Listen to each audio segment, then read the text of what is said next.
Hi everyone! The Honor of Kings Flowborn Outfit Design Contest is officially underway. We've always wanted to make HOK more fun for players. We hope the highly customizable outfit feature of Flowborn becomes a way for players to express themselves. In this contest, we welcome all players to submit their ideas through original outfit designs. Create your own exclusive hero. Outstanding entries will win cash prizes and may even be implemented in-game. The submission period is from July 4th to July 25th, so don't miss out. Before submitting, please make sure to download the official template to keep your submission format correct. After completing your design, follow the steps to submit your work.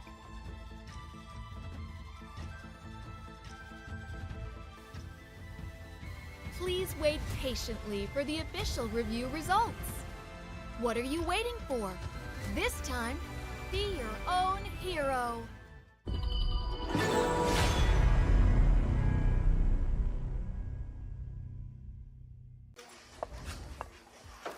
Come on, let's go. Rush mid now. Come on. Jungle combat. Rotate butt to low HP. Victory!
EWC, we lost half them, but this time you won't win us.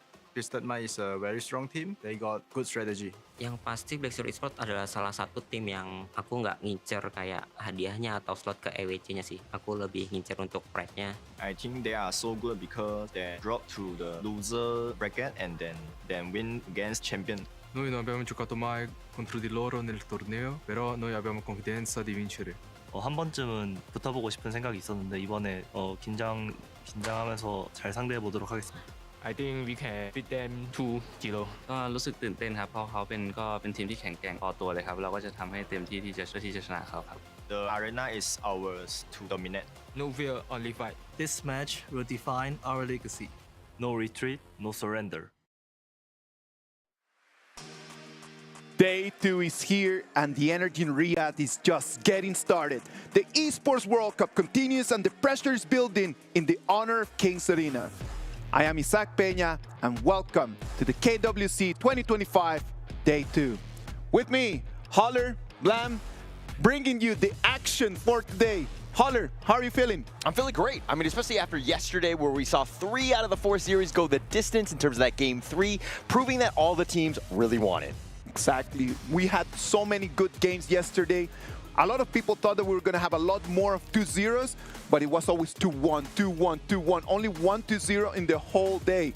Lam, what are your thoughts on that? Like I said, I mean, this is a day that's going to be, well, a tournament that you cannot allow just a single best of 3 to drop within your grasp, right? Like, you have to fight tooth and nail to get that best result possible for your team.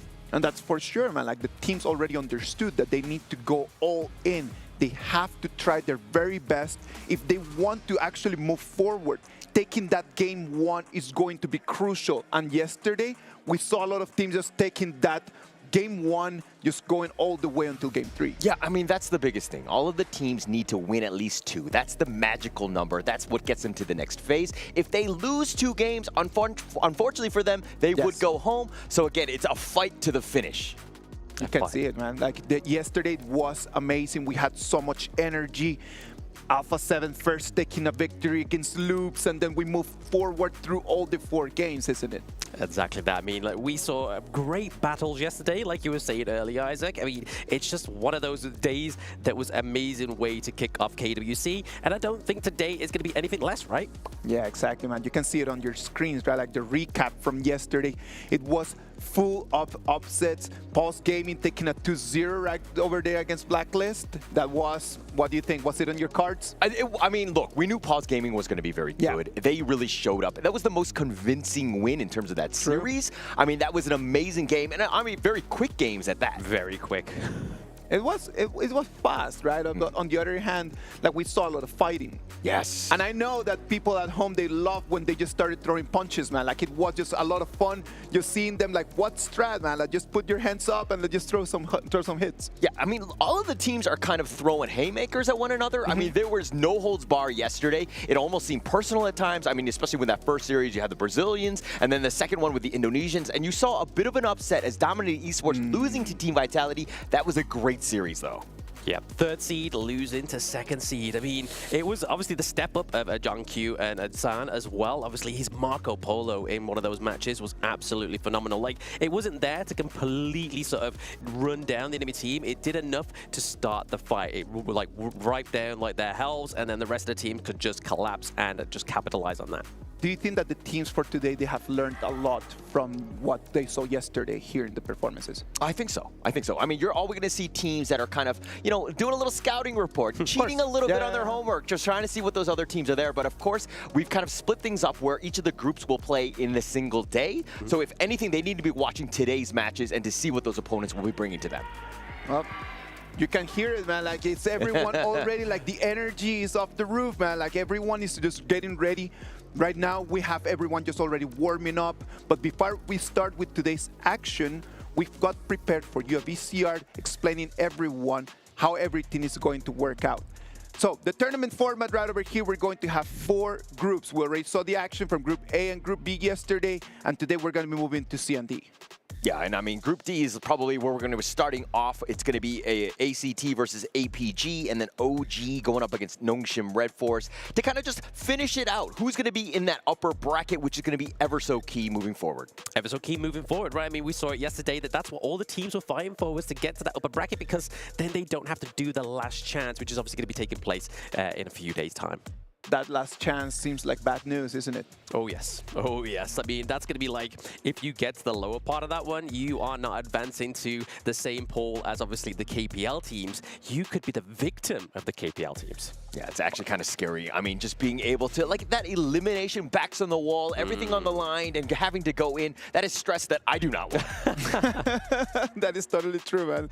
Like, we just saw how the format is going to be working out. But you know what? We try our very best to use our words to explain it to you. And if it is not clear enough, we've already put the video together for you to understand.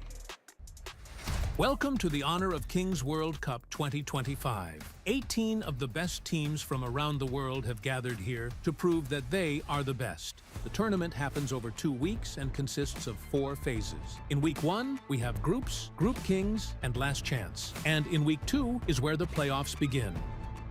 In the group stage, 16 teams will be split evenly into 4 groups. They will then go through a double elimination bracket through best-of-3 matches to become the top team and get their spot in the playoffs. These 4 teams, known as the Group Kings, will then go through one best-of-3 match to determine their position on the playoffs bracket.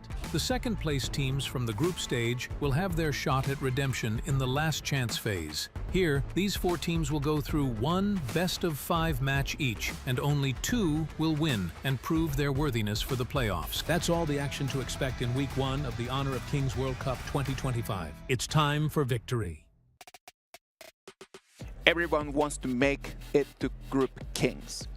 Making it to Group Kings already puts you in a place where, you are already top 8 in the world of Honor of Kings. Yeah, I mean, it'd be a huge honor, right? I mean, being in Kings is way better than being in Legends, so this is where you want to be. You have the most options and the opportunities. This is where you want to be. Exactly right. I mean, definitely some of these teams that were here last year didn't even get anywhere to the top 8, and they're already looking like they're in positions within the upper bracket to beat where they were last year in the EWC, right? I'm talking about brackets. Well, we have today Group C and Group D, and that is the way that it's going to be working.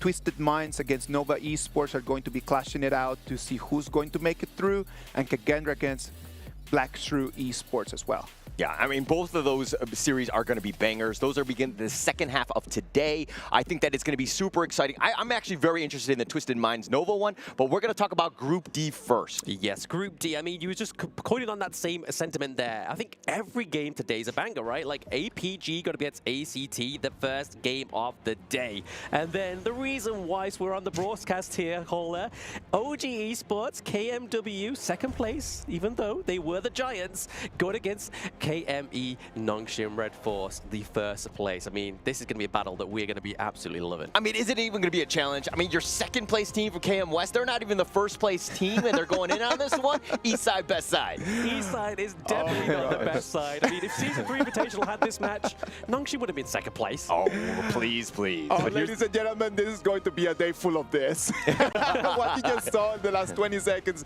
you're going to have 4 hours of this, and it's going to be 8 hours in total for today's matches, but we're gonna have 4 amazing games that hopefully are going to bring us the top level of competition that Riyadh and Saudi Arabia and the whole world is expecting. Yeah, and actually, I'm actually more excited about this first one to kind of set the tone. Where do these teams really belong in the grand scheme of things? APG, a lot of expectations, the third place team in the MKL, and then of course ACT, the third place team in the Philippines. Well, let's talk APG, man. What about if we just start right now, just jumping into the game 1, Alpha Gaming, the 5 men that we have right over there are going to be representing their club, trying to move forward. Yeah, so up into the clash lane, we have Daohen. Into the jungle, we have Hu Long. We have PHY into the mid lane. JD and Saber are cozying it up into the farm lane. And this has been the third place team of the MKL. On their good days, they are great. But on some days, they just can't quite get the formation they need. But I feel like with all the preparation they've had up until this point, this could be a new page for APG. What do you think are the factors that make them just be sometimes unstable, you could say? Just saying that sometimes they're amazing, sometimes they aren't that amazing. What do you think it is? I think it is more of the fact that Yulong and JD had joined this year. So the synergy, the coordination is not all there yet. Sometimes, again, to Blanf's point, they're brilliant. They're absolutely amazing, and there's a reason why they're here. But of course, the fact that they still haven't worked out some of the kinks, they still kind of get out of position at times. They kind of go a little bit solo, and they get caught out at certain moments. I know that someone that is going to be really looking forward that they do not have an amazing game today, that they do not have an amazing day, is going to be this team right over here, ACT Esports Club. Look at them, Switch, Fukeo, Shai, JC1, Ormson. That's going to be the formation that is going to be looking to really make the upset today. And I'm going to put that word out there, upset. Yeah, I mean, look, this is a team that was 5th place in the PKL in the regular season. There were the expectations were like, can they beat an Elevate? Can they beat a Rough World KD? But they were up to the task. They knocked out both of those 2. They ended up securing their spot into the final slot in that 3rd one, but they're very young. And of course, it's on the back of Flukio. He had 5 MVPs in the playoffs. This guy is an absolute beast. Watch out for him. Lam? One to watch indeed, but I mean, I think it's the journey of this team that's even more kind of exciting, especially for those at home who are watching Honor of Kings right now and have any kind of aspiration of getting into the competitive scene. This is a team that got all the way to the KWC through the Open Series. So that if that's any proof that you need that you can get 5 friends together, and if you play well, you gel well, you can be on this stage next year. Isn't that the dream, man? Isn't that the dream, that you are at home and that you're playing with your friends and then you just go through the Open Series, make it all the way through from home to here, to the stage in Riyadh in Saudi Arabia. Yeah, my problem is that I would love to play in the Open Series, but I actually don't have 4 other friends. Wait, you have friends? No, shots fired, buddy. Shots fired. I thought we were friends. Only on the gorge. Only on the gorge. All right, we can already see the BP is going to start with the bans. The first round of bans is already grayed out, and the choices for the game are starting. Yeah, I mean, we've been seeing very Dharma-eccentric sort of bans in the first phase of all the games yesterday as well. And I mean, the Zhang Fei here, Saber loves this pick, but doesn't want to pick it up for themselves. Obviously, this is also going to be against Ormson. This was one of his big picks. And you don't really want to be going against the Zhang Fei in game number 1, especially all the assets that this pick gives. Obviously, the Unbridled Outburst really can upset such great teamfight potentials. But we're looking at the power couple in here, the Princess Frost and the Liang. A very strong combination, right? Very difficult to lock down, the potential just gank opportunities right when the Liang hits level 4. You got to watch out for that. But I think the biggest thing from Alpha Gaming is they start out with the Lung. They understand that in the PKL, the Lung was actually the most picked hero, and they're trying to take it away, especially in these best of 3s where, again, every single game matters. Every single game matters. I mean, the Arlie being taken off the board there as well. He's another, obviously, tier 0 marksman into the farm lane. We are seeing here, okay, the control, like you were saying there, the control of the Princess Frost and the Liang comes through on a level 4, right? So these activate at level 4. Let's look at the second ban phase here. Agudo being banned out here. Obviously, the Orgren's going to pair very nicely into these 2 picks. I'm telling you, man, like that Princess Frost and Liang, that's got to be meta. That's got to be the meta right now. We've seen already yesterday teams using that combo and already just taking wins.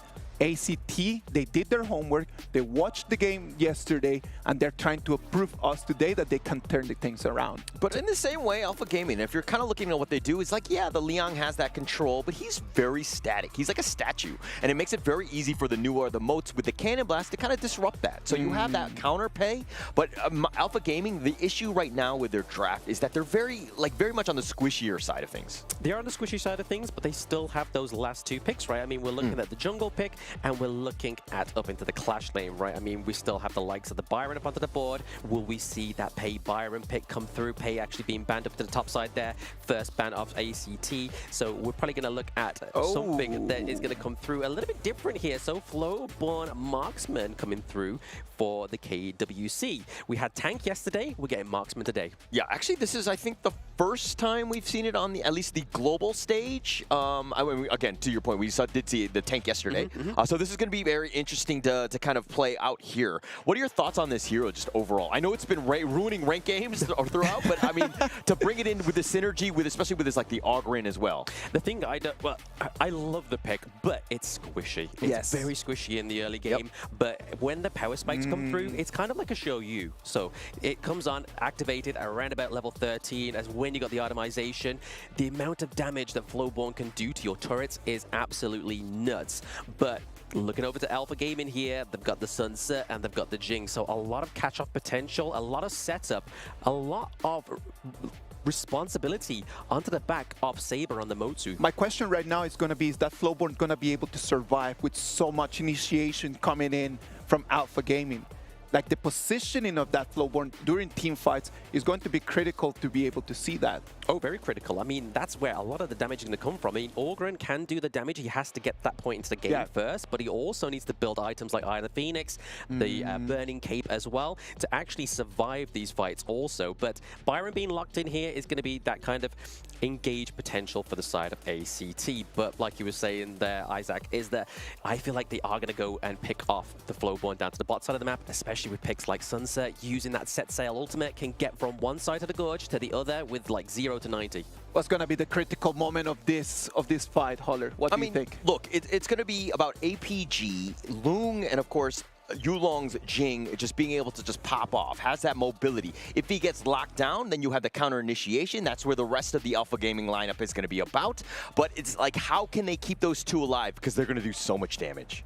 A lot of damage. A lot of damage is going to come through within these team fights. I feel like in terms of obviously control, they're really going to be heavily reliant on the Princess Frost and the Liang. Yes. We saw yesterday, obviously, Genji, the flash, the suppression combo that can come through for Liang as well. 1 second, you think you're clear of this guy. The next, he's in your face. He's suppressed you. He's locked you down. Look at that. Like, all the players already just warming up. Look at the speed of those fingers, man. Like, the dexterity is a completely different level. Ladies and gentlemen, the drafts are locked. The gorge is waiting. Blam, Holler, please, boys, take it from here and let the battle begin.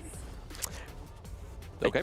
The battle is beginning here. It is game number 1 between APG and ACT. Both teams started with A, but somebody is going to have to be the B team by the end of this series. Which is a little unfortunate. I mean, all of the teams are in that situation. Yeah. There's so much risk, right? Getting dropped down. The GSL format is amazing because of that. But ACT, again, PKL's last hope. All of the other teams have gone 0-2, or they lost. They didn't have a great time yesterday. Hopefully they can bounce back. Daohan has to flash away. Ooh, I mean, forcing the flash this early on means that they can put a little bit more pressure up into the clash lane. They got to be careful onto the side of APG. Sunset, Daohan not having the greatest. Another flash expanded here by Saber. A little bit too aggressive, don't you think, Holt? Yeah, I mean, it hasn't even been a minute in, and 2 common spells have been expended like that. But again, ACT doing a great job. They need to work around Flukio, letting this man get as much farm as possible. Ormson is kind of babysitting, ensuring that he gets that farm.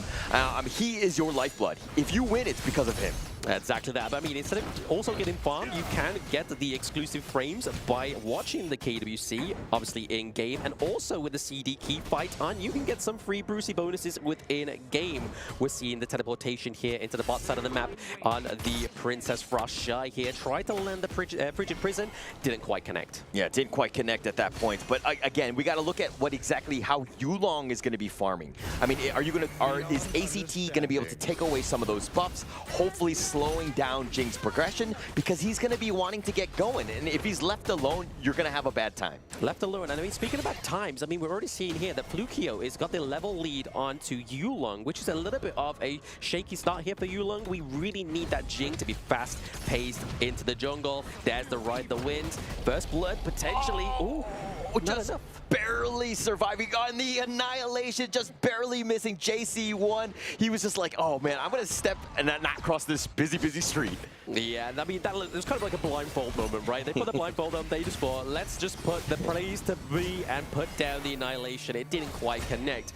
But already, between these two teams, there's already a little bit of a difference in the gold resources, right? APG are ahead. They aren't having the most aggressive early game, but they really just need to wait till Yulong gets his footing on this Jing. But you're seeing exactly how the teams are moving about. ACT has kind of been grouping up, letting Flukio take all of the farm, and just basically funneling everything into him. JC1 hasn't had the greatest of times. If we're looking at him, the lane matchup against JD, he is losing. So it seems like the net worth of APG is being spread throughout. Being spread throughout, exactly. I mean, onto Lung, onto some JD and Yulong, that is going to be their key kind of components within this draft, right? I mean, then PHY can just kind of play his game at the same pace onto the Nua and then get that damage towards that mid to late game. So then they have that kind of tertiary damage output for the side of APG. But looking at the itemization, obviously we got the Meteor here going onto JD, so potentially the Axe of Torment or Starbreaker coming through later on down the line. Yeah, and this is a moment where ACT is a little bit scary. Ormson, I mean, he's level 5. The potential gank, the flash control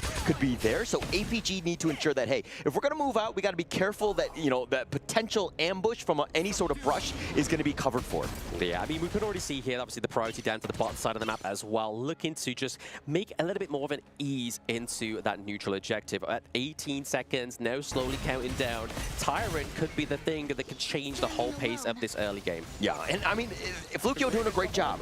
You need to steal whatever you can. He took away those boars. I mean, anything that you could take away from APG is going to be great. You want to dictate the pace early, especially in this game one. Exactly. You want your best foot going forward, right? ACT representing the Philippines, they need to do something within this game number one to set their pace. Oh, but Tyrant getting very, very low. Flukio will take this, and he gets on out. ACT get away with robbery. They get away with robbery. I mean, that's going to be a problem here for APG for the next 80 seconds. The side of ACT are going to have the extra limit of damage, but Yulong is like, hey, if we can't get that neutral objective, we're going to go for that Crimson, which effectively is going to stop the damage output from the Ogryn at this point in the game. And this comes back to APG's vision game, right? They understood that, hey, both of the buffs are up, and the blue one is going to be picked up by Flukio, so the top one was available for the steal. Yulong took that, and now he's back in his own jungle. This should accelerate his farm quite a bit. Accelerate his farm, also accelerate JD's damage. damage The set sail, they've caught him. The flash away, Ormson staying alive. Shy flashes as well, but here's Yulong looking for the kill, and that's going to be first blood. Yulong makes an appearance at the KWC. Yulong came in lung there. I mean, he traveled the distance, he got the kill onto Ormson, and the fact is, we saw an ACT JC1 going down there as well. Yeah, JD was just like, okay, I'll just absorb the Aerostorm machine gun that you've got on me. It doesn't really matter. You cannot get away from him. He had infinite vastness as well, so he knew that he could be in a dangerous position. Yeah, very overextended. Yes, he exhausted the flash, but it was the flash that got him that kill, right? And even the T1 here, so already we're starting to see that slow early game transfer into such a good part of this game. Yeah, and Switch backing away, and again, you're just kind of seeing exactly how APG like to play the map. They've been playing things wrong. They've taken the bottom T1 already, the map control, and basically this noose is starting to tighten just a little bit. Tired a little bit. I mean, they definitely want to be getting out of that noose, right? But I feel like for the side of ACT, if they start punishing, obviously down Switch, he just face checked that brush. The force field suppression, not enough, and he tries to get away, but Yulong makes him pay. APG with the surprise in that brush. Like I was saying there, like we was hoping that Dowhem was going to get punished up into the top side of the map, but it's they're not done. They actually find Shy as well. He's stuck around, and he found out, and the Crimson Golem looking to be stolen away as well. ACT on the defensive, not having a great early game. Not having the greatest of early games at this point, no. Shy going down, Switch down. I mean, that's kind of going to already put them at a little bit of a disadvantage. I mean, speaking of disadvantages, though, the gold lead is 3K ahead for the side of APG. That's a lot of gold funneled over to Yulong, funneled over to JD. Yeah, but not only have the map invasion really turned into, you know, like extra buffs and kills and things like that, but they've turned it and converted it into towers. That's less space. Of course, the mid T1 is still standing, so ACT still have that last beacon of hope. They do have a beacon of hope. They have a means to get in, which is obviously keeping that T1 alive into the mid lane. But obviously, we do see the Siege Breaker, that Master Sword being built there onto Yulong. That's going to be a lot of damage coming through at some points within these team fights. But just now, we was on about the XP level being ahead for Flukio in the early game. The gold is still near abouts for both of these. I mean, if you're looking at Flukio, he was kind of given that silver spoon. He was being fed all of that farm. The team was actually sacrificing for him. On the other end, Yulong was like, he will take that farm for himself. He's been greedy, and he's been that entrepreneur, so to speak. Entrepreneur onto the gorge. I mean, he is the gorge entrepreneur. I tried to do a little bit of a blend there, and it kind of went I see where you're going. But yeah, somebody will appreciate that one. But still ahead by 3K gold is APG. But like you were saying, Yulong has definitely, now that he has that means of access into the enemy jungle, he's going ham. Yeah, it's going to be going ham. And of course, him and as well as JD. JD is starting to get going. He has a 1.6K net worth lead over JC1. I mean, yes, the Flowborn marksman has been new to the game, but it's been tough. Here's the emergence. They're going to go right to the backside. They find Ormson. They get that pick, and they want to go for more. The Annihilation is also going to connect, and that's a double kill going the way of Yulong. And my gosh, Yulong is on another level. Yeah. Hey, I mean, he was straight into the back line. Like, that was crazy. Double kill got up to Yulong. The aggression from JD was enough to put the pressure and take the high ground turret into the top side of the map, which is obviously going to be very punishing for the likes of ACT Switch on the Byron. He's going to be having to try and find those catch-ups by waiting in the brushes, right? Yeah, I mean, at this point, you win a team fight, you get 2 kills, that turns into a potential T3. JC1 sniped out Yulong, makes the kill and gets on out. It makes the kill? Makes the insta-kill. That was 91% damage within an instant. I blinked, JC1 was there, the next he was gone. But you can already see the ACT, like you were saying earlier, Holer, are just holding onto that last bastion, which is obviously that T1 into the mid lane. That's really what's going to keep them sort of like having a fighting chance. But my problem is the split push potential that we could get in here. The backdoor potential, like we saw in day number 1, could happen in the clash lane. Yeah, and I mean, there's so much like space that's being taken away right now. ACT on the defensive, Flukio just like finding whatever scraps he can, and he is at risk, and so the rest of ACT are protecting him, and they want to give him that buff as well. Yeah, I feel like they got to at this point in the game. They can't let any of their members go astray. I mean, especially JC1. I mean, you can already see here, Yulong's like, right, I've got the timer on the Crimson Golem. I could go and get this, get another easy kill, push the minion wave, but there seems to be a bit of a team fight here, a bit of a brawl into the mid lane, but nicely done by ACT. They evade off the side of APG for now. Look at how far back JC1 is. He knows that he can get ambushed at a moment's notice by Yulong and insta-give him at any time. So he has to play it safe, and he's been playing so scared that he actually really can't even leave the base. This is in a very uncomfortable position for ACT. I feel like he's just heard you all, and he's like, no, I'm risking it. I'm risking it. He's very far away from any kind of help. Liang is down here into the Tyrant of the Overlord objective. But it's a game knowledge thing. They know that it's going to be 10 minutes. Yulong will be making an appearance to that Shadow Tyrant, so he's not going to be in that position. But here's the emergence. Daohan looking to go ham, goes for the attempt to play, and he finds Switch, and he doesn't care that it's not his base, as it looks like they're going to take the bottom T3 as well. Yeah, you got to see here that ACT was really hoping to get that Shadow Overlord and just to kind of work down that bot side of the map to stop these minions going through to the crystal as they have right now. But this really opens up the pressure for the side of ACT. APG now gets that free mid lane. Yeah, I mean, look at the top and the bottom T3 is completely empty at this point. This is like a Monty Python skit where it's like, it's just a flesh wound. It's like the middle part is the only thing standing. Put a bandage on it. Put a bandage on it. Be fine. Don't worry about it. It's all good.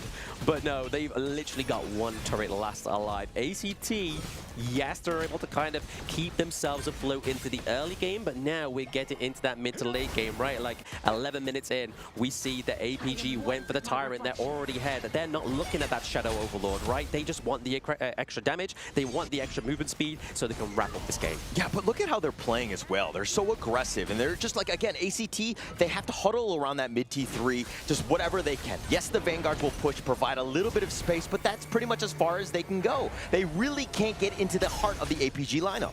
They really can't. I mean, definitely a solid lineup here. Like, PHY has been very proactive on the Nua, right? Using that emergence to put a lot of pressure onto the side of ACT. They've not been able to catch their breath and not even been able to catch kill just yet. Yeah, I mean, look, he's just having his way with things. PHY just really, the creation blocks, the annihilation has been really on point. The communication and the synergy of when those skills go off has been on point. Yeah, you can see here, obviously baiting them with a mirror image there from Yulong onto the Jing. It's like, hey guys, can you catch me?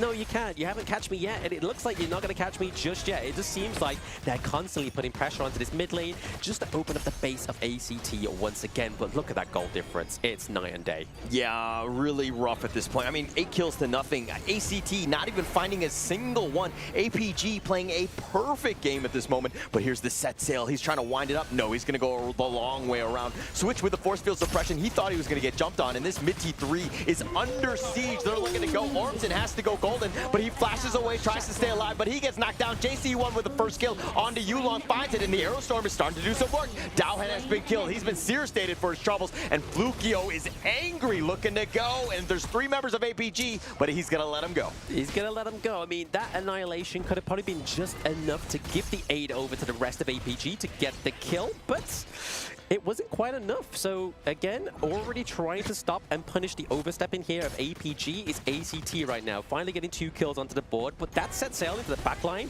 was beautiful. That should have been the game-winning play. Yeah, it should have been at that point. But I mean, ACT right under the tower. But it was a moment where they potentially could have done it. But again, they lost the mid T3 in that process. Yes, the crystal is there, but you know, at the end of the day, I don't know if it's going to really matter because APG are just so far ahead. They are very far ahead. I feel like at this moment in time, it's just going to be a few more of those kind of team fights that hope for to give the side of ACT a little bit more room to breathe, because they're able to take obviously the T1 up into the clash lane now, so they've got the side lanes open.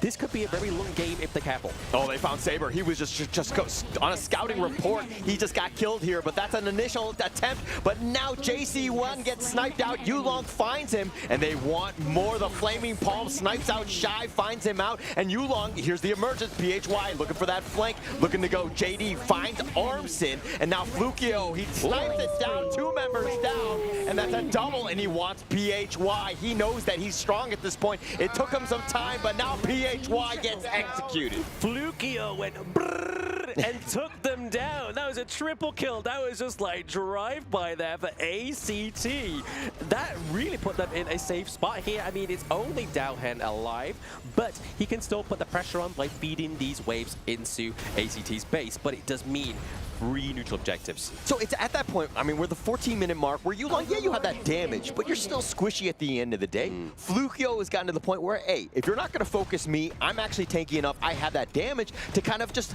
make amends onto the back line. I'm able to find JD and Yulong and just make your life tough because you're so squishy. Yeah, I mean, that's the thing, like, if you take JD off, if you take Yulong off, that's a lot of damage already been taken off to the side of APG, and then PHY on the newer is always seeming to be a little bit of like a scaredy cat. He's like, oh, like, I'm the last one alive.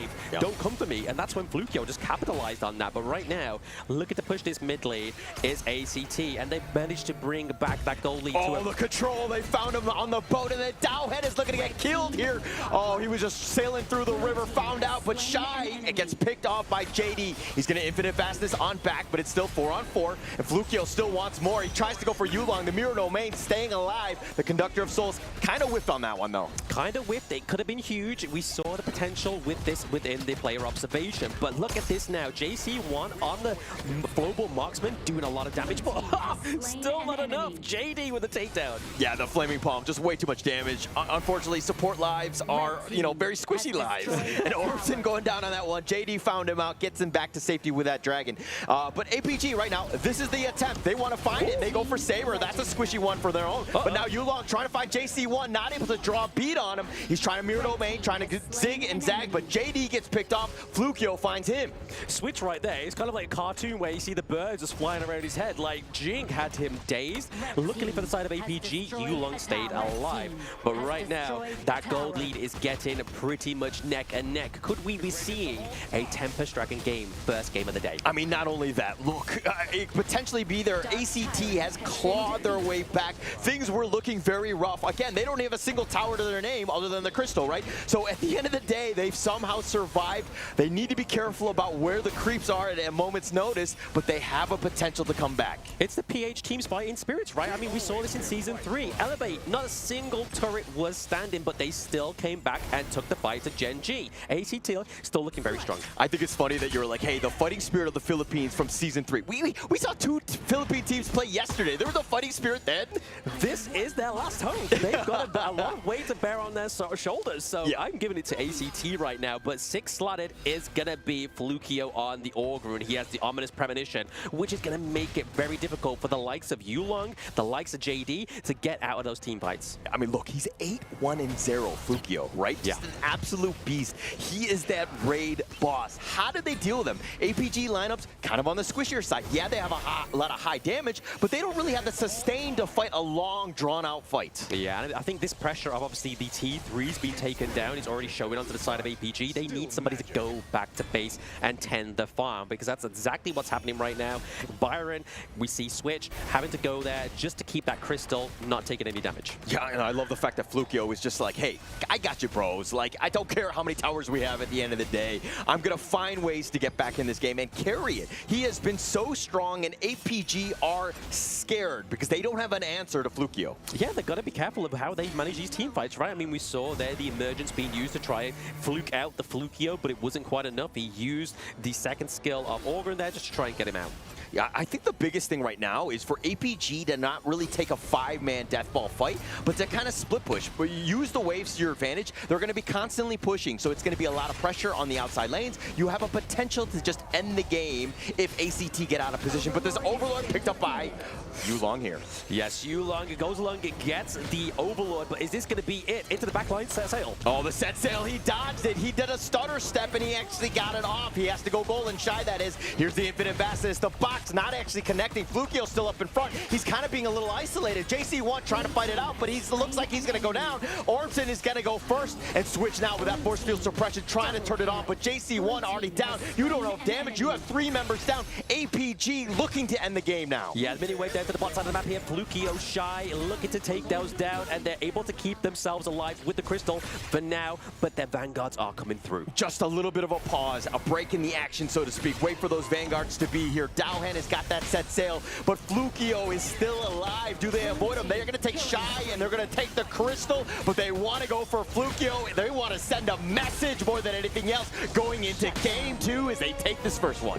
Wow, what end game team fight there. I mean, honestly, I have to give props over to ACT, right? Like, that is, we mentioned it in game. They were down entirely in the turret game, but they believed they still had turrets in their head. They was like, you know what, guys? Let's play like we have turrets. Let's go and meet APG into our jungle. And they brought some fights. I mean, we saw that Flukio with that triple kill was huge. That could have been the comeback potential they needed. I mean, at that point, you're just kind of in denial. You're like, yeah, my towers are down. I'm going to continue to play like we still got them. But again, it was just like that team, that fighting spirit. I love the fact that they were able to kind of, you know, put a chance to their name on this one. I mean, it was not an easy out. APG really had to work for it in the end. They did have to work. They were very difficult, but it still shows that there is a potential for this team to come back, right? I mean, if we look at the draft, it wasn't like anything to do with, oh, this is a one-hit wonder within the draft. Like, it's still picks on the board that you could go for. I mean, they won't be able to use the Augur now, so Flukio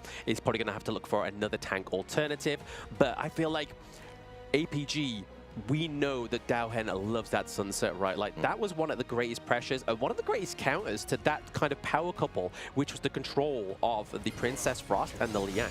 Yeah, I mean, let's check out this highlight here. I mean, JC1 just didn't have the greatest of games. He seemed to, I mean, it's a tough lane matchup anyways, especially against JD's Loong. Loong is absolutely an absolute S-tier hero at this point, but to go with the Flowborn Marksman, I think he was going for the unfamiliarity, side of things. Yeah, I mean, late game potential, right? And we saw that towards the end there. JC1 still tried his best onto the Flowborn Marksman, but very squishy in the early game, which was the reason why APG was able to have such an easy time down to that bot side of the map. But here we see here, the think inside the box was really enough to keep away the team of ACT, and then JC1 was left wide open into the backside of that team fight, which then meant the damage coming through here onto Shy was crazy. JD with the Flaming Palms was a hot one. Yeah, I mean, the biggest thing about APG, and you're seeing this in the highlights right now, is just the fact that, like, Yulong and JD understand who needs to die first. They have that target priority. They're like, okay, we'll let Flukio go, and sometimes Flukio kind of got going, but in the fact that they were focusing on JC1 and Ormson, you get rid of that lockdown, and then you have a much better chance, because then you're very mobile. I mean, Flukio got going. He literally went brr, right? Like, he went across all the teams. He was there. But it's the potential of late game Augur, right? Like, the sustain from this pick, and then given with the aid of that control from the Princess Frost and the Liang is pretty crazy. But I feel like APG just had so much more damage going for them. Yeah, just a ton of damage. I mean, they were able to close that game out. That was the most important thing. Just being able to understand when you get that pick off. And, like, yes, Flukio is that raid boss. Very difficult to deal with, but we have answers, and that's to circumvent things. APG is going to take the first victory for today. It's going to be a 1-0 lead right now in front of ACT. ACT not doing it badly. Let's put things in the way that they need to be put. At the beginning, the early game was completely for APG. We gotta admit on that.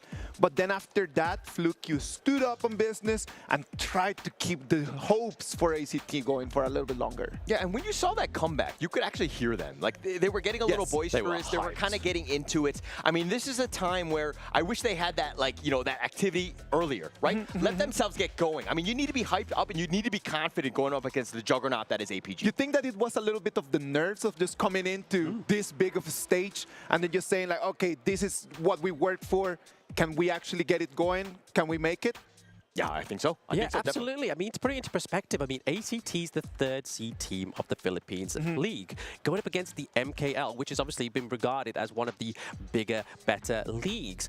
But they went toe-to-toe in that late game with the 3rd seed of the Malaysian King League, whereas Blacklist went against, obviously, WKS 1st seed, and then, obviously, Boom went against Gen G. So I feel like this is one of the hardest matchups that the Philippine region, the PKL, had to go against. But here, JC won 1-4-4. We see towards the end, obviously, man. Yes, very hard performance for him, but it is, obviously, the flow-born. He's very squishy in the early game. You have to wait till he gets online, and they didn't have that room to breathe.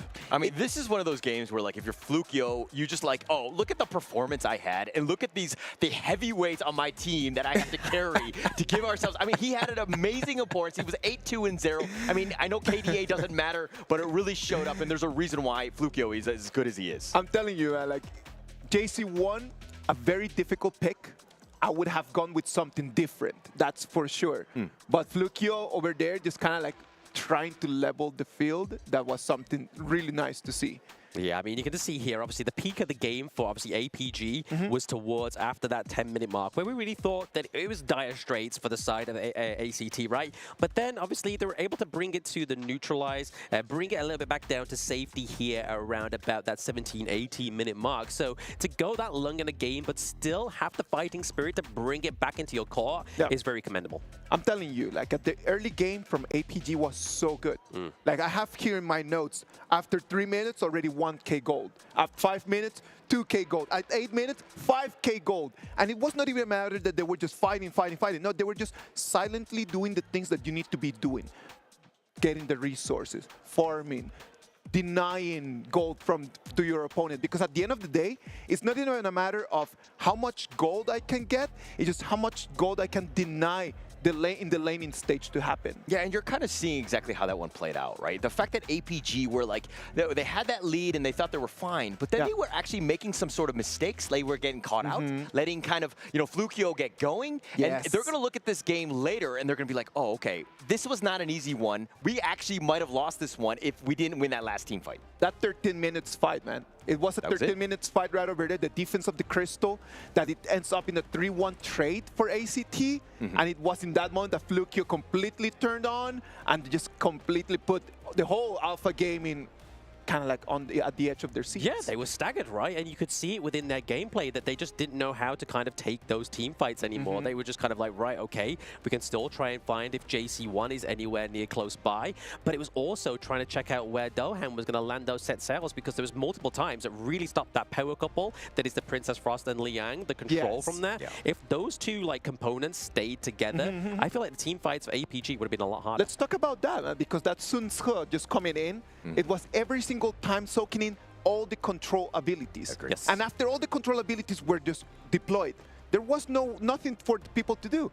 Jin came in free, Lung came in free, and the damage, it was too much for ACT to take. I mean, this comes back to the draft, right? They saw that, especially early. That was the first 2 picks by ACT. And they were like, okay, we just need to have our ways to kind of deal with that control. The set sail was amazing at times. I mean, there was a lot of, you know, the picks that they had to really counter the draft. And you saw a very little impact in those 2 heroes. Of course, if you see that the Liang and the Princess Frost, if you see that the controls are already deployed and there's nothing else to defend, it's free eats, man. It is free eats. Very well done, everyone from APG. There's got to be an MVP. And that MVP for this game is going to be the one and only.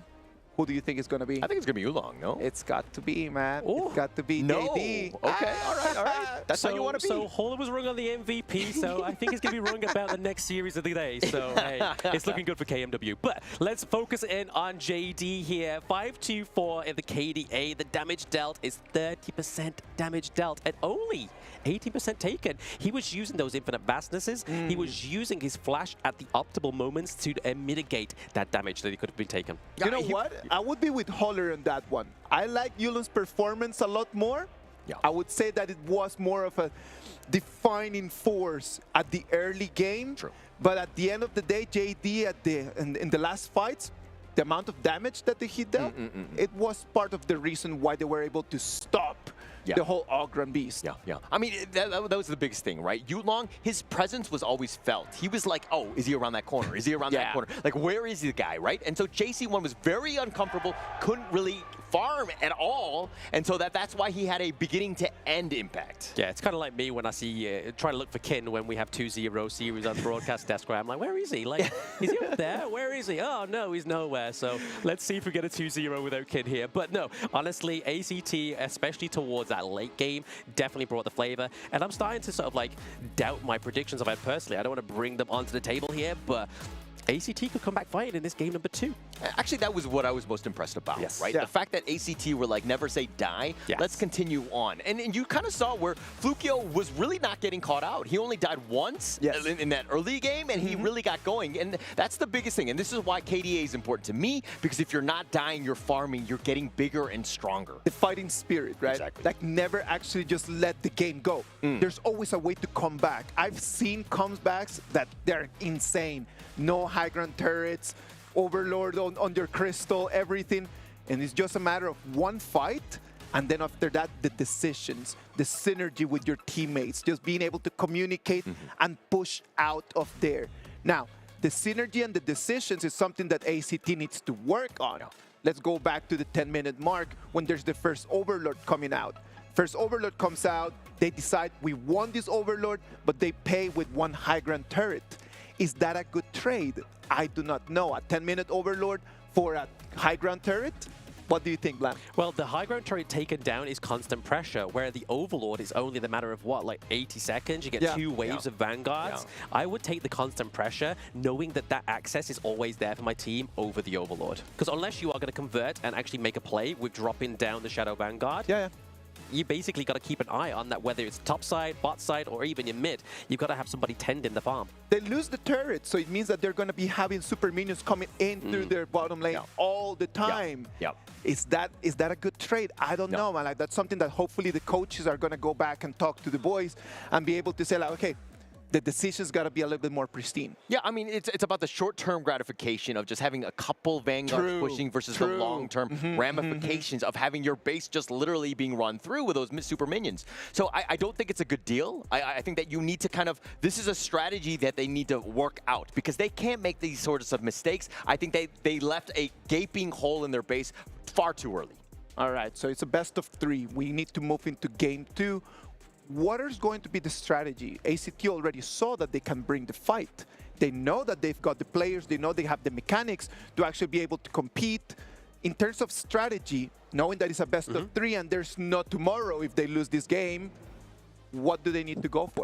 Honestly, obviously, if they go for, say, they see APG within this draft game number 2, right? If they go for an aggressive farm jungle, then you need to match that tempo in the early game. You can't just kind of take a seat back and be like, we'll try and meet them at the late game again, because APG, I mean, it's a definition of insanity, right? Like, if you do the same thing twice over and expect different results, you're insane. I love when the coaches just trust on the flow and the feeling of a player in the day. And since right now we can see that Flukio is just having an amazing performance, do we need to build around him? Yeah, of course. We need to build around him, but they need to do a better job. I mean, they were trying to funnel that farm early, and they were kind of losing some of the other lanes and kind of getting out of the lanes to kind of, accelerate his farm as much as possible. But again, I think in terms of the future, they need to be careful of not losing that early game as like they did in the game 1. Losing the early game with a Luna. I mean, if you do lose the early game with a Luna, you got to be looking at your teammates and be like, bro, what happened here? What happened here? But the way that ACT can bring that is obviously contesting the Azure Golem of APG, because it becomes a lot harder for Luna's kit to work because she needs that low cooldown. All right, so let's talk Luna, because yesterday we did not see even one Luna, and today is the second game of the day, and we're already seeing Luna out there. Why yesterday was so much banned? Why? What's the reason behind that? She's just a very high-pressured hero into the jungle, right? Like, she is like Jing, but crazy. I mean, the refresh on, obviously, the marked heroes onto the Gorge, you can have so much damage, so much sustain within a team fight. She can really change the team fight that your team's having without her presence. With her presence, it can be turned into a stomp for your team, so they've got to be careful. Very mana-dependent. We know that Luna needs the blue. Yes. Without that blue, it's gone completely. Is Luna item dependent as well? Is it more of an early game, mid game, or a late game hero? Itemization and blue is obviously going to be the core things that she does need, because obviously blue does allow you to have that lower cooldown, and obviously having more itemization means you can do a lot more damage. Okay, gold. Gold. It all comes down to finance money. And then just being able just to invest on that Luna. Halfway through the BP already, we already see the first picks going there, and the second round of bans is coming as well. Yep, second round of bans here. Obviously, we do see the Loon getting banned out, the Agudo, as well as over to the side of ACT, a lot of control mages being banned out. You get the Shirt, you get the Yixing as well. So we've already seen that PHY has played the Nua, so they're kind of banking on him to play a bit more of a control mage. But I mean, we still have the likes of the Lady Chen as well, could potentially come here. Or if they're looking for a little bit more damage, we could look at locking in the Gan and Mo. Yeah, I mean, look, it looks like it's going to be a very flashy, aggressive game. I mean, you see the Luna and the Jing on one side and the other, right? But I like the fact that Alpha Gaming are like, hey, actually, the Liang was banned last time. You don't have that Princess Frost, that combination again because of the global ban pick. So the fact that this is a bit open, Yulong is a mass maestro on this Luna. He's going to have a field day, and they are not scared to pick it first, and I love the aggression by Alpha Gaming, even in the draft. Love the aggression. I do love the pickup here of the D-Ranger as well, because obviously, thanks to his second ability, if he gets marked by the Luna, using that legal immunity gets the mark off him. So that can potentially disrupt the motion of the ocean for Yulong onto the Luna. So a great pick into the farm lane, a very good, stable marksman ACT picks up here. One of the good things about D&D, right? Like, it's just so mobile in terms of that. Like, you can just purify immediately, and then just all those abilities that need to mark completely nullified in the moment. Completely nullified. And the fact that obviously his ultimate with the token, the damage reduction that gets laid onto the unfortunate marked person on the enemy team is crazy. But speaking of control mages, we do get the Princess Frost here for Alpha Gaming. So PHY doesn't go for the Lady Jen, wants to go for that bigger AoE with her Winter is here ultimate. Very interesting pickup. I mean, to finalize their draft. Look, if you're looking at the Alpha Gaming side, very squishy. I mean, the Lady Soon Princess Frost did not really add any beef to this lineup. Yeah, you've got a bunch of damage and that control. The utility is going to be great, but this is a little bit of an opening. ACT right now, Jing, if he gets going to that back line, there's a lot of juicy targets. A lot of juicy targets. A lot of CC now coming through. Obviously, CC from the Vati, CC from the Yuhuan, and we have CC from the Modsu here. So Ormson could be the shot caller here for the side of ACT in this game number 2, but I do want to obviously give a little bit of a promotion here to Lady Soon, even though you disregarded it there, Holder. I feel like that's the late game potential. A little bit of a ticket here for APG if they have to go to the late game. Yeah, it's all about that, boys. I think that we've talked a lot about this. The BP has been amazing. No more theory, just action. Let's hit the gorge. Casters, take it away. Thank you so much, Isaac. As we get into game 2, can ACT bounce back after somewhat of a game that they had chances in that game 1? They had that potential, they had the skill set, but is this draft good enough, Blam? I don't think it's the draft, it's the execution, right? I mean, like I was saying to Isaac in the post-analytics of the game number 1, is if they are able to match the tempo of APG in the early game, especially now that we have 2 assassin junglers on the Gorge, depends on who gets the faster rotations, who gets the more oppressiveness, but here, Dowhen, using the flash. The flash away. Storm strikes for good measure. He gets back to safety. He will be fine. But now ACT, I like it. They're trying to be more aggressive. Again, trying to, you know, shore up some of the weaknesses of the last one. JC1 taking a lot of damage as well. But again, it's about the early game being aggressive and taking what is yours. Yeah, JC1's just like, just chill. Just leave me alone. I just need to farm up. I need to make sure I'm getting a bit of a lead here against the Lady Soon. JD into the farm lane, but they're going to go for the Phoenix down to the bot side of the map. This only spawns once now, so this is a detrimental bit of resources for either of these teams, and APG take it. Yeah, APG will happily take that one. I mean, he's been kind of babysat by Saber there and just kind of creating a little bit of space.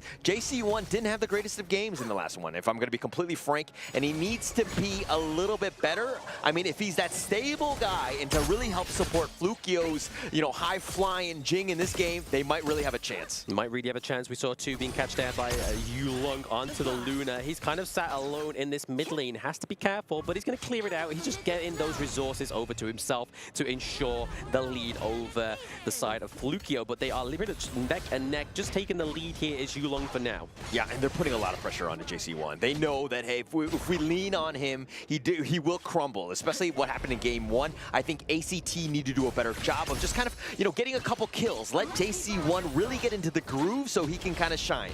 Get into the group, also try and stunt the performance and the progression of JD on the Lady soon, right? Like, they've got to be careful that this pick doesn't go online earlier than expected, which is that late game, because if that's the case, that's going to be a lot of damage, but obviously to the side of ACT, they do have a lot of sustain. Oh, speaking of a lot of damage, Daohen eating quite a bit by Switch. PHY was there, was like, bro, why are you so low, man? He's like, I don't know, you just dived in on me, but Flukio here. He's got the force field suppression. They'll find him. They've got him locked in. They're going to do quite a lot. Flukio has to dash away. He does get back to safety, but that was close. Very close. Too close for my comfort as well. If that was me in the ranked game, I'm like, bro, just come back, retreat. I'll be pinging 24/7, 365. But right now, APG in APG fashion are only a little bit ahead in terms of the gold. They're around about 500 gold. Not something you want to write home to your mum. Yeah, I mean, but AC2 doing a better job. I think if we're comparing the exact time minutes of game 1 to now, they've actually just taken the fight to them. I think the coaches were like, hey, ACT, but boys, you need to just group up. You need to be aggressive. This is pretty much all she wrote at this game. Yeah, they just got in a little bit of a feel, right? They just needed a bit of a warm-up of that game number 1. And so obviously that late game, they warmed up pretty fast because they did it all within game number 1. PHY with the rotation here. Precipitation actually misses, as well as the destined encounter. Yeah, crisis averted. They completely dodged that one out. That's the biggest thing. The rotation happened. They didn't convert. So this is wasted time for PHY to make his journey to that bottom lane. So again, space created, but Yulong taking most of it. Taking most of it, I mean, like you said, wasted time, but also wasted resources, right? Obviously, the destined encounter being warmed up there. They tried to create a little bit of pressure down to the bot side of the map, especially within 3 seconds time. The Tyrant and the Overlord will be spawning. Yeah, and this game is going to be all about the jungle role, right? Yulong and Flukio going at it again head-to-head. But Flukio on the losing end thus far. 800 gold, it's not the most insurmountable, but this Tyrant is going to be huge. JD picks that one up, the destined encounter onto Ormson, who's going to Peacebreaker back to safety. Yeah, I mean, nobody died onto the side of ACT for that neutral objective, because if they stole it, that would have been great, but they didn't get it, and that would have been a detriment to them, especially down to this bot side here now. We know after 4 minutes, the turrets lose that kind of assistance that we've had recently been put onto Honor of Kings and onto the Gorge, which is that little bit of shielding prior to the 4 minutes. But right now, invasions into the enemy jungle, Yulong picking up more resources. Oh! But JD goes down, Saber's going to go down as well. JC1 setting himself up for these kills, but Nitsuo will take that third one. Absolutely huge. Yulong fine switch in the top lane and did steal that red buff though. Still the red buff, and it looks like they're going to convert that into the T1 up into the clash lane potentially here, especially with switch down, but they're looking to try and make that difference into the mid lane, which is detrimental here. Oh, they find Daohen and they slice and dice him, and Nitsuo will pick this up and convert it into a T1. ACT bouncing back in game 2. He can't spell ACT without the T, and what was there? It was a 1 after it, and that was thanks to JC1. Putting the pressure here down into the mid lane, I would probably take that 9 times over 10, right? T1 into the mid lane over the clash lane T1. A lot of pressure already being cemented here for APG in the mid lane. Absolutely huge. I mean, the kill counter just completely in favor of ACT, but the net worth still tied, right? I think APG had done a great job of farming, but losing those kills, not great in that situation. You need to play a little bit safer. Losing that mid T1, and this lead will start to grow. The Unending Sorrow finding PHY, not able to get away. Nitsuo snipes him out. The box is going to be used, but they want the bottom T1 on their way out. They don't take it. I mean, the box missed less, but it was enough to drive away Dalhem, right? So they were able to still get that T1, so even though it looked like a little bit of a wasted resource, it was just enough to zone away and scare Dalhem there. Yeah, and so now the momentum, everything that you're seeing, ACT kind of have that. How are they going to use this and turn it into map control? Is it going to turn into more towers? ACT right now, let's check out this replay here. Yeah, replay up at the top side of the map. Obviously, it was the trade for the top side here. ACT getting taken down, and obviously then the T1 converting. But honestly, the ACT getting the pickups down to the bot side, what was it, 3 kills to 1? I would take that any Sunday, and then converting that into a T1 into the mid lane. Right now, obviously, we do know that Yulong has the timer onto that red buff, so the side of ACT had to secure it, giving over 3 manpower. Yeah, both of these teams need to be prioritizing the buffs as much as possible, looking to invade or taking your own so that you secure that and it doesn't get away. Because again, both of these jungle heroes need that blue buff especially. Yeah, I feel like these T1s are just dropping like dominoes, right? Like somebody gets one, another one falls. And I mean, at this point in the game, and what we saw from ACT in game number 1 is exactly the performance and the play style we need to see from them if they want to stay in this game. But right now, it's looking very hopeful. Both of the jungles are trying to collapse into the mid lane here. We see Yulong going for the Azure Golem, keeping that safe, looking for a little bit of invade here, maybe trying to sort of like source out if the Crimson Golem is still available, but not quite. It's now just a general rotation down to the bot side of the map. We do see the teleport coming through here from Dowhan. They don't want to lose any T2s this early. Yeah, but ACT are going to retreat. They didn't get much out. Yes, you saw the timer and whatnot, but the top T2 is under siege. ACT had kind of committed. They sent all 5 of them trying to be, stealing what they could in the bottom lane. Not able to take anything, and they took a little bit of pressure on that top lane. Took a little bit of pressure into the top lane, but I mean, overall, we're looking at that neck-and-neck Goldie between a lot of these lanes, but where the difference is sitting is between Nitsuya and PHY. I mean, there's a lot of gold going over to U1 here, and I mean, towards these team fights, that sustainability from this pick is going to be huge. Okay, it looks like Flukio is going to be found out here. He's going to try to steal this with that mirror domain. He does not get it. JC1, though, might have stolen that. He does survive, and now Flukio on the run. He's going to be chased in. Saber almost tries to go for the kill. Switch is getting a little bit low. He's going to get picked off, and that's going to be the only kill unless they get the series step onto Orbsit, which they do, but not enough damage. Not enough, but I mean, Switch getting taken down is definitely something for the side of APG. It's still a positive spin on that team fight. They get the payback into the mid lane. T1 getting taken down, so the lead that ACT had has now been neutralized. Speaking of neutral objective here, Tyrant is up. APG could go for another one. Yeah, and I think Yulong was a little upset that he didn't get MVP in game 1, because he's coming storming back. He's like, how dare you? I will carry this team. I will do all of the damage and even take this Tyrant as well. Yeah, I mean, that cannon blast almost connecting there with Flukio, already trying to get in there, just close enough to use a smite, but Dowhan getting caught up. But I mean, really, Byron is able to sort of take that damage in this part of the game now, right? I mean, he's level 12. Itemization is definitely going to start looking more towards a tankier bruiser side. Yeah, I mean, that's what you want him to do. You just need him to survive. I mean, the rest of your lineup, definitely on the squishier side. You got to be that front liner, but you want that multi-man stun. When the fights are happening, you got to really set it up. Let Yulong gather them, finding Switch, and Switch is actually trying to sustain it. The series stab pulling them away. Yulong has to run away. He's running for his life, but JC1 down for the count. Orbsit looks to be next. That's a double going the way of JD, but they find Yulong. They get the shutdown. And now they have to run. They have to run. They also have to tend the mid lane. They lose the T2, so even though ACT there, they were trying to get down the shutdown on Yulong, they paid with so many resources. The T2, and even more here, potentially, we see ACT lose their biggest part of their sustain, the Q1. Yeah, I mean, it's a 4-for-1 trade. I think Yulong will be like, okay, I'll be happy with that. You traded an MVP for 4 people, I'll do that. I mean, it just puts a lot of kind of worth onto his name, right? Yeah, I mean, that's it. He's like, hey, 3 for 1, I'll take it. But now, speaking of taking it, we have the neutral objectives and none other than the Shadow variants, right? It's 10-minute mark. ACT came back at this point. On to 2, finds him. Saber gets sliced and diced, and he's done. They find PHY as well and Switch with that kill. But here's the box, and it was perfect. But Orbsit, he gets back. It looks like ACT don't have the follow-up damage. They don't have the follow-up damage, but APG APG gets taken down by 2, and they secure the Tyrant. ACT here are looking to bring back. I mean, here we go. The Storm Strike finding 2. Dowhan has to use a force field suppression. Almost getting JC1, but Dowhan gets killed. They find Yulong and ACT on the roll. Yep, JD on the run, JD on the ropes. Is this a 10-minute timer? Did they have like an egg timer on stage where ACT just come online when that goes ding? Because that seems to be the case here.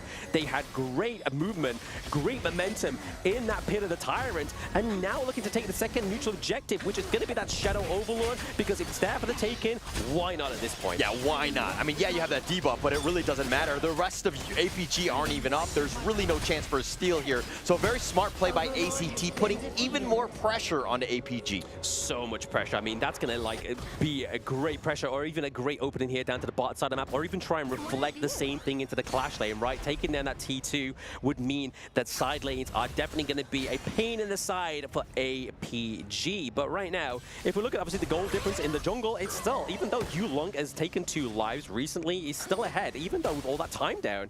Looking at the itemization, he looks like he is 5 stacked at the moment, looking to go for that last item there. Yeah, and look, with these Vanguards, this is going to be even more pressure to put onto APG. How are they going to be able to hold Yulong with less space to kind of make those approaches? And he finds Switch, but that's really not the target you want as he flashes away to safety. No, I mean, but with this pressure down to the bot side of the map, it does mean that APG have to kind of retreat from that team fight as well. They have to kind of tend the chickens down into the bottom lane, or else they lose the bot. But same here up into the clash lane as well. Yeah, Yulong still sticking around. There's 4 members of ACT. They want to kind of take this mid T2. Dowhan uses that force field suppression, and the Shadow Vanguard in the bottom lane, if anything. But Flukio is like, hey, space created, I'm off the map, but they find Ormson. But Dowhan, again, another force field suppression. They do not want to give up this Azure Golem. Don't want to give it over. I mean, if they do, I mean, that's a lot of resources got over. They aren't able to get it. It goes over to Flukio, and JC1, obviously having the own Azure Golem, is going to aid this D-Ranger into the late game. But right now, T2 getting taken down into the top side of the map, into the mid lane, potentially here as well. So this is a big domination, a big comeback for ACT. Yeah, this is the moment. That nice little cannon blast finding PHY. He has to go golden just to stay alive. And now Nitsu is still over the wall. They have the Vanguards. The potential jump in is there. But Flukio at about half-life needs to be a little bit careful. But it looks like APG are going to hold, at least for now. For now, I mean, how long can they? I mean, the dam looks like it's about to burst for APG, which is definitely where you want to be if you're ACT, right? The payback in this game number 2 for this 3rd seed Philippines team is looking strong. I mean, Nitsua is always at the front with the ultimate, but and then Sorrow maybe used it. Dowhan still up in front. He's been dragged away. He is solo. JC1 finds him. They get the pick off, and Saber is down as well, and ACD finding 2.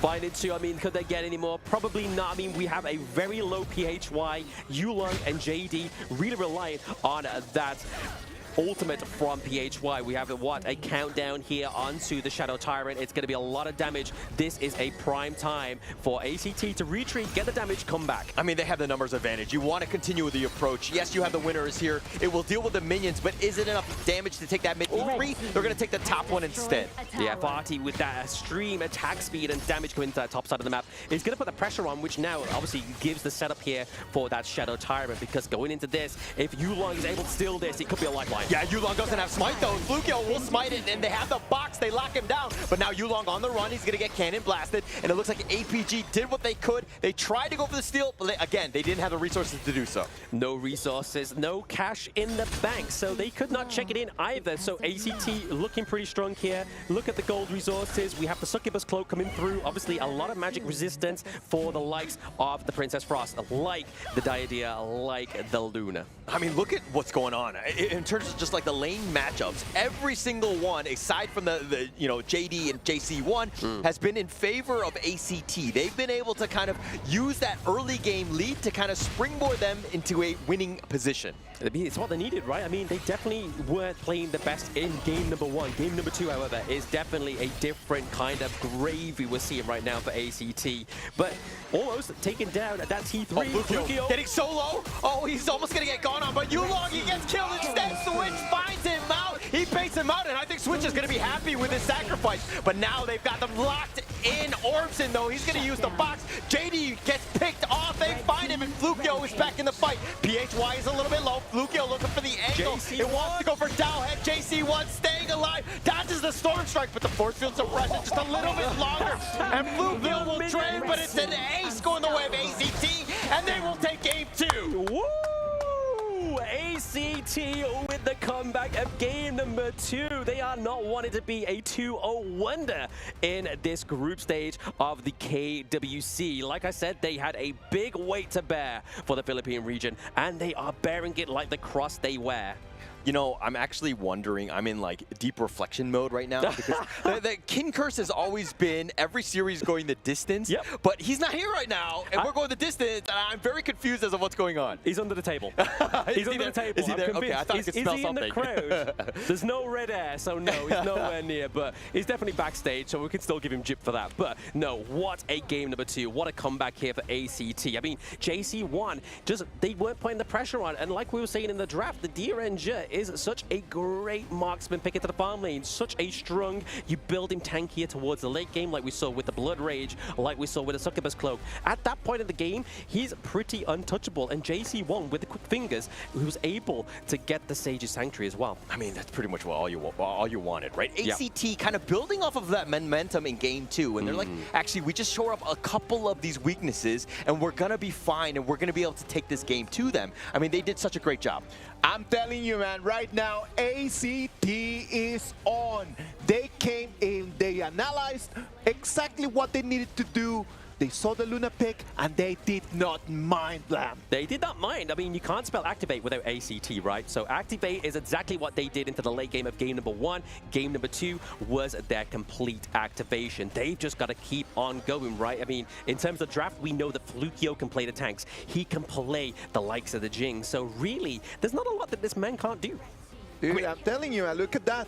Fat T right over there in that last one, standing up on business, allowing Flukio to run away, and then just turning it up for JC1 to deal the cards and take the kills. Yeah, it looked like APG, though, were willing to like go outside their base to take a lot of these fights, and they were trying to go for those pickoffs, and Yulong got greedy at times, but he got caught out by Switch in that last one, which was absolutely critical in that fight.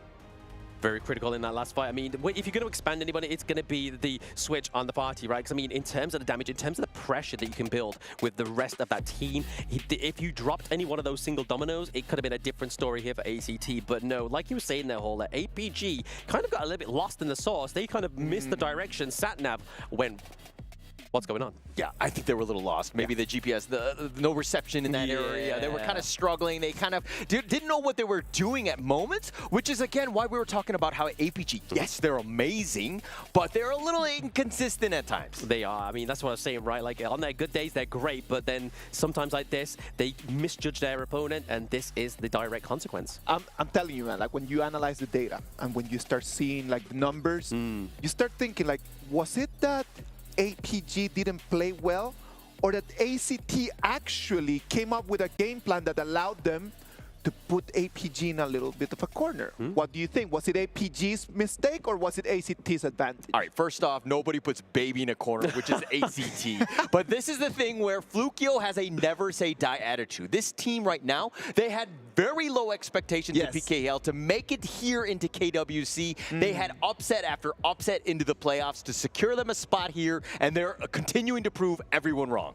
Everyone wrong, and continuing to prove the point that we made before this series even started. This is an open series team, and they've got up against a 3rd seed team within the MKL. If that doesn't mean anything's possible, I don't know what is at this point. That's such a cool fact, man. Like, they are really from open series. Yo, look, if PKL win this one, is PKL better than MKL over?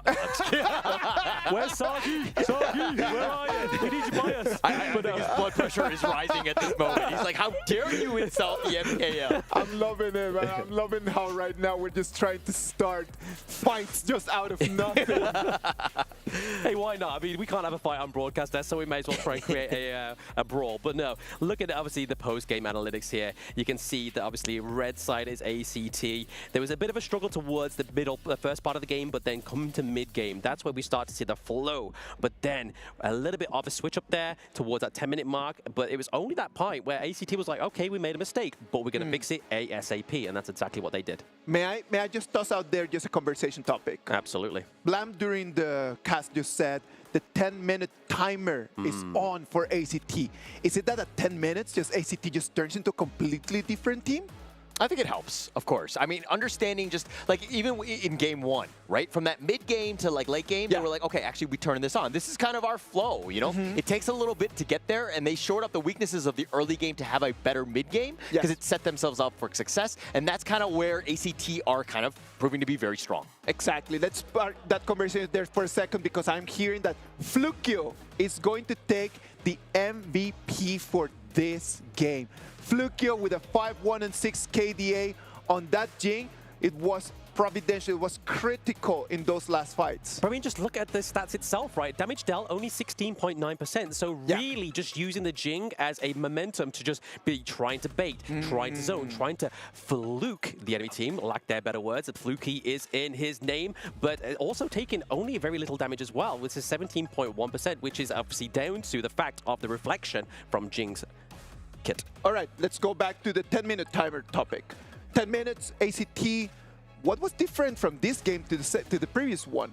Because I know that the same 10 minutes mark just happened in that first game. The same 10-minute timer goes on in the second one, but the result is different. What do you guys think happened there, Black? Because it's like that mid-game, or that early game, excuse me, where they got those 3 or 4 kills to kind of start things. They turned it into a mid-T1. Once you've taken that out, you can have so much map control, and they put a lot of pressure on, and APG had to play a very defensive, reactive game. Absolutely. I mean, like you were saying there, Ola, it's all down to that early game. Like we said in game number 1, if they weren't able to do that in game number 2, it would just be an APG show, unfortunately. Yes, they would have still come back online with that 10 minutes, but the fact they had still such a sturdy early game meant that they could have a greater activation. Imagine that. Do not let your opponent snowball early in the game, and you'll always have a chance just to turn things around. And that's what ACT did in this one. We talked in the first game that there was just like 1K, 2K, 5K gold advantage by 10 minutes. At 10 minutes in here, it was completely equal. None of the Azure Golems was taken away from Jing. That allowed Jing to stay online, to keep farming, to be alive, to be able to match the same pace and energy of that Luna. What happens after is that in the Tyrant battle, they win the battle, they take an advantage, and from there, it was all ACT. Yeah, all ACT at that point. I mean, they were able to just understand that even when things were close and you're kind of like, APG are coming back. But AC was like, oh, we're fine, we're fine. We're still okay. I mean, yes, the net worth lead might have shifted a little bit in favor of APG, but we still know that we have the momentum, we have that map control, we are fine in the late game. So do not just drop the bag at the beginning. Correct. Don't drop the bag, but I also want to put it there like shining onto the Motsu pick as well as the Hu1. I feel like that was the reason why it was like access denied for Yulong into the enemy jungle. Like if she went into the wrong brush, that's a CC hit. That's like an, hey guys, I've got some gold over here. Let's stop the Yulong and take them down. So that's why I don't think there's any contention for the Azure Golem for the side of APG. I think that the coach is really just putting all the hope on Flukio, just trying to build the whole system around Flukio, which is actually really nice. Now, talking on the other side, we talked a lot about the Luna. We talked a lot about like how it's being banned the whole day yesterday,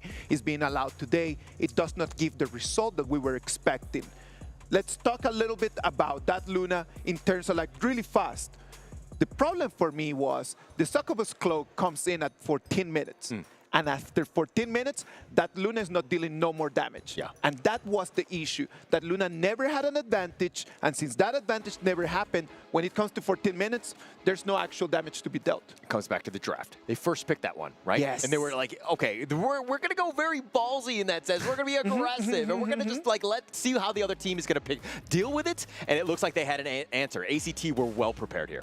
Very well prepared. But I mean, this is what happens. Like, yes, blue side does get the prio pick, but you get the reactive red side. So not only 2 counters, you also get just like, hey, right, okay, you're going to go for the Luna at this point of the game? Bet. let's counter it. Yeah, and they had answers, right? ACT understanding the task at hand. And I mean, to Isaac's point, you were like, hey, what are the coaches saying and all that stuff? I think it was more of just like, Flukio, turn on this button, let's go. Green light. That's it. That was the only thing that needed to be said, because he is the lifeblood of your team. He's going to carry you, and there's a reason why he was MVP. Beast mode. I'm going to coin it egg timer mode, because I mean, that exactly is it. That 10-minute mark was definitely the beast mode that they needed onto the side of Alpha ACT. But Alpha Gaming, we saw Dharma being banned out for the past 2 previous games. Dowhan's like, I need my activation. So maybe the core of APG is going to be exactly what they need to get the victory in this game number 3. This is the last chance for both of these teams. Those tuning in at home, you can see the scoreboard on there. 1-1, only one team can go into the upper bracket. And so far, this is looking like the closest one of the PKL teams have got to get it into that upper bracket. ACT locking in the Dolia, locking in the Gudo, once again going for a lot of sustain. A lot of sustain, and that Dolia is going to really help. This opens things up. I mean, we saw the power of it even in day 1 yesterday. Just about like how many, heroes have amazing ults to just kind of help with that sustain, and you have a lot of choices. This could be a potential really good combination for ACT. I mean, we've been saying this again. I mean, Alpha Gaming, are they the alphas within the drafts? I mean, we were denied the Fade all yesterday. We were denied the Luna all yesterday. Now we're getting Fade on the board. Now Saber gets Zhang Fei. He now gets the beast mode. I know that we've been doing a lot of research on like what's the meta, what are the top heroes for this, and Fade has always been the conversation. Yes. Like when we sit down over there for breakfast or for dinner, we're always talking about this, and Fade has always been the conversation. Blam, do you want to explain to everyone at home why? So with Fade's rework, he now effectively gets a double smite. So it's no longer the fact that when you get caught while he's ultimate, you're not just kind of slow and then you're waiting for the timer just to slash off. You basically turn into Jade and Crumble, but so do the neutral objectives. So effectively, you get 2 chances of trying to secure those very high intense team fights. So right now, in terms of resources and just like the very close marginal fights, Fade would be like the best option. Best option for getting that second chance, right? So making sure you don't lose any of those crucial team fights within the neutral objective camps. But honestly, it's the CC that comes through here for the side of ACT. You're looking at Mayin and obviously a Gudo, but also the Dolia. They've already got their numbers kind of stacked here with a lot of CC for the side of ACT. Yeah, I like what Alpha Gaming are doing, though, in terms of the response. Yes, they're solidifying and supporting this Fade as much as possible. He's going to get a ton of space, and you're going to see Yulong really shine on it. But they've picked up the Zhang Fei, #1 hero picked in MKL, has a lot of impact, plus top 5 pick here by Dharma. Again, just the counter initiation and that team fight when it happens is going to be very scary. ACT need to be careful with their positioning in every team fight. Need to be careful with their positioning, but also obviously they got the I Ching here. So if they really wanted to pair the Dolia up with the I Ching, they could, right? I mean, Double World is my board is going to be pretty control eccentric, but they're going to lock in the Dr. Bian here into the farm lane. I mean, this is something we've seen obviously from the KPL region. Again, just more sustain. Wow. Okay. All right. When in doubt, go with the Dr. Beyond to kind of help respond. I mean, look, it's going to be a lot of sustain. I mean, it's an absolute ton. But how they're going to go for this one is going to be interesting. But it looks like we've got the draft underway. I'm super excited about this one. I am super excited. I have no idea what is going to happen. This is going to be do or die. Both teams are ready. Casters, take it from here, please. We're going to take it from here, but first we're going to take a little bit of a pause here. But I mean, the Dr. BN here, again, is it going to be the pick that they really wanted to go for? Like, we've seen ACT. They like to survive in those team fights with a lot of sustain. And I mean, they already had the Dolia. They already had the Agudo. Now they have the Dr. BN, which means he doesn't have the greatest range. So you're already sacrificing that real crucial part, the crucial component of the farm lane. Yeah, but I'm wondering what they were like, hey, is the sustain from Dr. Beyond really enough to deal, like, come team fight, to deal with a Fade who's on that back line, like just slicing and dicing through everybody? I mean, only time would tell, right, if that is going to be the case. So it's going to be, like, again, his first skill, a lot of big wave, goes through, obviously starts to put that DOT onto the enemy teams, onto the minions. So wave clear is actually going to be pretty decent here for Dr. Bien. But I just want to go back to the point I was making is obviously we got the D-Ranger onto the enemy team, which that legal immunity doesn't really serve you much purpose against the Dr. BM, because if you use it, that damage already goes straight off you straight away. So you're already claiming a lot of that damage that's DOT is now damage now. Yeah, it's going to change things up quite a bit, right? I think that this is a nice little pocket pick, last pick surprise, getting them in. I mean, but is it like cheeky enough of a strat to pull out a Game 3 win against the number 3 squad in MKL? I mean, they've got to try and pull something out the back, right? I mean, why not give it a go? They have the lower bracket if they really feeling like, hey, we've proven ourselves against ACT. I mean, the rest of the group is not looking as easy as APG, but they could potentially go head-to-head. Like we're saying, they've already activated in game number 1. Game number 2 was their key part of the moment. But honestly, I think if it gets to the point of team fights, the sustain itself could be a problem for the side of APG. All right, as a coach, I think you would be more forgiving than I, where you're like, yeah, if you lose, we have the lower bracket, we're fine. But for me, I'm like, hey, you go to the lower bracket, you're dead. You're done. We're done. We're not going to even play about this. This is all in on this Game 3. Ensure that we win. We put our best foot forward and try our best to just take it now. Yes, and speaking of taking it now, we are back onto the Gorge once again. APG, for the last time, going against ACT. Who is going to be the victor? 3rd seed MKL, 3rd seed PKL. Right now, Philippines have 2 teams in the lower brackets. They don't want a 3rd. Yo, if you're in the comment section, you're viewing this, you're watching this live or whatever it is, but you got to give the energy to ACT on this one. The fact that they were able to bounce back, plus the other 2 squads from the Philippines unfortunately dropped down to the lower bracket, so all of the energy, any sort of benefit they get would be great for ACT here. Very great for ACT here. I mean, already kind of like putting the pressure onto JC1 on the Dr. BN, taking a lot of damage. They also able to secure away the Spike Tail Beast, so they're already trying to get the extra bit of farm over to JD on the D-Ranger. Yeah, I think that the biggest one for this game, ACT, Flukio, will be trying to siege as much as possible. Want to use that tempo, that wild growth to have that bit of a push to make things a little bit uncomfortable so that you control the map as much as possible. Yulong is going to want that space. Once he gets going, though, you got to be careful, especially if you're Nitsua or Ormson. Yeah, I mean, very squishy heroes onto the side of, obviously, ACT, especially the likes of, obviously, the Dr. Bien as well as Yixing. Yixing having that second wind, however. Yeah, it looks like this bottom lane. I mean, JC1 really bouncing back in that last one. Did Dr. Beyond, and not the most conventional of farm lane picks. I'm actually worried about my ranked games because are the farm laners going to start picking up Dr. Beyond more? No, I mean, I've seen it happen before. I mean, like I said, in the draft, it is a KPL strat that has happened before. The flash forward, taking liberties. They actually found Saber, who probably can Leaping Saber away if he wanted, but he's stuck in the board. Nothing of value was earned. This is what I mean. Like, this is so much damage and so much pressure already put on Saber because you see that little green bar on the health bar of your hero and you're like, if I stay in this team fight, that's going to get more increased. That's going to be a problem for me. Oh, the flash forward to try to go for the Silky overplay. Gets the pull, but the flash back from JC1. So a common skill was used at the end of the day. Common skill one used at the end of the day, but a lot of resources been given over to the side of ACT into the mid lane. They get priority right now. Obviously, Flukio on the Agudo, a very fast-paced jungle. I mean, the passive of Agudo as well is meaning that you can use his passive, he basically has no smite, right? Like he has that passive where he can take the blessing of one of these camps. Most times I like to go for the Azure Golem because you get that extra bit of magic damage, giving that hybrid damage like the D-Ranger. Yeah.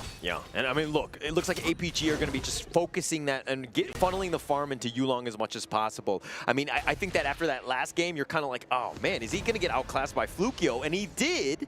I mean, to a lesser degree in game 1, but also definitely so in game 2. Definitely so in game number 2. Definitely for the side of ACT, it's the dream that they need, right? I mean, it was looking pretty harsh for the side of the PKL in day number 1. Day number 2, ACT are getting their hopes and dreams on the line here in this best of 3 between APG. But if we look at the goal difference, for the first time in the early game, it's going over to ACT. Yeah, so, okay, look, we know what happened in game 2. ACT obviously won that one in convincing fashion towards the end. But who from APG really needs to step up this game?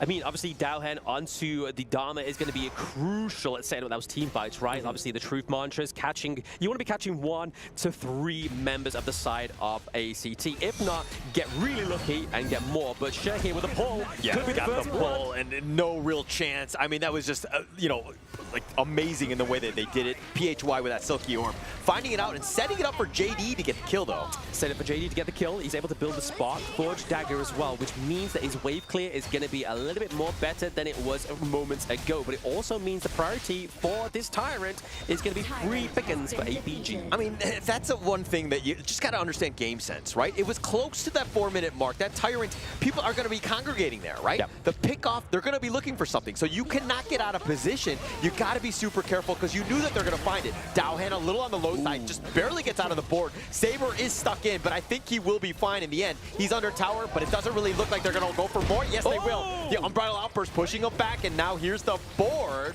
and they're able to lock Saber in, but he's like, for all he for, cage me not. Yeah, no, I mean, it's at the wrong point, right? You try to pick up Saber now that he's level 5, when he had his rage built up and the Unbridled Outburst. But this is the second time we've seen a Zhang Fei with a stun. Yeah, and this is a great one, right? I mean, I like the fact that he has that potential if he wants to go in. You have a little bit more control, which is kind of lacking on your side. I mean, if you have it, if you get that nice little stun, the rest of your squad, the skill sets for their stuns are going to be much easier. Yeah, I mean, it kind of makes sense, right? Obviously, they got the Fade, they've technically got 2 smites, so they don't need the third of Saber. Why not go for something that's going to give them a little bit more ease over the team fights? But right now, ACT take the first turret of the game. They lose first blood, but they get the first bit of Monopoly. Yeah, but it's like, okay, he's going to get a little serious on this one. Dowhen tries to go for the truth. Oh, he sidesteps it, and Switch stays alive, but the Golden keeping Nitsu alive. No, Yulong finds him, but a nice little 3-man stun. They have that board if they want to go. Dowhen is so low, he's going to limp away. He's going to be back. The Wild Growth still up in front, but ACT cannot find a kill. They could not find a kill, but what they did see is the Zenbon Sakura, right? They saw Byakuya Kuchiki on the Gorge, and again, this is just another one of the fantastic anime collabs for Honor of Kings. Oh, Yulong walking on the walls, walking on Jade, Ormson taking a lot of damage, and he's doing it from the high ground, so to speak. Yulong looking to go in, just scaring them away. ACT's like, hey, actually, we have the numbers advantage, but we don't want any piece of Yulong. No, no, no. They don't want Yulong right now. I mean, look at him. He's like level 10 in terms of the gold resources. It's going to be going funneled in over to him right now.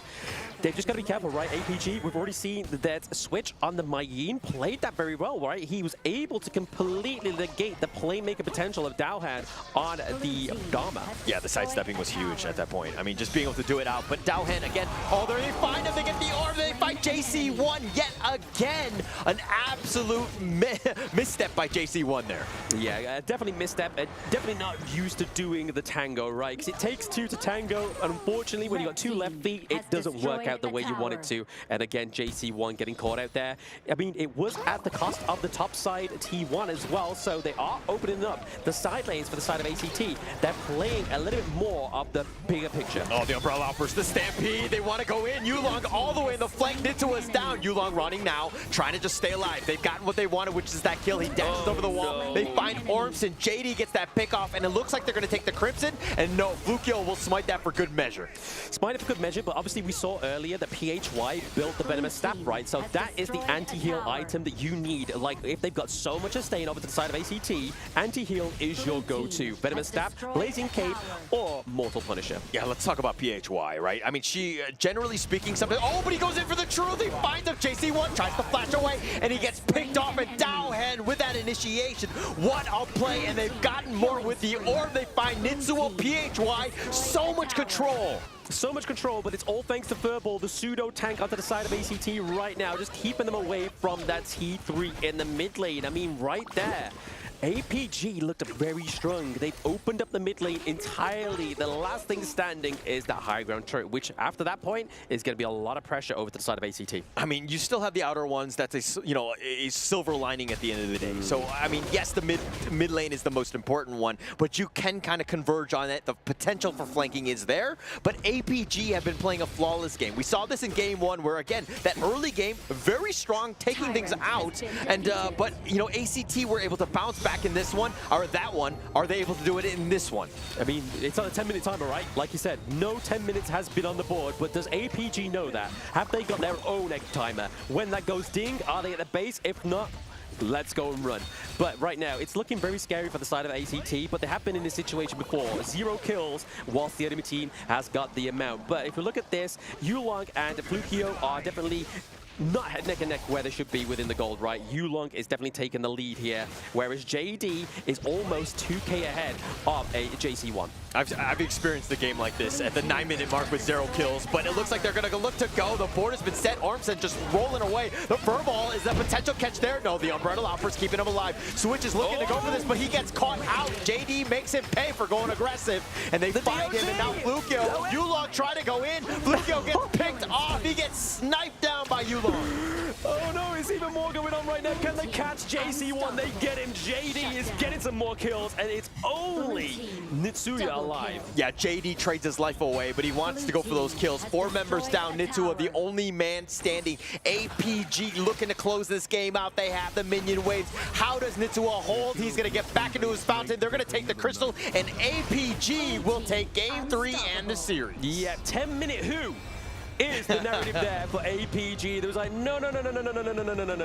We got to the 10-minute mark twice in this best of 3. We're not letting it happen for the 3rd game. But honestly, I want to just give props to Daohan there. Like, he had so much damage over time, working his way at him, thanks to the Dr. BN. He was punching through the walls just to get a little bit of that sustain from the minion camps. It was enough to keep him alive and enough to keep the dream alive for the 3rd seed of the MKL. Alpha Gaming go into the upper bracket. Yeah, upper bracket for now in the groups, of course. Just a really strong game, and that was the way they wanted to finish. Yes. They definitely learned. They took their licks, losing game 2. Game 1, a little bit of a stumble, but they ended up pulling that one off. That's going to help this team in the long term. In the long term, and you can't spell lung without Yulong, right? I mean, in this game, on the fade, he was exceptional. And you saw it there within the Tyrant camp where he used that new reworked ultimate. Using that smite from the ultimate, the execution meant that he was able to keep this smite alive just in case. Yeah, and look at these highlights. I mean, PHY, his orbs were absolutely insane. You pull one guy, insta-kill, right? Every single time he did that, and it's not easy to do. You've seen in other games, or in the S3 and all that, where the She just doesn't really able to kind of get those perfect pulls, but PHY was like a maestro on it. Absolute maestro. I mean, it was enough what they needed, right? They needed to kind of pull them in, right? They needed to bring them and bring the team fight to them, some fight on their terms. But right here, obviously, Daohan, focus, trying to go into there. You can see his health so low. He's punching the minions over the wall just to get a little bit of health to stay alive. But this was enough to keep the dream for APG, right? The damage from the D-Ranger, the Spark Forge Dagger, just getting that extra little bit of range that they need over the wall of the base and wipe out the enemy team. Yeah, just perfectly played right in the end. And understanding that JD was like, hey, I'm going to sacrifice it. We're going to go all in. We're going to be able to get this kill because, again, it's just like 2 more members. If Nitsuo is by himself, he has no chance to defend, and he proved them all wrong. Alpha Gaming is going to make it all the way through to the upper bracket. And sadly for ACT, they're going to go to the lower bracket. They did play well, but there was no 10 minutes timer this time, because we didn't even make it to 10 minutes. And I do believe that that's something that Alpha Gaming said. There was like, well, if we know that at 10 minutes they're going to turn Berserker, what about if right now we just don't get there? Well, we have all the different thoughts from the players over there with Mara. Let's see what they have to say. Here we are with Daohan. Congratulations. You started off the series really well in game number 1. Kind of almost lost it at the end, but then you got the win. Going to game number 2 was a totally different story. What happened there? Game 2, we got many mistakes and we lose it. But game 3, we already come back and try our best to win game 3. Speaking of game 3, the opponent's draft pick, it was literally basically to destroy the win condition of your team, but you managed to stay composed and you finished it really fast. What was the discussion behind there backstage? I think our coach Ben pick is help us very much, and the enemy ACT, that group, the hero must to be very very weak and try their best. So you felt that they were very weak. So do you feel like your team is the strongest out of Group D? Of course. Do you have a message to your next opponent that you're going to face in the upper bracket? Sorry? Your message to your next opponent. Of course, win next game. Congratulations once again. That was a great win. We're going to head back to our casters. Lead the gorge. Thank you very much, Mara, and thank you very much, Taohandos. Gives us right now a topic to talk about right now. The composition from ACT. They decide to go from a non-very traditional composition in there. What are your thoughts on that? I'm not a big fan of it. I mean, you were talking about the fact that it's a KPL strat, but it is a KPL strat, right? And kind of pulling it out in this one, especially with Game 3, everything on the line, right? I think every game is so important that you need to put your best foot forward and not have these kind of like niche drafts going in. Of course. I mean, towards the end there, obviously, for the side of APG, they banded the Lung, right? Which is obviously always lovely to be paired with the Dolia. So honestly, they already exhausted quite a few of their marksman picks. So they kind of thought, you know what? Let's go for a little more sustain. Let's try and get that damage over time. And it almost worked on Saber, right? For the Zhang Fei.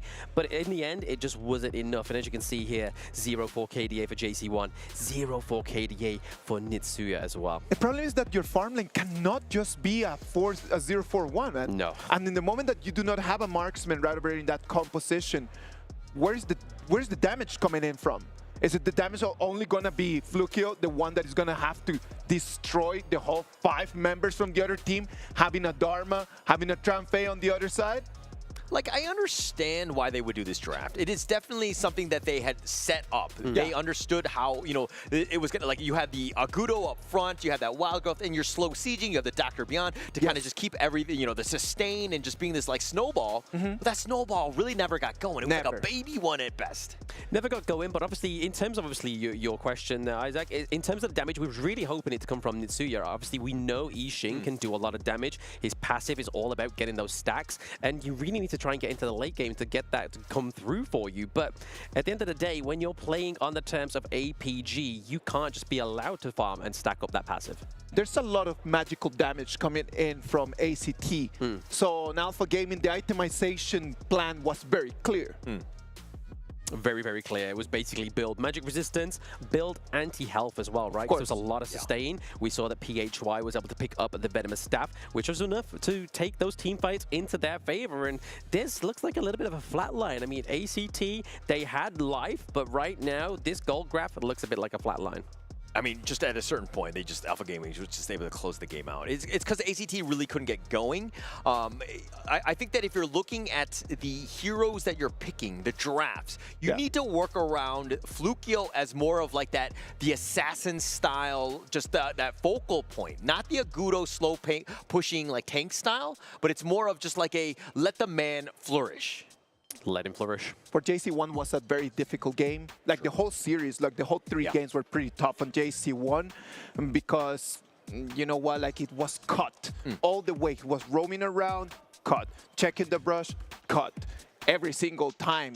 And for a marksman to be, for your farm laner to be doing that, it's kind of tough. Well, let's take our eyes out of ACT and put them on Alpha Gaming.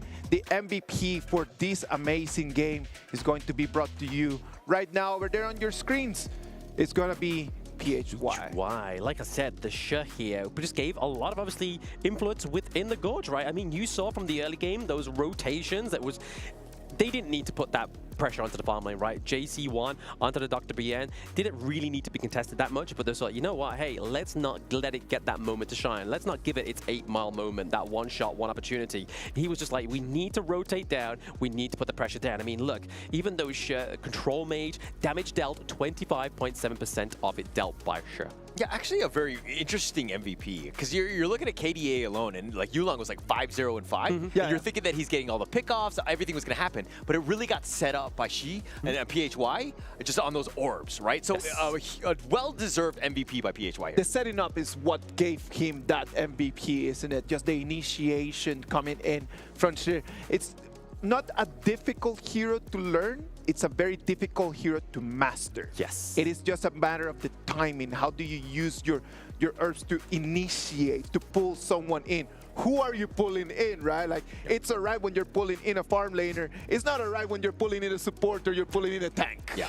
I mean, he pulled in JC1 like many times. Many right? times. JC1 struggle. I mean, this is also the problem with Dr. Beyond. He needs to be up close a little bit. He doesn't want to be, I mean, generally if it's like a traditional farm laner, he's got that long distance and he stays away, but he has to be up close, and that's a perfect time to get that orb on. Very perfect time, but this is going to be the end for ACT for now, but next game soon. Come on, man. Like, ACT still has a chance to go and move forward. They're going to have the last chance as they're going to move to the lower bracket. We're going to have a chance to go and have a little bit of a break as we come back together for match number 2.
Come on, let's go.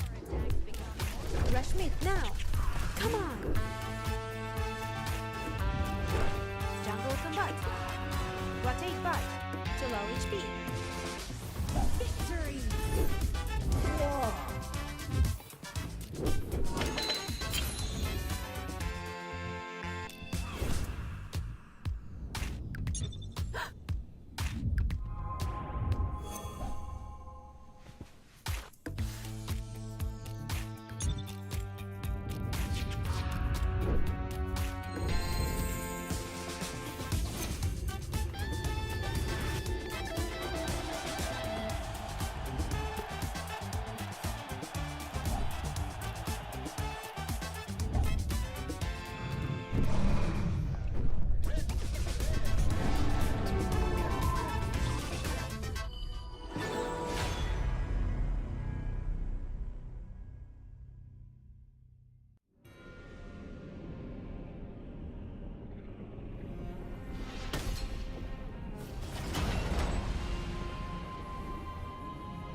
Welcome back. Game 1 is done. We're gonna move into game 2. We had already APG moving forward, ACT sadly are going to be waiting for the loser against this next match. In this next match, we're going to have OG Esports against Nongshim RedForce. The game that you guys have been waiting for. There's a lot of pressure on this one. Let me be very, very honest. Let's set up the stage a little bit. KME, I was part of that one, and I did see Nongshim RedForce pull out the W, right? They were the champions. They were the #1 squad. OG Esports from KM West, Blam. Your thoughts on this team as they were second place? I mean, come on. I mean, it's KM West. I mean, KM East. I mean, do they have any kind of other good team than Nongshim? Not really. I mean, West is the best at this point. But OG Esports, obviously, they did lose to Twisted Minds in a 4 best-of-5, but it was a phenomenal game, and they're still here. They're still here. Yeah, I mean, this is going to be an interesting one. All jokes aside, these are 2 top teams. It's going to be very interesting to see who kind of pulls this one out. But yeah, I'm going to introduce these boys. I mean, it's Keke, Dao, Wen, An, and Muchen on the side of OG Esports, also known as Dream OG, because they are the original Dream of the West. Yeah, I mean, look, this is a powerhouse of a team. I hate having to compliment this team, but Dao is an absolute beast. He's an amazing jungler, and you're kind of seeing the players as they coming in. Yeah. But this is a squad that is really next level. I think they have championship aspirations. The skill and the mechanical play is there, but they sometimes stumble. Sometimes they've had some confidence breaks where they had a 3-1 lead in, I believe, Season 3, and they kind of crumbled, going up against Nova Esports, were the eventual champions. All right, but what makes OG Esports such a strong team? Like, in your eyes, what is the factor that could give them a chance for the championship? I mean, they have Dao, right? Dao obviously has been such a great experienced player, especially to lead these boys to where they are, like almost championship winning material, almost beating Nova Esports. In a different timeline, we could be seeing OG, they could have been the Season 3 champions. Yeah, actually the craziest part about Season 3 is that if OG, or at the time, if they were to pull out the victory, they might have beaten Nongshim RedForce, which ended up going into second place going up against Nova Esports. If that matchup was there. In an alternate universe, unfortunately, that was not the case, because we're going to see Nongshim RedForce, and these are my boys, Kyung9, Haku, Illusion, Siri, and Faye. Haiting, let's go. I'm going to be like Hola. I hate giving compliments to these teams, but they are a great team as well, right? It is Kyung9. I mean, he is a great Clash laner, right? Like, honestly, one of the best ones to watch, honestly. Illusion, Siri, Faye. Obviously, Faye is just coined as one of the great great support players, right? Like, he is honestly one of the ones to watch. Very experienced team, and like a lot of these players I've seen already from a long, long, long time. Oh, like, yes. They have been really just putting a lot of games under their belt. I mean, they've gone through these systems, so to speak. I mean, way back in the day when the Korean, there was a league, unfortunately, they were Genji at the time. I mean, they didn't really kind of pay off in that sense, but they've learned so many, losses, and through that experience has really kind of evolved this team. Like, their hero pool is very deep, but are they able to play a best of 3? That one is going to be the most interesting question of the day. Maybe in the best of 7, they might have an advantage, but is that going to transmit into the best of 3? Like I always say, it's my coin tagline, best of 3s, anything can happen, right? And I mean, we always say that Nongshim, they need a few games to warm up. So can they have enough games? Is one game enough to warm up within this best of 3? I suppose we won't have much longer to wait, right? I mean, we are getting into it. You can see the players here. Currently on the screen is the boys, the Korean representatives, the JPKR region #1. It is a Nongshim RedForce. Yeah, and this is a team that, why we were talking about the fact that, like, in best of 3s, they might not be as good because they learn on the fly, right? When they lose, and then they're like, okay, we know what we need to adjust, and they make those micro adjustments in games. So, like, longer series, Nongshim RedForce does really well, especially in Season 3, where every single best of 7 went to an ultimate battle. I mean, where's Nongshim's monkey mascot? I mean, that's already proven, like, a better advantage right now. We got a mascot. It's on the chest. It's on our hearts. KMW, baby. Are they allowed to have 2 coaches like that? Can we get some referee to look into this? This doesn't seem fair, no? Getting into the draft of game #1, Coach Andy there we saw on the screen. And obviously for Nongshim RedForce, coined as the greatest red, their coach is going to be YK. But we're looking at banning out the Liang, we're looking at banning out the Ali. So already trying to take that power coupling, that control mage coupling of the Princess Frost and Liang from the side of Nongshim RedForce. Sorry, you call them the greatest what? Red. Can you say it again? Greatest red. Okay, I just wanted to hear you say it again. Just many, many times. Just inserting your energy into the Nongshim RedForce team as they get ready for this draft 1. But OG Esports is Dream OG. They're the original Dream. Yeah, okay. I mean, yes, you have your dreams, but we've seen Inception. It doesn't always work the way you want. And I think that Nongshim RedForce, with the power of ramen, Shin Ramen, they're going to do awesome.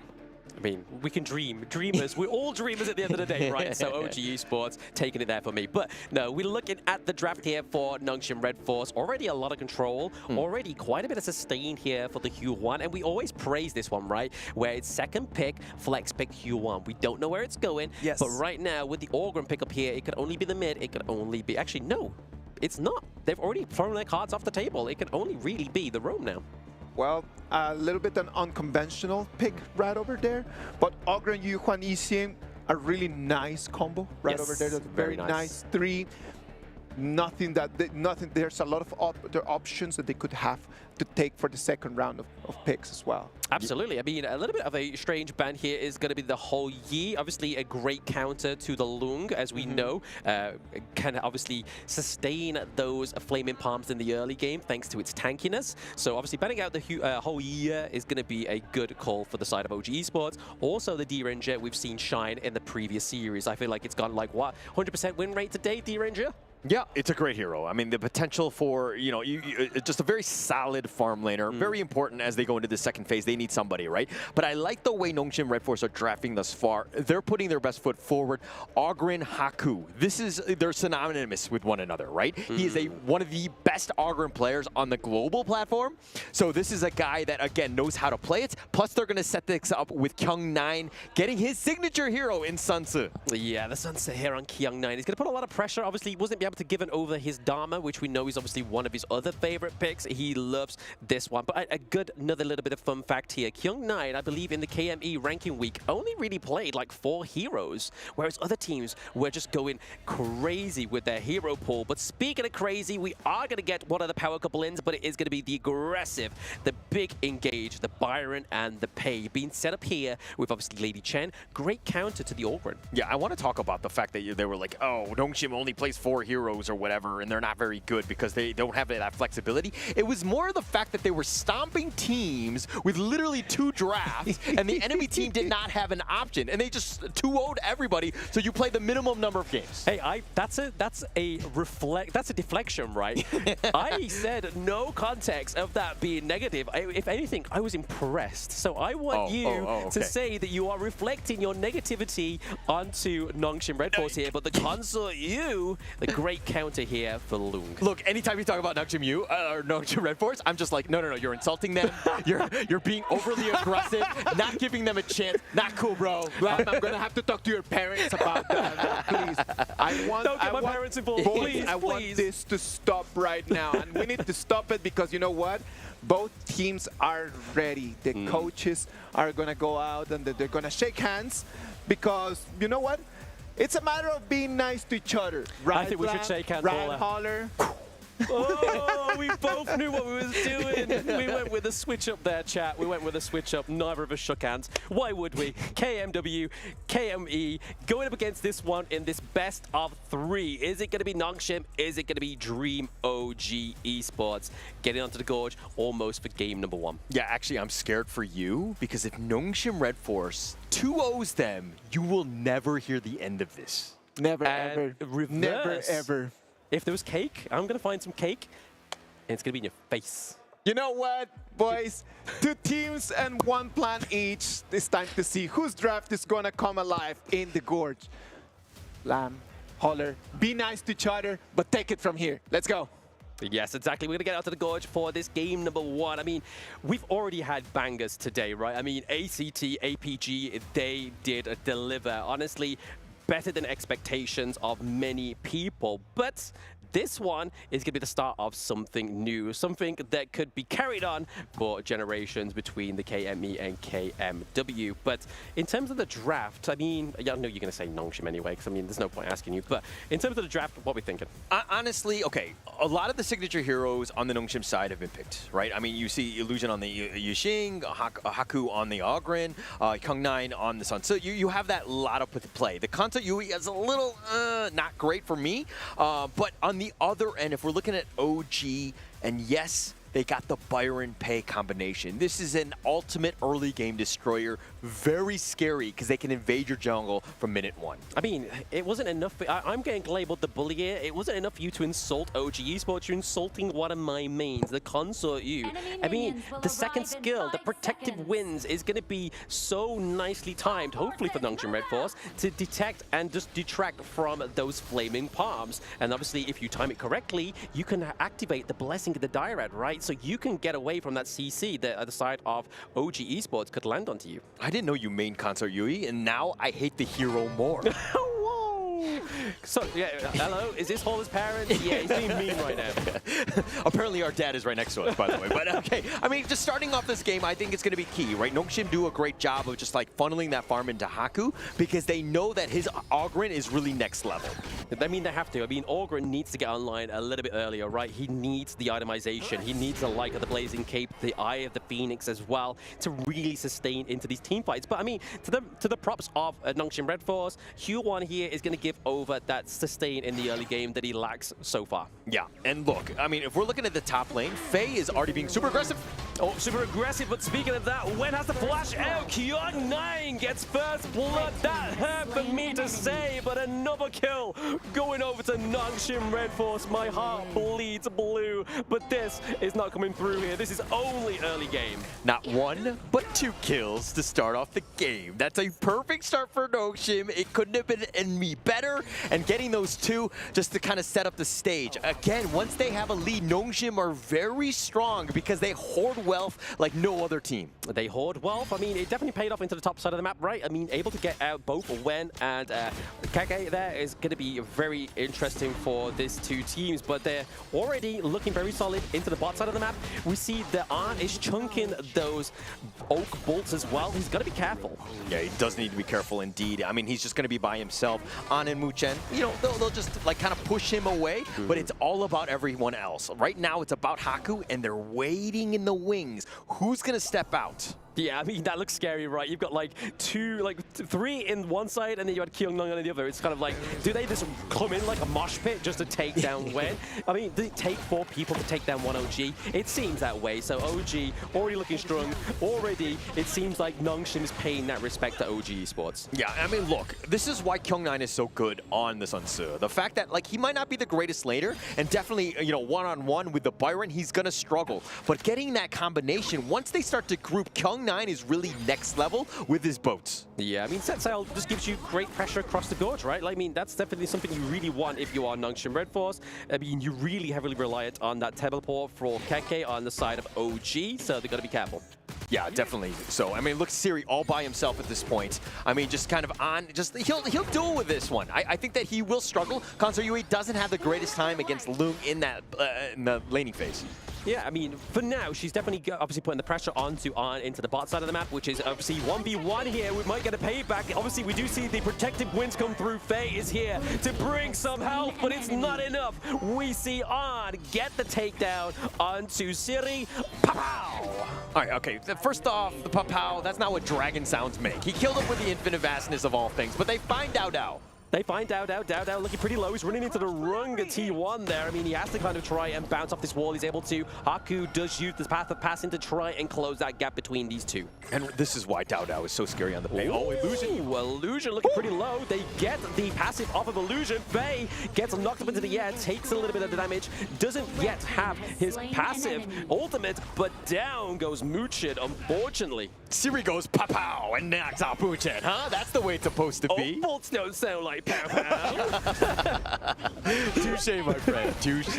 But if we're looking at the gold, obviously still not OG Esports is taking that part. So with the like of the pay, they're looking to make sure and maintain that lead for the side of OG. Getting the Tyrant means that they're going to have a little bit of a leeway here with the damage. But right now, a lot of control being thrown about the gorge. I mean, the biggest thing about OG's lineup is that it's all about tempo, pace, early game lead, and you're just seeing the strength of it through Dao. Being able to pick that Tyrant up, very huge for them. I mean, but the net worth, I mean, Nongshim doing such a great job of farming themselves, especially since they got those earlier kills. Yeah, the earlier kills, exactly. They definitely set them up. Obviously, First Blood having that little boot of extra boost bonus, but CDK here, login fight on to get some free stuff. And speaking of free stuff, we're looking at taking some of these minions down here just to get a little bit more gold over the side of OG Esports. But right now, in terms of the level differences in the jungle, it is pretty much a non-existent. In terms of the gold lead, currently Haku about 100 gold ahead, so it's a coin flip at this point. It's a coin flip, but here's the thing.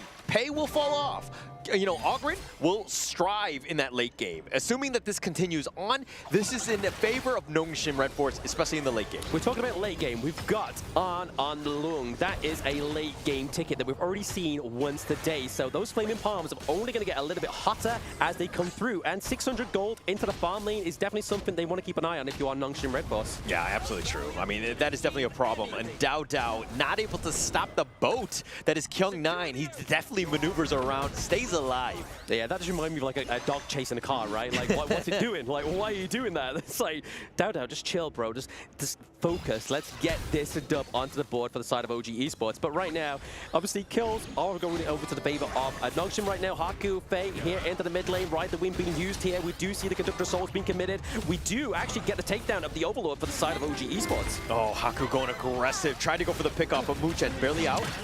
Ooh, almost. The Wolves My Board is going to capture Dao here, but is it going to be enough to contain the beast? Obviously, the Frigid Prison does come through. Haku getting taken down here, potentially by Keke. He comes from the back line with a pow. Yeah, that was definitely a pow. Keke just making it pay. Haku, I was like, he's a little out of position. And this is about a bit of an issue with him. Dare I say weakness. Haku sometimes likes to be all the way up in front. He thinks that he's being protected, but sometimes he definitely has those blind spots on the side. Yeah, unfortunately. I mean, that's where Keke is going to be looking at, right? The blind spots from the side, the back access into the team fights as well, just catching you off guard. I mean, he's done great here to kind of freeze the wave into that T1 so that the Vanguard could come around and take this T1 into the clash lane. So yes, they lose First Blood, but we get that first turret. My, have the tables turned at this point. I mean, Nongshim were definitely leading in the first 2 or 3 minutes with those kills, but now everything is shifted, and now I'm kind of scared, dare I say. You're scared? I mean, Nongshim's meant to be the greatest red, but I'm seeing Crimson buff, Crimson buff, Crimson buff for the side of OG.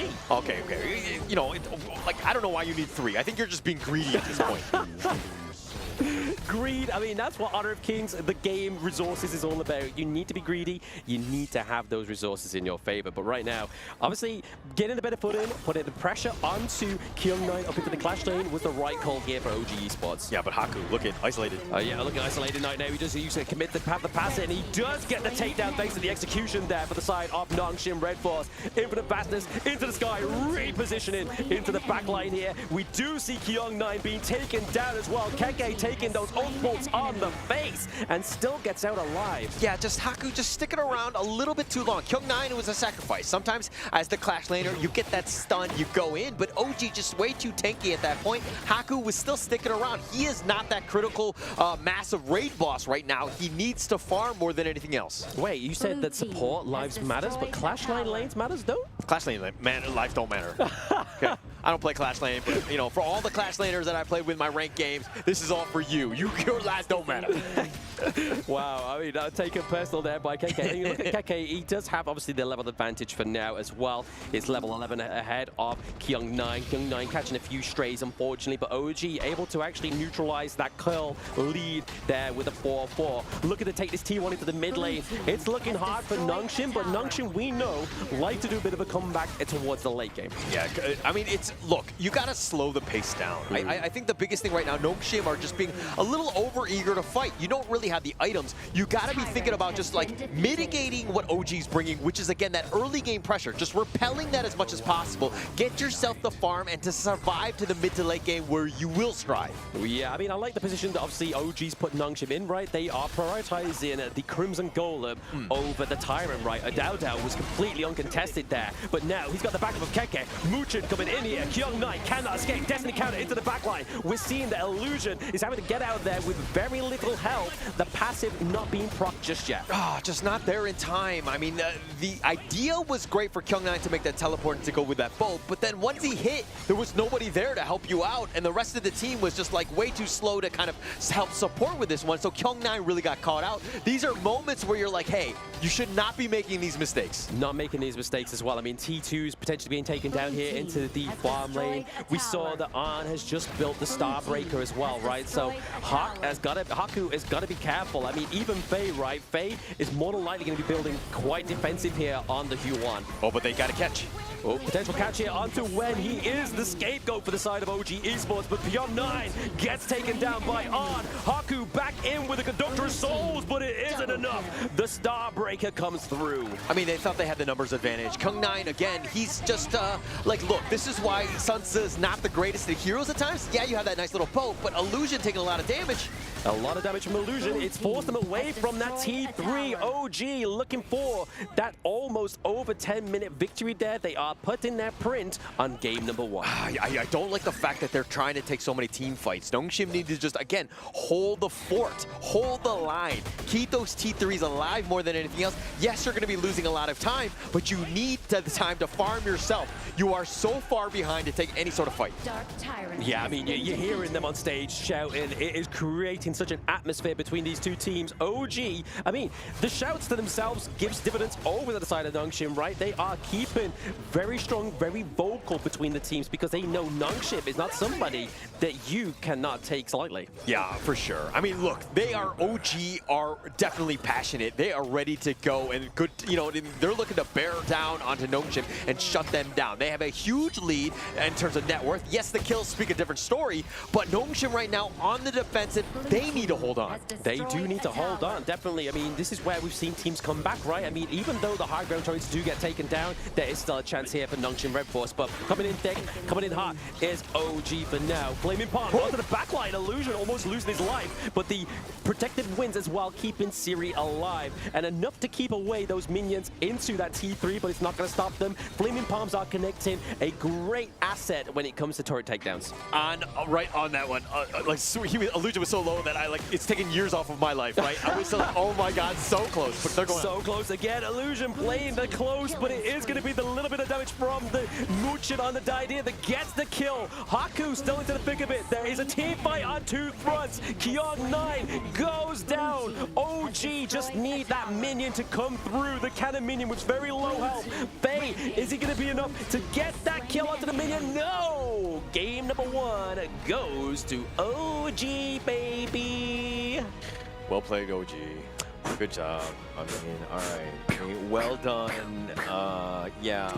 I want to say that OG didn't really win, but it was more like Nongshim lost, right? Because the way that they were playing on that one, they were overly aggressive. They were kind of getting themselves out of position at times. And I want to say that this is uncharacteristic of it, but no. Watching Nongshim for as long as I have, this is something that they have. The tendency to do this has been on point. But again, this is why Nongshim need longer series, because they need to shore up these weaknesses. So you're taking away the win from OG and still trying to spin it into a positive that Nongshim just had a good loss. Yeah. Is that what you're trying to say? All right, whatever. Well played. You know, I mean, it's just one game. It's a best of 3 more than anything else. We have a long way to go. We do have a long way to go. I mean, this is only the start. It has been very fiery, and as you can see from these highlights, OG Nongshim going head to head is nothing but satisfaction for me. Yeah, well, okay, all right. I'm glad you're satisfied. It's just one game, but the marathon isn't over here, right? Nongshim will bounce back in game 2. That tends to be their MO. though. They tend to just draft really well and kind of play them in. I think that you need to rein in what Haku is trying to do. He's been overly aggressive. Even this set sail Kyung-9, look at his positioning. He's so far out. He's like, oh crap, now I'm screwed. No real chance. And now Haku's like, do we fight? What's going on? Tries to go for the Conductor Souls. Not enough sustain to deal with these things. Yeah, Siri, Faye, and Illusion just like, you know what, let's go to the back line, guys. Don't worry about it. Kyung-9's just kind of whiffed that boat, unfortunately. Satnav played up. We've seen it already onto the Honor of King KWC this day already. But right now, OG looking pretty hot. I mean, early game got me worried. Those 2 kills for Nongshim RedForce, I was a bit scared. I almost went into the fetal position, but I didn't. I kept the dream alive, and Dream OG is the reason why. If they got 1 more kill, would you have gone in the fetal position then? Potentially. Is it just that was the tippy, that's the threshold? Yeah, got it. If we get some super chats in the YouTube, I'll go into the fetal position. All right, understood. At least we know what your limits are. I mean, going into this one, what are the limits of Nongshim of just like trying to bounce back? The limits of Nongshim trying to bounce back, I feel like it is obviously down to the draft rate ultimately. Okay. No, I do agree with that. I said your thoughts on this one. My thoughts is that I'm having the time of my life. I am enjoying it a lot, man. I was just checking on what the chat is talking about, and everyone is loving the banter. I was like, you know what? Let the boys fight. Yeah, why not? Everyone seems to be loving it at home, so yeah, let's go with that. I enjoyed a lot the game. Yes. For me, it was more that Nongshim lost the game than OG actually won the game on their side. It's not saying that OG Esports did not play well. I'm just saying that Nongshim RedForce just played not to their standards. Preach, brother, preach. I mean, that's exactly what it is. I saw some money exchange hands under the desk here, so I'm in the I'm in the hot seat here, and I can see everything. But no, we can't deter that victory away from OG Esports, right? I mean, Keke, yes, he had a little bit of a struggle into the early game, but his position into these team fights is the reason why he got MVP. Yeah, okay. Look, Keke and Dao Dao definitely made their impact. I mean, they did a really good job. But if we're looking at when he died 4 times, you call this guy a championship team and you died 4? Okay, definitely. Sacrificial. Definitely. Somebody has to take it on the chin, and unfortunately, it was when in this game number 1. It may not be him in game number 2. Lam, you mentioned something very interesting. Like, someone needs to just kind of like jump in first. Yes. I'm sorry. Like, we cannot just go into every single fight and make it a 5-0 trade. Yes. It's rarely that happens. So someone needs to be that first person. If when it's deciding that, well, my character can just die first, why not? Exactly. I mean, if you look at the damage dealt by Wen, and even though he died, sorry, but look, 68k, Siri 40k, 68k, Haku 52k, 68k, Illusion 37k. Oh, these numbers are making me sleepy. Where's King when you need him? I need to beat someone else on KME as well. Bring him on. I understand. Obviously, OG playing the late game and understanding how they need to do it. They play that one flawlessly. I think if we're going to look at this draft, it was more about the bans. Letting that pay go through, especially into Dao Dao, that is a losing recipe right there. It's either that or they're just like exhausting that kind of draft, right? Because we know that they love that draft. The Pei and the Byron, I mean, it's the Keke and Dao Dao special. I mean, the guys are both so nice, they named them twice. No, I'm telling you, man, Dao Dao had an amazing performance. That's the reason why our MVP for this game is going to go right to him. MVP for this game is going to be OG Esports, Dao Dao, 2-0-5 from a KDA. A performance that for me, in terms of what Pei can do, it's okay. He performed really well, but it was not the only reason why they won. Right? We got Wen just being there, dealing the damage, sadly not being able to survive until the end. So for me, it was in between Dao Dao and Wen. Absolutely. I mean, what rhymes with Dao Dao? Pow pow. Which, again, dragons do not make, okay? Going back to the game. But I think in this one, the most important thing is that, like, if you're going to allow, like, a Pei, which is a very tempo-based hero, right? And especially early game, for the Nongshim side, they need to react accordingly, either through draft and counter-picking it, breaking up definitely the Byron-Pei combination, or playing a little bit more aggressively, or trying to be, like, defensive and protecting your own jungle. I think that Pei kind of got going, and once Dao Dao gets going with that mobility, he's almost nigh unstoppable. Pretty much, basically. He just dictated the pace of the game, right? Like, the fact that he dropped no lives was the reason why he was able to just kind of perform that well. Like, if they really tried to focus Dao Dao, then I think we might be seeing a little bit of a different story. I hate to admit it. So from the BP, already the destiny was already set on what it's going to look like. The BP was not for Nongshim RedForce. So draft-wise, if you look at this in isolation, you just look at Nongshim's draft, you're like, this is a classic Nongshim lineup. Okay. Right? They brought everything, that their signature heroes. This is what they're very comfortable with. But this is the perfect counter, which is, again, the pay, which is like tempo. Like, you're taking away all of that, time and, the farm away from Haku, who really never got going because he was just like, oh, okay, we got to fight. Now we got to go. And he's just like, not really that critical mass yet of items. Exactly. So it's just a really uncomfortable situation for Nongshim. Very uncomfortable for everybody, I think, because, I mean, we saw the fights always happening on two fronts, especially towards the end there as well. Like, Haku, like you said, would always go in with the Path of Passing to try and sort of, like, get the Conductor Souls, get the knock-up to try and stop any kind of CC immunity, and then the boat came through, but it always didn't quite go the way they wanted to, and obviously always takes two to tango. We're always talking about, like, what does the other team that lost need to do in order to turn things around, but let's just change that conversation and say, like, what does OG Esports need to do in order to seal the deal and to just go home with a 2-0? Again, I feel like it's just rude to repeat the execution of whatever they did in game number 1. I mean, it's definitely clearly working. I'm pretty sure it doesn't really want to be a scapegoat in game number 2, but if it works for the side of OG, why not? So you believe that they just need to keep going with the same plan? You think that nothing needs to be changed? Everything needs to be just the same way as the game 1? Sure, yeah, I think so. I think if it ain't broke, why fix it, right? I think that they continue on, let Nongshim make the adjustments, right? Okay. I mean, look, there's not really too many heroes like Pei where you have that early game advantage. So it's going to be a little bit more balanced in that regard. So let's see what sort of bag of tricks Nongshim have, because again, they usually have a counter. Again, they usually will strike back in series, but in a best of 3, do they have enough time? They do have the hero pool to just kind of like come out with something nice, but they seem not to be able to be nailing the bans right now. Like the picks, they're nailing that part. The bans, this the one area that they do need to improve immediately. Yeah, definitely. It'll definitely help them out, especially going into game 2, which is going to be key for this one, right? Nongshim, if they go down 0-2, I will never hear the end of it from Blam. So Never, everything is at stake. Everything's at stake. Your pride, your boys, everything. But I'm here to take it all, baby. I'm like the Monopoly guy. But right now, we do see the idea being banned once Moochin gets that pick. We know he loves that pick so much, and they were able to give it over to him. So, like I was saying to Isaac in that game number 1 analyst there, is the fact that maybe Nongshim just kind of exhausted the best draft from OG Esports. We got the pay off the board, we got the Byron, we got the Diadea as well. Yeah, so, I mean, dare I say it's called horse trading, where you kind of not put your best foot forward. But, I mean, looking at that draft, Nongshim's RedForce, that was their lineup, right? This is something that they win with. That is the exact lineup that they wanted.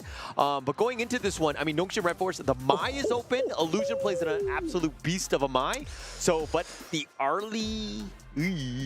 not happy with it. I'm very happy with this with Ard. I mean, we saw it in the KMW. He was taking teams at 3v1 in the early game. He knows how to perfect this Parasol so well into his advantage. He can get dived. He can come out without a scratch. So, honestly, Nongshim, I'm not too sure what they're going to be doing here. Maybe they gave over the Arlie so that they could get the Mai Shiranui here. Okay, all right. Everybody loves Mai, I mean, for 2 reasons, right? But if we're looking at Fatih here, I mean, the amount of sustain, this is definitely a new one into the Kyung9 lineup. We haven't seen him play it. Obviously, it wasn't available then. Yes. But look at how OG have responded.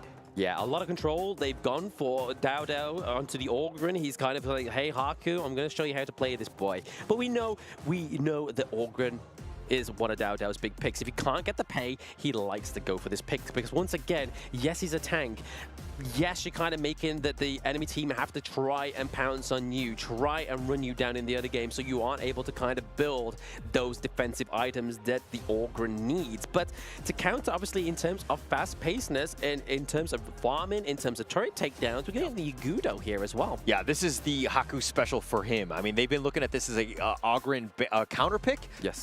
This is their go-to. Whenever they see an Orgrin. Haku, again, plays it very well. But, you know, I think OG Esports, picking the Orgrin themselves, they're like, hey, actually, we're going to show you how this hero works. Yeah, the Orgrin coming through here. Again, banning out the whole Yi. They don't want Yi come through for the side of Nongshim RedForce. I mean, there's no Dolia in sight, which is normally the pairing we see with those 2 heroes. You get double of his arrow. His ultimate is able to create some crucial, like, play potential, kind of like a very long range cannon blast from the Motsu, but it's just across the gorge. Like, you can get locked down for a very long time, but to the side of Nongshim RedForce, banning out the Princess Frost, calling out that Liang Princess Frost combo, and as well as banning out the Ganon Mo. We know Wen loves the Ganon Mo. Yeah, definitely loves the Ganon Mo right here. But, I mean, if we're looking at the rest of lineup from Nongshim RedForce, you have the Agudo and you have the Fatih. A lot of heals, right? So a lot of heals. They're trying to be like, hey, OG, if you want to sustain fights, cool. We've got the counter or our own healing, our own sustain to kind of deal with this. Obviously, the Mai is kind of like definitely not a really good sustaining hero, but if he's able to survive, kind of make his rounds and repeat and rinse and repeat with some of the skills, I think that he's going to have a good time, but he needs to stay alive. Ooh, the Suya here coming for the first time within the Honor of Kings World Championship. Coming through is going to be the mid lane menace. I mean, he has the slow, he has the knock-up, he has great wave clear with his ultimate as well. And then we're giving Keke the Mai Yin. So Mai Yin going up against Fatih. Some cases between teams, we've seen it go into Mai Yin's favor. And other teams, when they've been able to perfect the Fatih, it goes into their favor. I mean, that catch, that potential. Keke is always, you know, super dangerous. Understanding where he is at all points is going to be key for them. And going into the matchup against Fatih, you know, look, Mai Yin is still going to make some serious waves when those team fights happen. But Fei getting this Zhang Fei here, I mean, names rhyme. They do the crime, so maybe this might be Nongshim's way in, but they do have a lot of bursts, right? They have a lot of bursts from the Mai Shrew Nui. Chano is their late game sort of ticket into it as well. They gotta be careful. Yeah, a lot of opportunity for this one. I think if we're going into and just looking at the drafts alone, I think that they're both pretty solid. I'm not going to give any of the two teams a bit of an edge. All right, boys, all picks are in, and the only thing left to do, let the battle begin. Let's go. I mean, already from observation, we see that the new Suya skins come through as well. I really love this skin. This epic skin, considering it's an epic skin, has a lot of detail to it as well. The fisherman skin for the old man. Yeah, I mean, typical, right? But, you know, he's on the, you know, he's just like, look, they're focusing a lot. Look at how they're trying to give Dao the space to just steal. Like, they've grouped up as 4. They grouped up as 4. Dao was able to get, obviously, those Raptors as well. So already taken away the ball camps for the side of Nongshim RedForce. He's already trying to gain and amass a little bit more resources than he would normally get to his own jungle. But right now, Arn's got to be careful. Keke goes in with the whatevers, but it's onto Fei. He can chunk that for now. Yeah, I mean, really not much was gained on that one. I think Nongshim came out worse for wear. They took a little bit more damage. Illusion tried to get in, but he didn't really hit his skills. But they're going to stick around. And I mean, they're trying to be aggressive and take the fight to OG. Oh, yes, again, there it is. The whatever's the knockup. The first blood going over to Keke here. So getting the kill onto Fei is going to be a little bit of a different story here for OG Esports. I hope it's the same script as game 1 because, like, oh, God, we'll give you the first blood, but then we turn it around and like OG did. I think Nongshim are going to use that one, no? Yeah, I missed the perfect time to go to Pow Pow because, I mean, yes, fists don't go Pow Pow, but in comic books, okay, they do go Pow Pow. Wait, what level are we at, right? But when limping away, staying alive, again, I think the biggest thing is they got to get Siri going. I don't think he had the greatest game 1. Yeah, Siri, I mean, onto the late game hero like the Chano as well. He's going to be very troublesome for them as well. I mean, yes, he has the Spirit Wolves to come through and help him try and chunk out the damage onto on the Arlie, but it takes good players there to try and make that work. But here it is, the Conductor Soul's being used onto Haku here, looking pretty low, able to escape into the back line is Agudo thanks to the Furball. Yeah, I mean, look, every time you hear, like, you can hear OG just yelling. Yes. It's intimidating, right? Because you know that they're going in, the call has been made, and Haku limps away, just barely surviving on that one. Yeah, barely surviving. I mean, pulling in that minion wave there is going to be troublesome for the side of Nongshim RedForce, means that Illusion at this point in the game has to stay there and just tend to the farm, right? He needs to make sure there's no priority in either of these lanes. But we're just laying on, and Siri go head-to-head down to the bot line because both of these heroes can do that, right? They don't really need the assist from either their supports. And you're kind of seeing exactly how the Ogren should be played. You want to be aggressive, but it takes a village to invade, right? And they're committing so many of the resources and people to ensure that Dao is able to get those steals, which has been great because he's taken away those buffs. He's taken away the buffs. I mean, that's what we need, right? Ogren needs to make sure he's gathering the resources. Already at around about a 600 gold lead as well. We can already see that Agudo going for the attack speed boots whilst Ogren's going for the cooldown reduction as well. Just means that he's able to get those skills in and out a little bit quicker thanks to the Path of Passing. Yeah, and if we're looking at some of the heroes that were picked, even in like the ultimate battles where you can choose whatever you want. There's no ban system. You just pick whichever. Illusion will always pick his Mai, so that you know that that's his like go-to. But in this game, we haven't really seen too much of an impact. Yes, he's been rotating, but he's not hitting those Kachusins. Not hitting the Kachusins. I mean, he is rotating, but also OG, to their respect, to put in a lot of pressure onto the Mai Shrew into the mid lane, right? So Illusion can't kind of afford to get out of his mid lane, right? Yeah, I mean, he's been giving up his farm pretty much to Haku. He knows that he is not the win condition. If anything, he's trying to help support the outer lanes to get them going, but he hasn't really been able to pay off. I mean, look, they don't have a single kill to their name at this point, but I mean, most of this should be revolving around Illusion's play. Yeah, Illusion definitely needs to kind of be one of the carries within this one, because Siri right now is not going to be able to do that damage, as well as obviously Young Knight on the party just yet. But now we're getting into that 4-minute mark. We're looking to contest the Crimson. It goes over to the side of OG Esports. They are down a smite just at that vital time, though. Are they going to wait and try and go for it when that smite comes back up rather than straight away? Okay, suppression does come through onto Illusion. That's not where you want to be going, but Kyung9 here with a lot of damage into the backline and able to survive as well. Not a single trade, because Keke on the Mayin is a master at the escape. I mean, absolute master. He's like a Houdini, just being able to cartwheel to safety. I mean, he was so low. You looked at him and he would have died, but unfortunately, for Nongshim, they were not able to find him out. OG have been very aggressive, invading the enemy jungle and looking like this map control is going to be turning into the tyrant. Yeah, Nongshim actually trying to pay it back right here, right? You can see the Haku will try to go in, try to get the Azure Golem, maybe use the blessing of the Agudo so he doesn't have to waste his smite and take it a little bit faster, but OG kind of caught wind to that. Keke was like, guys, they're at your Azure Golem, be careful, stick around in mid. Yeah, and look, this 1.6k net worth lead has gone in favor of OG, and they're putting pressure on this mid T1. Nobody there to defend, right? So this has come in, and now they're looking to rotate in the top part, and this is looking rough for Nongshim. Yeah, I mean, at the moment, it's again just that effect of dominoes. The turrets are just falling, like one gets taken down, another one gets taken down. So they're just paying back the dividends here. But right now, obviously, OG are ahead for around about 2k gold at around about the 5-minute mark. So already cementing a lead here with the Tyrant buff as well for another 30 seconds. Nongshim RedForce got to be careful. Definitely be careful, but again, another contest. Another contest here for the Crimson Golem. The Conductor Souls being used as a zone in to make sure they're able to steal it away. It does go over to Muchin, actually, so they are able to keep it, but Illusion putting a lot of damage onto Muchin into the backline. They're able to take out On. They take down Dao as well, all traded for Illusion. Is this trade good enough? Yeah, definitely good enough, right? I mean, Dao and On for Illusion, I will take that trade any day of the week. I think Nongshim have to be very happy with that. Plus, you've kind of shifted some of the buffs away. This is a great opportunity, but they did lose the mid T1, so now how do they bounce back? They're still down 2k. I mean, Nongshim definitely have an avenue of like a way to get back in, but it's still an uphill battle. It's still an uphill battle, and I still don't think that Dao is at the pinnacle of Orgren's itemization, right? Like, he has the energy core, but he doesn't have the burning cape, the blazing cape just yet for the anti-heal from the Agudo.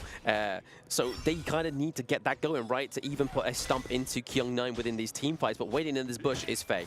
Yeah, just sticking around and potentially putting in. But like Muchen, this is the problem, right? I mean, yes, he's like this super squishy guys, but once he locks you down, like Illusion or Siri, you're going to have a tough time. A very tough time. And right now, they're trying to just focus on Wen here, trying to get him to be that scapegoat, but not quite coming to that conclusion. But we did see, however, Keke is able to feed into those minions into the top side of the map. I don't think the T1's going to be taken down just yet, but it's basically hanging on with little life. Yeah, and they're going to be zoned away. I mean, a lot was committed on that one. Alts galore, and they didn't get any sort of catch. And this is an opportunity for OG to strike back. Dao just denying access into that T1, so they're able to get the T1 up into the clash lane. Wen, however, is going to be the scapegoat once more. Suppression coming through onto Faye. That is a big front line gun down here for Nongshim RedForce. Illusion, Siri going down. Triple kill for Dao with the pow. Looking for some more. Haku and Kyung9 are just trying to make sure that T2 is not going to be contested here. But still,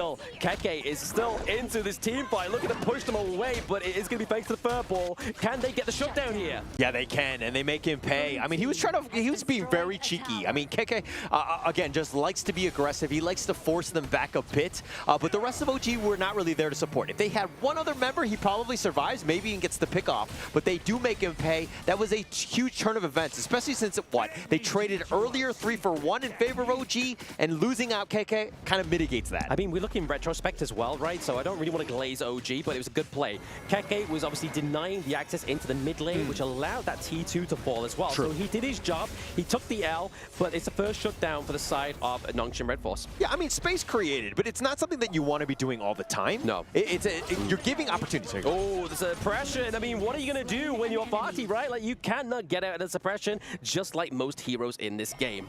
And this is why you need to stick together, right? Yes. You need the buddy system. I understand that Kyung9 is going to be solo and he's going to be, trying to push the outer lanes and just split push as much as possible. But better him than almost anyone else. I think that at the end of the day, as long as Siri's alive, you still got yourself a chance. Haku needs, again, he's getting a little outclassed by Dao Dao as he's 2 levels behind too. Yeah, I mean, top 3 spots in the gold chart is going over to the side of OG Esports. Nongshim have to be careful. They're behind by around about 6k gold at this point. Losing another T2 is not the position they want to be in. OG looking very dominant on, building the Eternity Blade. A little bit more crit coming through here. We are seeing the Gudo Fireball being committed here. Dao Dao just go for the critical souls to try and go to the backline, but because they get taken down, this is Nongshim coming back with the double kill. Make that a triple. 3 members down, absolutely huge for Nongshim. This is an opportunity. They were down by about 5k. It's still about 5, but this is going to open up the map, potentially taking out some towers. We'll chip into this lead. Chip into this lead. Illusion looks pretty low and does get the takedown, so Keke is able to get a trade here, and I mean, that's a lot of damage already been taken there from Nongshim, so when they thought they were going to surmise a lead, yes, they do have 3 in the mid lane, it's looking scary for them. I mean, Keke making plays, even down heroes, and he's still willing to go in, finding Illusion. I mean, yes, he's very squishy so that you have that burst, but man, what a play there by Keke. Great play, but I mean, is this going to be the comeback here for Nongshim RedForce as they're taking the Shadow Tyrant? We're at that 10-minute mark right now and already looking a little bit healthier here thanks to that neutral objective.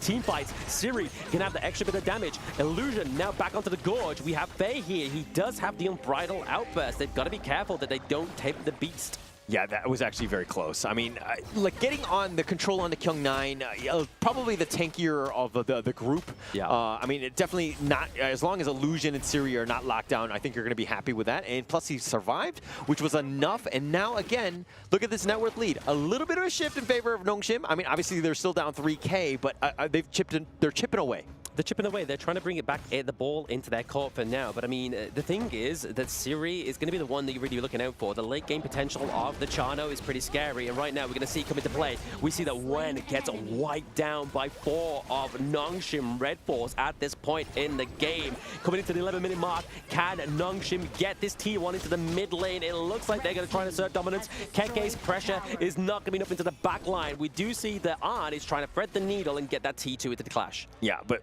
kind of on the backside, he's going for the flank.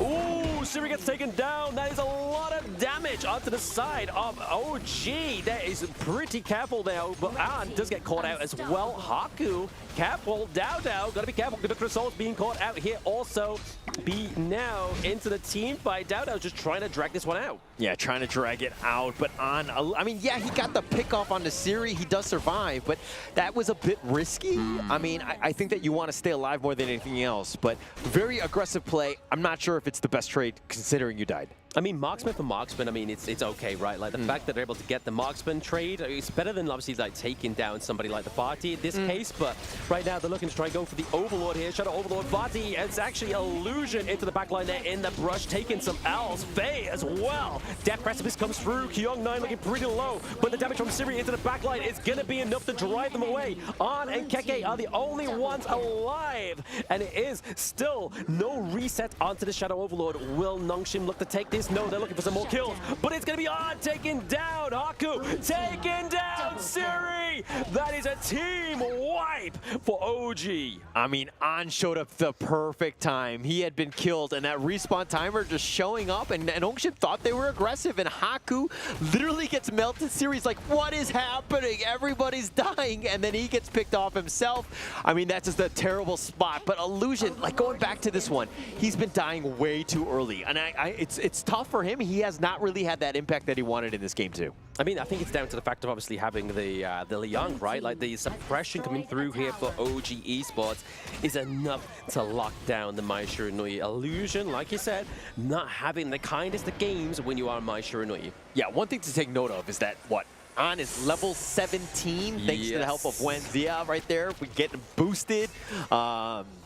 Really helping out in terms of that damage, and now OG just really scary at this 13-minute mark. Attack speed, damage, the Crimson Golem going over to him. We're seeing the phase getting run down here. Unfortunately, Muchen is going to be the scapegoat into this team fight, but into the backline is going to be Illusion. Or trying to take that on. He gets the Parasol, gets out alive, whilst Keke is just entertaining Kyung9 and Haku for the thrill of it, and he's able to get out with his life. Purple having to retreat for now. Oh, Illusion went all in. He tried to solo On, but On just like too nimble, like being able to just use his agility to get on out. But ooh, Siri going down with the pow with the Conductor of Souls once more. Trying to take the kill, gets the double kill. We see Kyung9 retreating back into the base. We have the Vanguards. Kyung9 doesn't have the Dream OG. He has the greatest red, but what is greater than the red? It is blue, baby. OG Esports with the 2-0.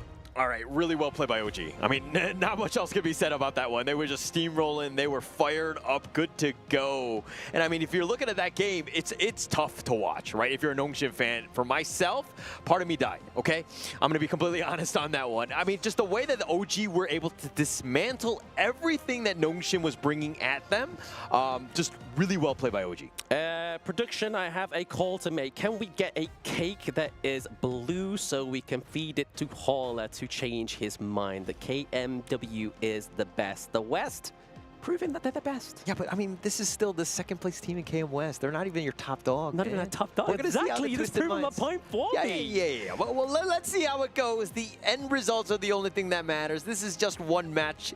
Nongshim RedForce have not been knocked out of the KWC. Yes, this is looking a little precarious, being down 0-1. Now you're in the lower bracket. Everything is at stake. If you lose that second game, unfortunately, you would be out. I would be devastated. I mean, hold the cards, right? I mean, there is one person perfectly to blame here. It's probably me. No. So, Kindo Fu dyed his hair red. Makes Nongshim RedForce no longer the greatest red. So maybe it's all down to the new hair of Kindo Fu and the fact that it was a 2-0. It's messing with the mojo of Nongshim RedForce. No, I get it. And but look, OG came to play. They were looking to go strong. They knew that this is the matchup that they probably wanted in the first one to set the tone, to be like, oh my gosh, this is a scary OG team. No team wants to play a team that dominates like they did. No, not into the upper bracket anyway. I mean, that is definitely a phenomenal play there by OG Esports. I mean, they did make some mistakes, right? I mean, they were taking a few L's, but I feel like it's just their playstyle, right? I mean, when Muchen are kind of the heroes that you want to be kind of forcing out, somebody's got to go in. I mean, yes, Dao is on the Orgrin. He's meant to be the front line, but if someone's going to take the L's, you want to keep On alive. Yeah, definitely want to keep him alive. But if we were looking at this lineup, I think previously you'd be like, Dao is kind of setting the tone, a lot of the action that kind of happens around him. But this team has evolved, right? KK is making some serious plays. He's being so aggressive and just being so annoying for Nongshim to even leave their base. And then you have On to help clean up. You have Wen and Muchen, the perfect support for this team. OG Esports, very scary. Very scary. And man, those words coming from Hauler's mouth just makes me so happy. I mean, what is L? Well, I took two of those today. Nongshim, you know, I think they woke up on the wrong side of the bed. I think that there was, you know, they're a little hungry. The timing of this game wasn't great for them. I'm trying to make excuses. I'm doing what I can for Nongshim. You're trying. We're trying to just kind of like make sense of what we just saw, because it was the first game that we've seen that it was just a clear advantage from one side to the other. Right, like it's been from all the games that we watched yesterday, today, it was the biggest gap in terms of skill and in terms of performance, in my opinion. Okay, all right. The skill one hurt me. Performance, I'm going to agree with you, but I felt like skill-wise, don't count them out, okay? I think Nongshim RedForce are still a team to be reckoned with. OG just looked like another level on this one. I agree. Yeah. And again, like there's a lot of people from Nongshim RedForce that they've been playing this game for such a long time that you have very high expectations on that. Sure. You would be expecting from Illusion on that Mai Shiranui to be able just to turn the game around. But it would come in, get one kill, and then just die, and then immediately the whole team just falls apart. Yeah, and I think you're going back to this one. I mean, if the Mai starts to get going, he's going to have a great time. But generally speaking, he had a terrible early game, and he just fell off. He was not able to do Mai things. Yeah, exactly. I mean, the 2-6-4 is going to be Illusion's obviously final KDA within that one. Again, both On and Dao seem to be the kind of like the dictators of obviously not only the team fight, but the damage. But I do have to give props over to Keke. Obviously, he's not into the S rank or the MVP per se, but his control onto the Gorge, allowing them to kind of open up the T3s whilst Nongshim was just completely distracted, completely unaware, creating an illusion that they don't even have on their team, right? Like, they were just like, hey guys, just kind of focus up here. We're going to take the T2. Get that name out of your mouth. How dare you say illusion in a negative way, in connotation. But I do agree with you. Keke was next level. He was so good. Not only Keke, man, I think that Anne was so good. Anne was just at that completely different level on that early. Early, the performance just with the parasol going around, coming left, coming right, was trying to get ganged, just going 1v1 and being able to solo win there. Just an amazing performance. What about did we hear from the players? Mara, what you got from us? Here we are with Wen. Congratulations. That was such a clean performance. Now, when you saw your opponent slipping, how were you able to recognize their mistakes and turn that into your advantage? Because for every mistake that they've done, you had an answer to it. So, yeah, I want to say that is a very good team, and we are very happy for. Sorry. Can you repeat the question? So I don't understand so very much. You had an answer to every mistake that they've done. So how were you able to turn their mistakes into your advantage? Good communication with the team. Was there anybody in the team that was doing all the shot calls, pointing things out? Yeah, I think. Yeah, I think. You know what? Everybody was great there. Let's talk about the draft instead, the heroes. When we took a look at Game 2, both were monster of a draft. When you saw all the heroes, did you think at one point, oh, this is going to be tricky? Or were you actually happy because they let you guys have Arlie, which is normally banned, one of the first heroes that's banned? Yeah, because don't think we have Ari, but them give us in Ari, so we just chosen the Ari or Shiramichi, so we decided it's Ari. So in normal we here it's Lian and Prince. So last we are decided so take first Ari and so them give Lian, so we just chosen. This 2-0 is definitely going to boost your confidence. Congratulations. We're looking forward to your next match. And now we're going to break things down for you, so we're going to head back to our casters. Lead the Gorge. Any of the two of you is an Arlie fan? I'm partial, but I mean, if OG play it, I play it. And you can't spell when without a W. Right, okay, we're gonna let that one go. I mean, at the end of the day, get that away from me! No, I love the hero Arlie. I'm very disappointed. I'm very sad. I don't think I can cast anymore after today. After that. It's totally fine. You know who could cast right now? Because after that performance, I am more than happy just to invite him and come over here.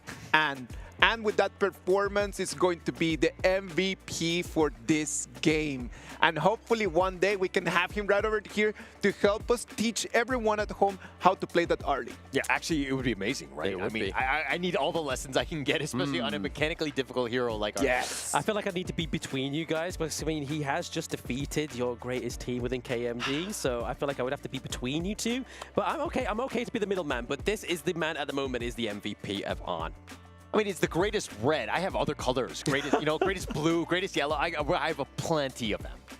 Boys, what about we just really just take this to the next level of this fight, but let's take that off cameras. Ladies and gentlemen, we're gonna go for a little bit of a break, and then after we come back, we're gonna bring them Sagi, Kintofu, and Game 3. See you in a minute.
Level up your gaming experience with over 8 billion playlists, only on Spotify, the official audio streaming partner for the 2025 Esports World Cup.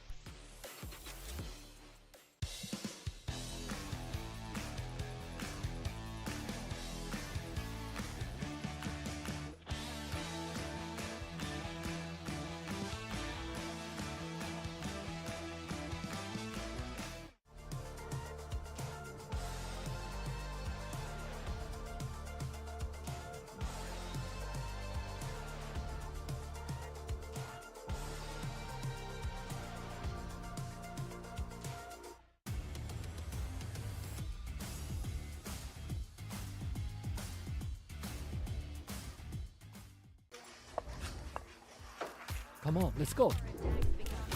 Rush mid now. Come on. Jungle combust. Rotate back to low HP. Victory!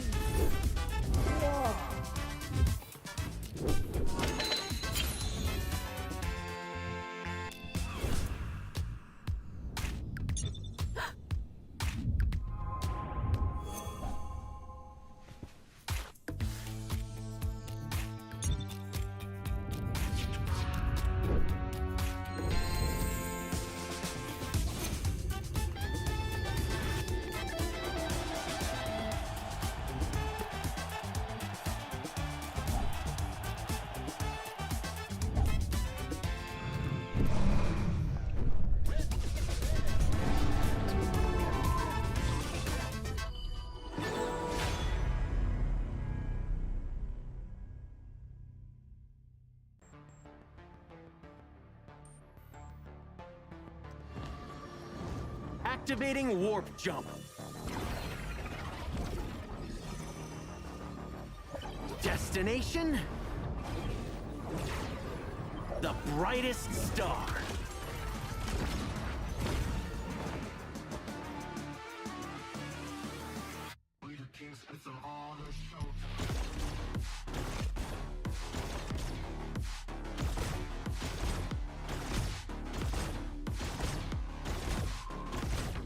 Pulse gun charged!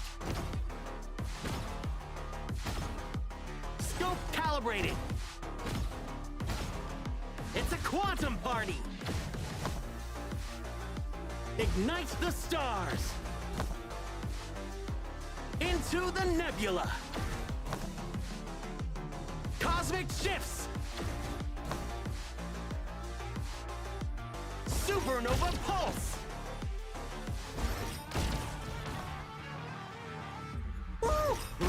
core!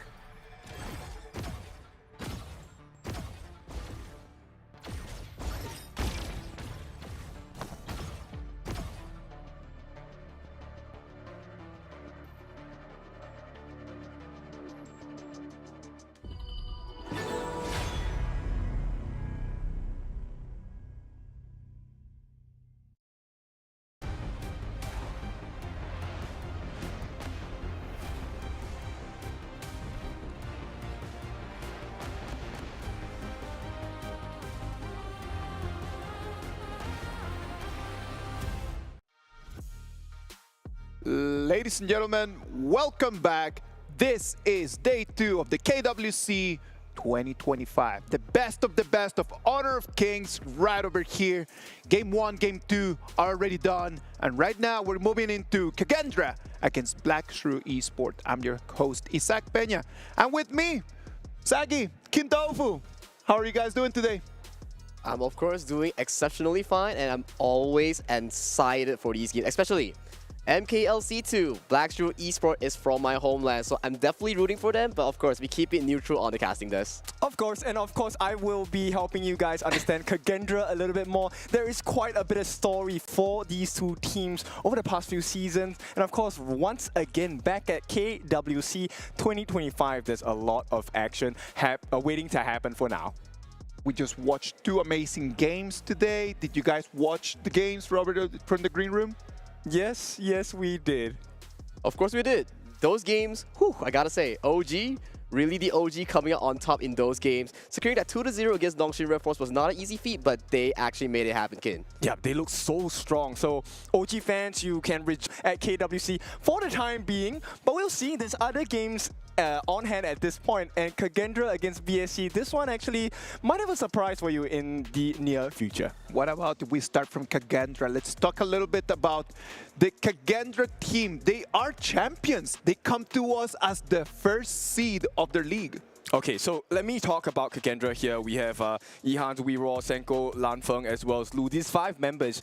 Look, I have placed a lot of faith into Kagendra over the past few months. In the 1 whole year I've been with Honor of Kings, Kagendra has always been on my list. Yes. Have they performed the best? Not really. But this year, I feel something very different about them.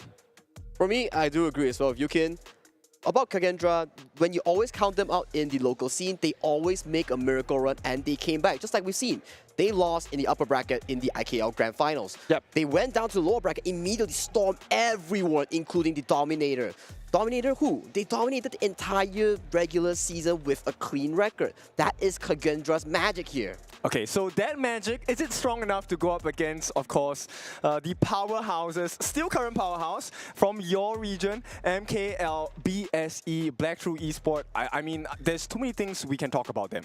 For me, definitely, Black Shrew Esports with their roster, they are so solid. And introducing 556, which is Dian, coming into this roster, they have improved as well. Just look at their lineup. Xiang in the Clash lane, Musang King in the jungle, Ziho in the mid lane, JR as their farm lane, and Dian as their new introduced roamer here. This team, although yes, they did lose to Nova Esports in a 4-3 fashion in the Grand Finals MKL, but still, you cannot count them out. They were the champions of HOKS2. They were the champions of the KC 2024. So this team, they are solid when it comes to global scale tournaments.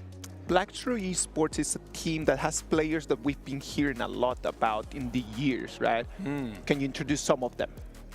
My favorite would be, I think, Musang King. Everyone's favorite is Musang King, right? Yeah. That's the name that rings across any region. You ask who's the player you want to talk about in BSE, it has to be Musang King. Well, Musang King, definitely the star boy, the FMVP player for their team. And also, I want to give some highlight as well towards JR. This man is so consistent in the farming as the marksman of BSE. On times where you need JR to carry, he always shows up, and he is a masterclass when we talk about early. Okay, Isaac, I want to bring one role we talked about yesterday, which is the role, right? Dian coming in for Zhe. This is a new roamer on the side of BSE, and I have to say he has impressed us throughout the entire Pro League, and hopefully for KWC 2025, he's going to show up even more. What makes Dian such a good roamer? Because as I said, like, we love roamers in this game. We love that role when people are at home and they're kind of like understanding how to play the game first. They love playing to that. What makes Dien such a good roamer just for us to watch for today? I think Dien gives this steady, calm composure to JR, right? And I think that is what kind of helps JR perform even better. And JR is already a very good player. So what happens when you give him a very steady foundational support? Exactly. When you give someone a steady foundation support, they tend to lose out on the stress. And that without that stress, they tend to perform even better. Maybe he can get locked in and he can get into the zone and he can perform even better like the picks on the early, which requires so much mechanic and there is zero room for error. And especially with such an experienced player like Dien coming into the BSE roster that's already championship material, you gotta wonder, does this elevate them into a different level or different dimension that we have never seen before? That's true. I think for both of these teams, they will be very hungry. BSC, of course, if you have known their history, they did not make it for Season 3, to the surprise of many people, ourselves included. But now, having tasted the flavors of being a one-time champion, winner of everything, and with Kagendra now tasting #1 from IKL, don't you feel like these boys are super hungry this time? Well, man, I am feeling like everything is on the table for someone to take. Kintofu mentioned that Kagendra is giving him a different feeling this year. What is that different feeling? Where is that coming from? Okay, I'm not a Disney princess, so I don't really speak to animals, but I've heard birds chirping where, look, Senko, who is the captain, the short caller for Kagendra, this year he's very motivated. And I think with the fact that they have been doing their boot camps, they've been training very hard, I think maybe Kagendra will be able to rise above. But of course, that is just the theory of it. Theory, practical, two very different things. I want to see them perform today. And they are facing BSE. Yes. They couldn't have had a worse pick in this whole thing. But BSE is a specialist at just facing teams that are very motivated. For me, what can they do? Black Shrew Esports, definitely, you come in as the higher end, right? You are definitely looking as the stronger team, but that is also a mentality that you cannot really look to have. Yes, you can be proud, but if you underestimate your opponent, that's when Kagendra bites. So definitely, there's two storylines. Kagendra looking to prove themselves against the MKL top 2, against the multiple champion winners at BSE. BSE, they look to cement themselves to give a very good showing in the first set that they're playing in KWC 2025. Yes, okay, to all our Indonesian friends, I know what you guys have been telling us in the chats. It looks like they are matched up with BSE every single tournament, every single bracket they will meet. So today, maybe Kagendra can change that history in the past performances. It is always the two of them, right? It's always the same faces, the same names. That familiarity gotta play to the favor of someone. Do you guys think that is going to be playing to the favor of Kagendra or to the players of BSE? What do you think, Sagi? For me, if we look at history, of course it goes towards the BSE, but I am someone who believes in growth. If you fail many times, it doesn't mean you will keep failing. Maybe that will bring success to Kagendra's roster this time. Maybe this fateful time where they have the addition of Lu and Lang Feng in the farm and roam, that will actually bring them success this time. But of course, we gotta see that happen in the Gorge. Also, something we talked about yesterday is like communication for the teams, right? I think both teams have already grown so much in the comms department, right? Everyone is aligned, we are going for the same objective. And if there is a shift in mindset, shift in the calls, everyone aligns, everyone goes for the same exact thing this time. Synergy. That's gonna be the key to success in a game like Honor of Kings. This is a 5-players game. It needs to be everyone communicating with each other, going for the same objectives. And right now, what a better way to communicate than through the BP? Through the BP, being led on the side of Kagendra will be Coach Reflect, and for the side of Black Shrew Esports, it will be Nancy as their coach. Starting off the bank, Kagendra puts heavy focus onto BSE star player Musang King's hero pool. Luna and Jing being locked off. As a counter, Black Shrew Esports bans out whatever combo that they want with the Dolia and the Liang in the roamer pool. Okay, so we talked about Senko being this core of the side of Kagendra, and right now, Kagendra, they're going to be placing a lot of hope. This My Shiranui, this is a Senko special, but is it good enough to put up a performance against BSE? We already saw My Shiranui just come in the previous game and not being able up to act at the same level that we want to see. Is this going to be a different My Shiranui? What does this My Shiranui need to do to actually take control of the tempo of the game? For this My Shiranui to retake tempo, you gotta first figure out to tackle on the backline of Black Shrew Esports. But hey, Black Shrew Esports, they have locked in the Arlie and Diadia. This combo is extremely hard to catch if you're a My Shiranui. So that this really important responsibility falls onto Senko, the shot caller, the star player of Kagendra, to really capitalize on Black Shrew Esports backline. And also, Kagendra, they're also banking their imports, Lanfeng and Lu, on Lady Sun and Ming. They want to dominate this lane against the Arlie and Diadia from Black Shrew Esports. It's a big burst composition coming in from Kagendra. Like we mentioned yesterday, look, these are big moves that are available for the side of Kagendra. But BSC, they have their own strengths as well. The Dharma makes it through into the picks here. And with the combination available by Diadia and Arlie, Diadia's second skill, the catch, right? The one that you love to have but hate to be taken. Second skill, bitter farewell. Once you're locked down, you are a goner against BSC. Exactly, you're a goner against BSC and it stops your mobility spell. So it's definitely something that Senko on this match journey has to look out for. It depends on whether Kagendra Senko pulls the trigger first or Black Shrew Esports. Dian and Xiang on these engaged picks look for the backline on the side of Lanfeng and Lu. So it really depends on whether these two teams, who gets the engaged first, Kin. So if you take a look at the composition for both teams, these are hunting strategies. They're looking for the backlines, right? The Dharma is meant to go and look for that flank, find out those unsuspecting members on the side of Kagendra, slam them against the wall, you get the kill, you set up that stun for the rest of the members to benefit off of. Similar role for the side of Kagendra, which is going to be coming from the Mai. But on their clash lane, I'm hoping we get to see a Charlotte that will perform the same function as the Dharma. Well, we gotta see what they have in store. Like you mentioned, it can be the Charlotte, it can be all these different clash lane picks like the Mayin. Looking at the bans, Lady Zhen, Gan and more focus is put onto BSE's Zihong in the mid lane on the side of Black Shrew Esports. Like you say, the clash laners, right?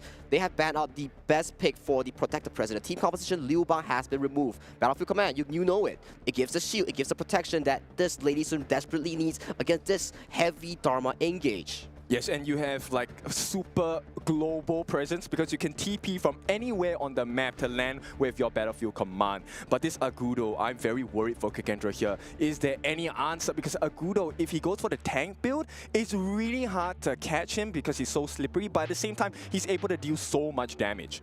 Oh, so much damage, but just looking at the match that we mentioned, right? Engage coming in from Kagendra. What else do they need? More engage. Sun Ce being locked in for the side of Hans and Lu. Also locking in that monkey for reroute in the jungle here. That's so much engage coming in from Kagendra. Right now, if you're Black Shrew Esports, you gotta wonder, am I just gonna drop one carry onto Arlie, which is piloted by JR, or I'm gonna look at Zihong right here and give him another hero that he can carry like the Nua? I think it comes to the cost of it, the hero, right? They actually go for the Kong Ming. Kong Ming is a very expensive pick. He needs items to come online. He needs to have the damage with this. So I'm just curious how they're going to share the farm and resources across the gorge to make sure that BSC is in a prime position to win team fights, take the objectives, and of course, take that crystal. Looking at this right now, both teams have locked in their roster, have locked in their heroes that they desperately need to get this game won. As we mentioned, ladies and gentlemen, this is a best of 3. Loser goes directly towards the loser bracket. Winner advances towards the shot, towards the playoffs. So the stakes are high in this situation, Ken. Yes, and Kagendra, BSC, they have the same idea. They want to sweep their opponents off their feet, put them on the floor, and take one step forward. The coaches are ready. They're gonna go back. The players are setting it up. Right now, the picks are done. We need to start thinking about how they can take advantage in the first minutes of the game. Those first minutes of the game are always precious, man. Like, they need to really stabilize their ways to be able to not stumble in the first 1 minute. Just like Isaac mentioned, right, the first minute is the crucial minute because why? There is the River Sprite at the Dimensional Portal in the Clash lane. There is the Fire Beat that only spawns once in the game. So whether how you want to plan your resources, your numbers around which objective you want to play, that is why it's so important to set this tempo, this amount of men towards which objective you want to really play. You have to protect your camps because we know BSE is a very invasive team, but of course this is just thoughts. It's time to test those drafts under pressure, boys. Casters, take us in. All right, Black Shrew Esports versus Kagendra in game 1 of this best of 3, Kin. What are you thinking? I'm thinking they need to make sure they get the resources. Every last hit in this game matters even more now because both mid laners are costly mid laners. They need a lot of gold, a lot of EXP and items to be online.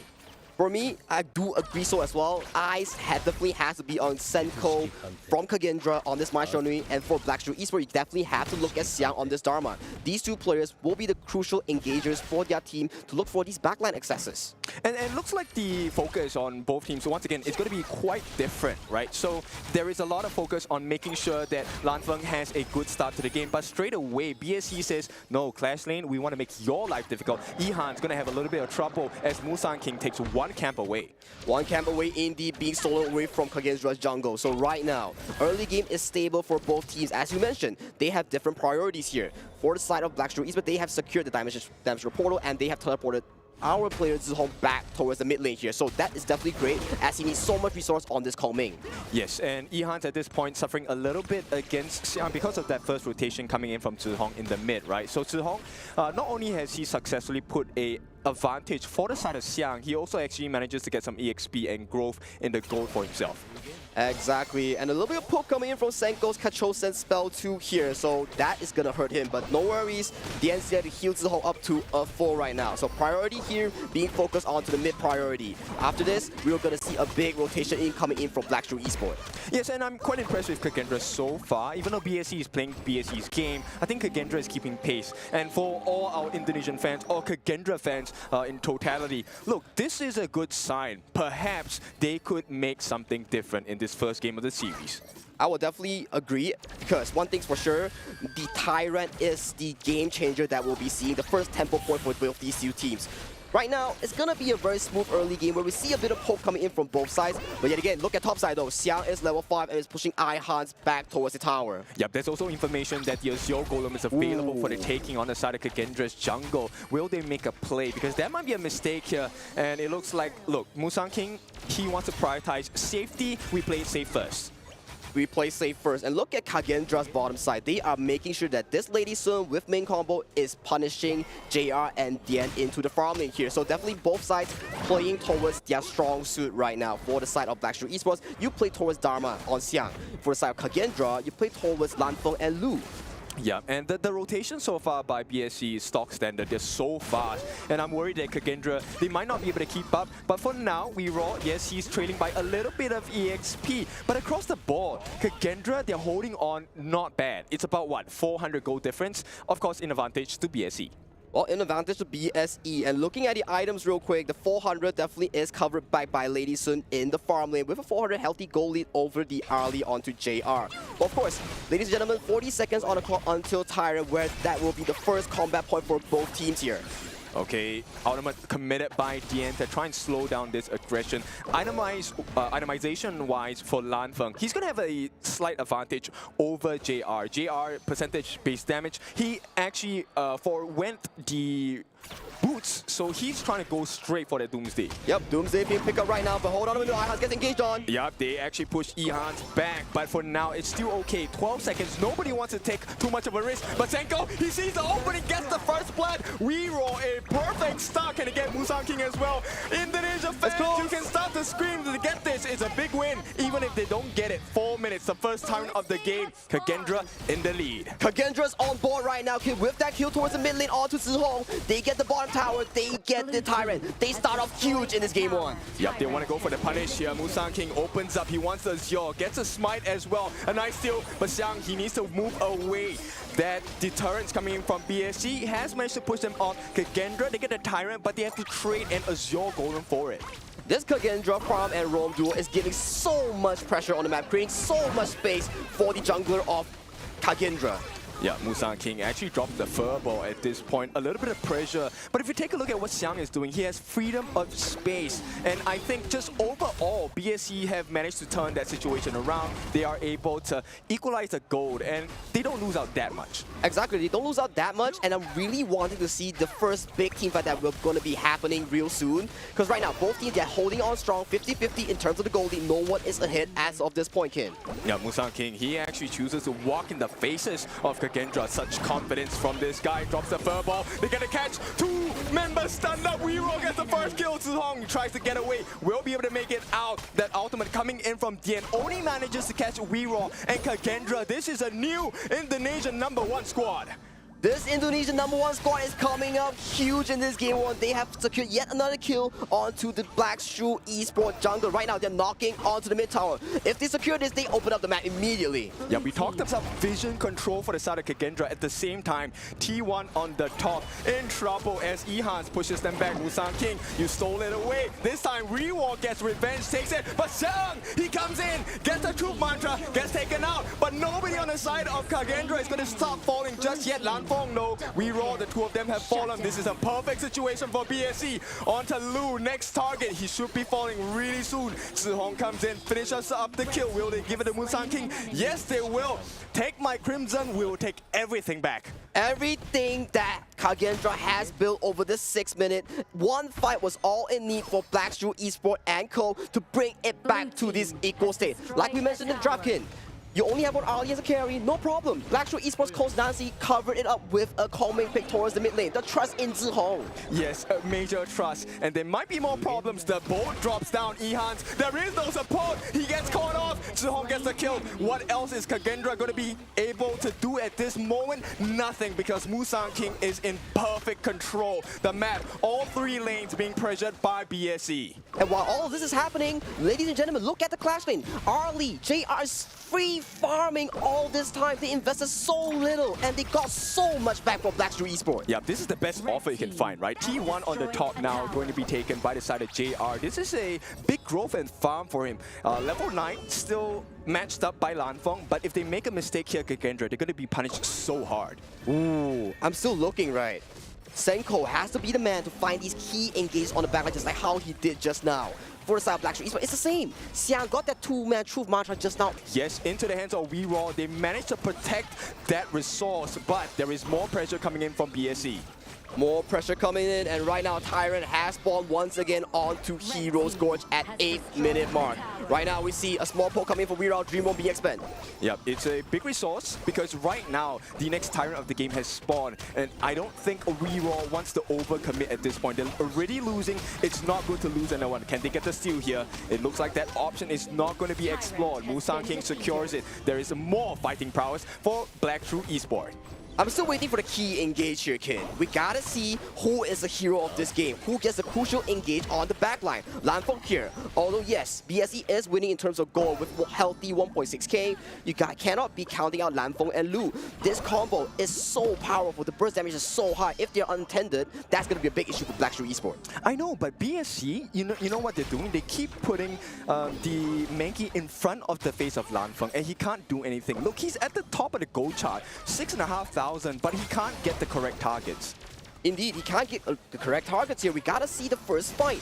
Both these teams are playing super cautious coming to game 1 right here. And winning strategy just to blow up some damage here as they look for the blue buff invade. Yeah, once again, they see an opening and BSE, they will put this pressure here. Musang King able to get it? No. JR actually will not be able to get it as well. Rewar secures it for the team. But still, they're losing a lot of space all across the map. The only saving grace is that Kagendra, I think they haven't lost this T1, so there's a little bit of control they still have at this point. Wow. Black Shrew Esport playing like their style here, kid. They don't look for the overextending fight, they don't look for any fights, but they go for these objectives. What are objectives? The Crimson buff, the Azure Golem, all these are objectives that you can take to really escalate your lead. And right now, it's the 10th minute mark. We have the Shadow variants being spawned onto the map. Yeah, already not looking good. JR, he goes in, he makes it out as well. What a nice one. A lot of damage, but the heals are coming in. They managed to find JR. This is the perfect chance. Kagendra, you need to finish the job. Either take the objective or get more kills. And the call now, Rewar says, you guys push. I'm going for the Tyrant. Remember when we said we needed a hero? This is your hero, Ihans catching JR, the crucial carry, the early from Black Shrew Esport. Yeah, but Xiang, he's hiding in the corner. He's waiting for an opening. Not presented anymore. Lanfeng, he gets the Tyrant. This is the 10-minute Tyrant, a Shadow Tyrant, guys. Why is this so good for the side of Kagendra? Whew. You get a ton of damage, you get a lot of wave clear, you dictate the pace of the team fight with this extra damage buff. If you want to put in numbers, it gives you about 2,000 to 3,000 extra gold in terms of the buff, in terms of damage here, kid. Okay, I want you guys to focus on Ehans here. The items are up. The 4th item from the left, that Frigid Charge, there's going to be a big moment. If Ehans is able to jump into the backlines of BSC, he could cause a lot of problems. problems. Oh man, just look at those two storm shots here. He's definitely going for that Siege Breaker as well. The moment you get caught by the bolt, by the frigid charge, he's gonna explode immediately. Yeah, this is going to be a big moment. Raw giving information for the team. Xiang though, he's trying to hide in the shadows. He manages to catch out some information, but I don't think this is the time for him to show up. Wow, both teams, as you mentioned here, Bob Wave is still under pressure coming from the side of Kagendra here. Wave stays not looking good as BSE holds off this Tyrant push with a masterclass defense. Yeah, Raw gonna just eat that furball for now, but they take the T2 overall. So Kagendra, I can't believe this. Raw is playing so well. Kagendra is like a brand new team. Brand new team, but 10 seconds onto the Tyrant here. Both teams will be putting focus on the Shadow Vanguard that is available for grabs. Yeah, Kagendra now looking for an opening. They don't have to overcommit, right? A lot of teams make the mistake of, you know what, let's pressure, make a mistake, overcommit, get punished for it. And Kagendra, I like this restraint. It is not power that you want, it's the power of restraint, knowing when to go in, important decisions to be made. Wow, that was 2 back-to-back as well, Kin. As you mentioned, important decisions, and that was an insanely important decision coming from Kagendra to really grasp the second objective of the Shadow variant here. Right now, they are in control of the game despite being the ones down in gold. Yeah, this truly is a spectacle, right? How many times do you see Musang King actually getting pressured by another team? Not a lot. In MKL, not a lot of teams can be above BSE, aside from Nova Esports, but definitely Kagendra definitely showing us a new and improved Kagendra, the champions of IKL, showing up in their first game of KWC 2025. Yes, and what a performance to start with. They're calling out this T2 is under pressure on the bottom side. It looks like they might want to take the fight. Raw, he spins it out, takes the dream roll, gets the safety at this point. Now, Kagendra, it is an important decision because they still have the Overlord flying on the top. Oh, hang on, they get the catch as well. Senko, he is going to be taken down. A big win, but hang on, nice stuns, not enough damage coming in. Raw could not make the difference, and it's 2 down. Ehans and Senko, the big players on the side of Kagendra, down for the count. But BSE, they have more problems to deal with. Can they deal with the Overlord?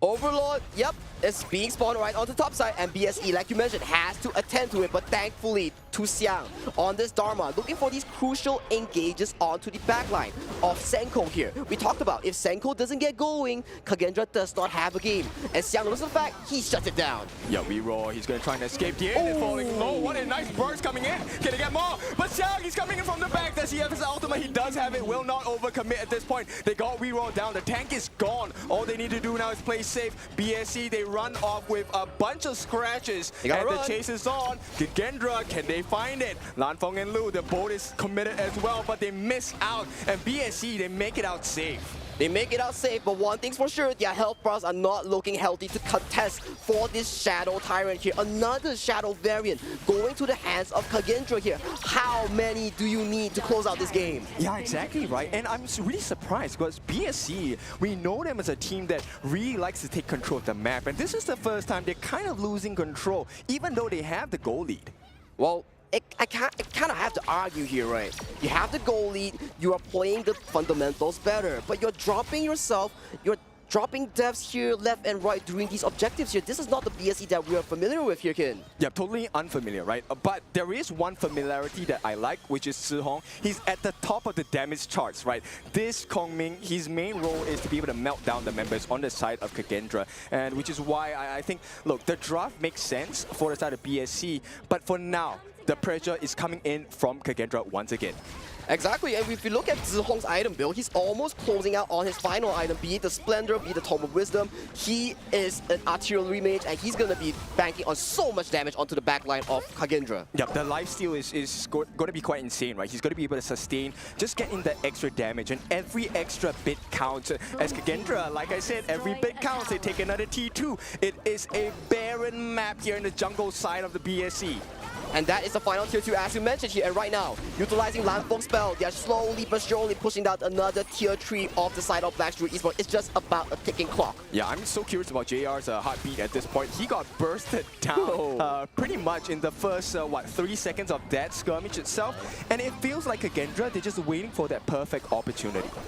Well, we gotta see here, King. We gotta see. Will it be Senko? Will it be Ihans? Will it be Xiang to look for these crucial engages here? Look at Xiang right now. He's finding an angle onto the backline of Kagendra. Yeah, I'm not a fan of this. Xiang has a perfect opportunity. They're all very close to the wall. Musang King jumps in. Xiang waiting for that moment. Gets a slam onto the wall. Ihans makes it out. Reroll covers him as well. The boat, they can re-engage if they want. He will throw it down, but it's just a defensive measure. BSC, they have to back off. But at this point, what's at risk? Kagendra, they have an opening across the map. Maybe consider that Shadow Overlord. And once again, kid, once again, BSE hold off another objective tape coming in from Kagendra, and right now they're knocking onto the Shadow Vanguard. Is this the best decision though? Right now, there is a chance. Reroll. He does have smite. He can come in for the steal as well. Zihong waiting on the backlines. Xiang as well. They try to lock him down. Musang King gets it on the backlines. Ihans gets caught as well. Here comes Senko. He's trying to make a difference, but it's not enough. Xiang with the damage, and there is too much damage on the side of BSC. It's an ace on the side of Kagendra and BSC. This is the #1 team we've been waiting for. The #1 team comes up huge with Xiang on this Dharma. That beautiful 3-man Truth Mantra onto the backline seals the deal for this Game 1, kid. Yeah, BSC, all they need is one golden chance and they will take it. So BSC, past champions, champions to be as they take game #1. Wow, what a masterclass of a Dharma here. We were mentioning, Kin. Who will be the hero of this game? Who will find the crucial engage here? It was not Ihans. It was not Senko. It was none other than BSE Xiang on this signature Dharma pick. Yeah, I mean, this is a hero that I would never ever allow into the hands of Xiang. But once again, Honor of Kings, there's so many heroes to choose from, and you can't block off everything. You can't ban everything. But that's the beauty of global ban pick here a bit, Kin.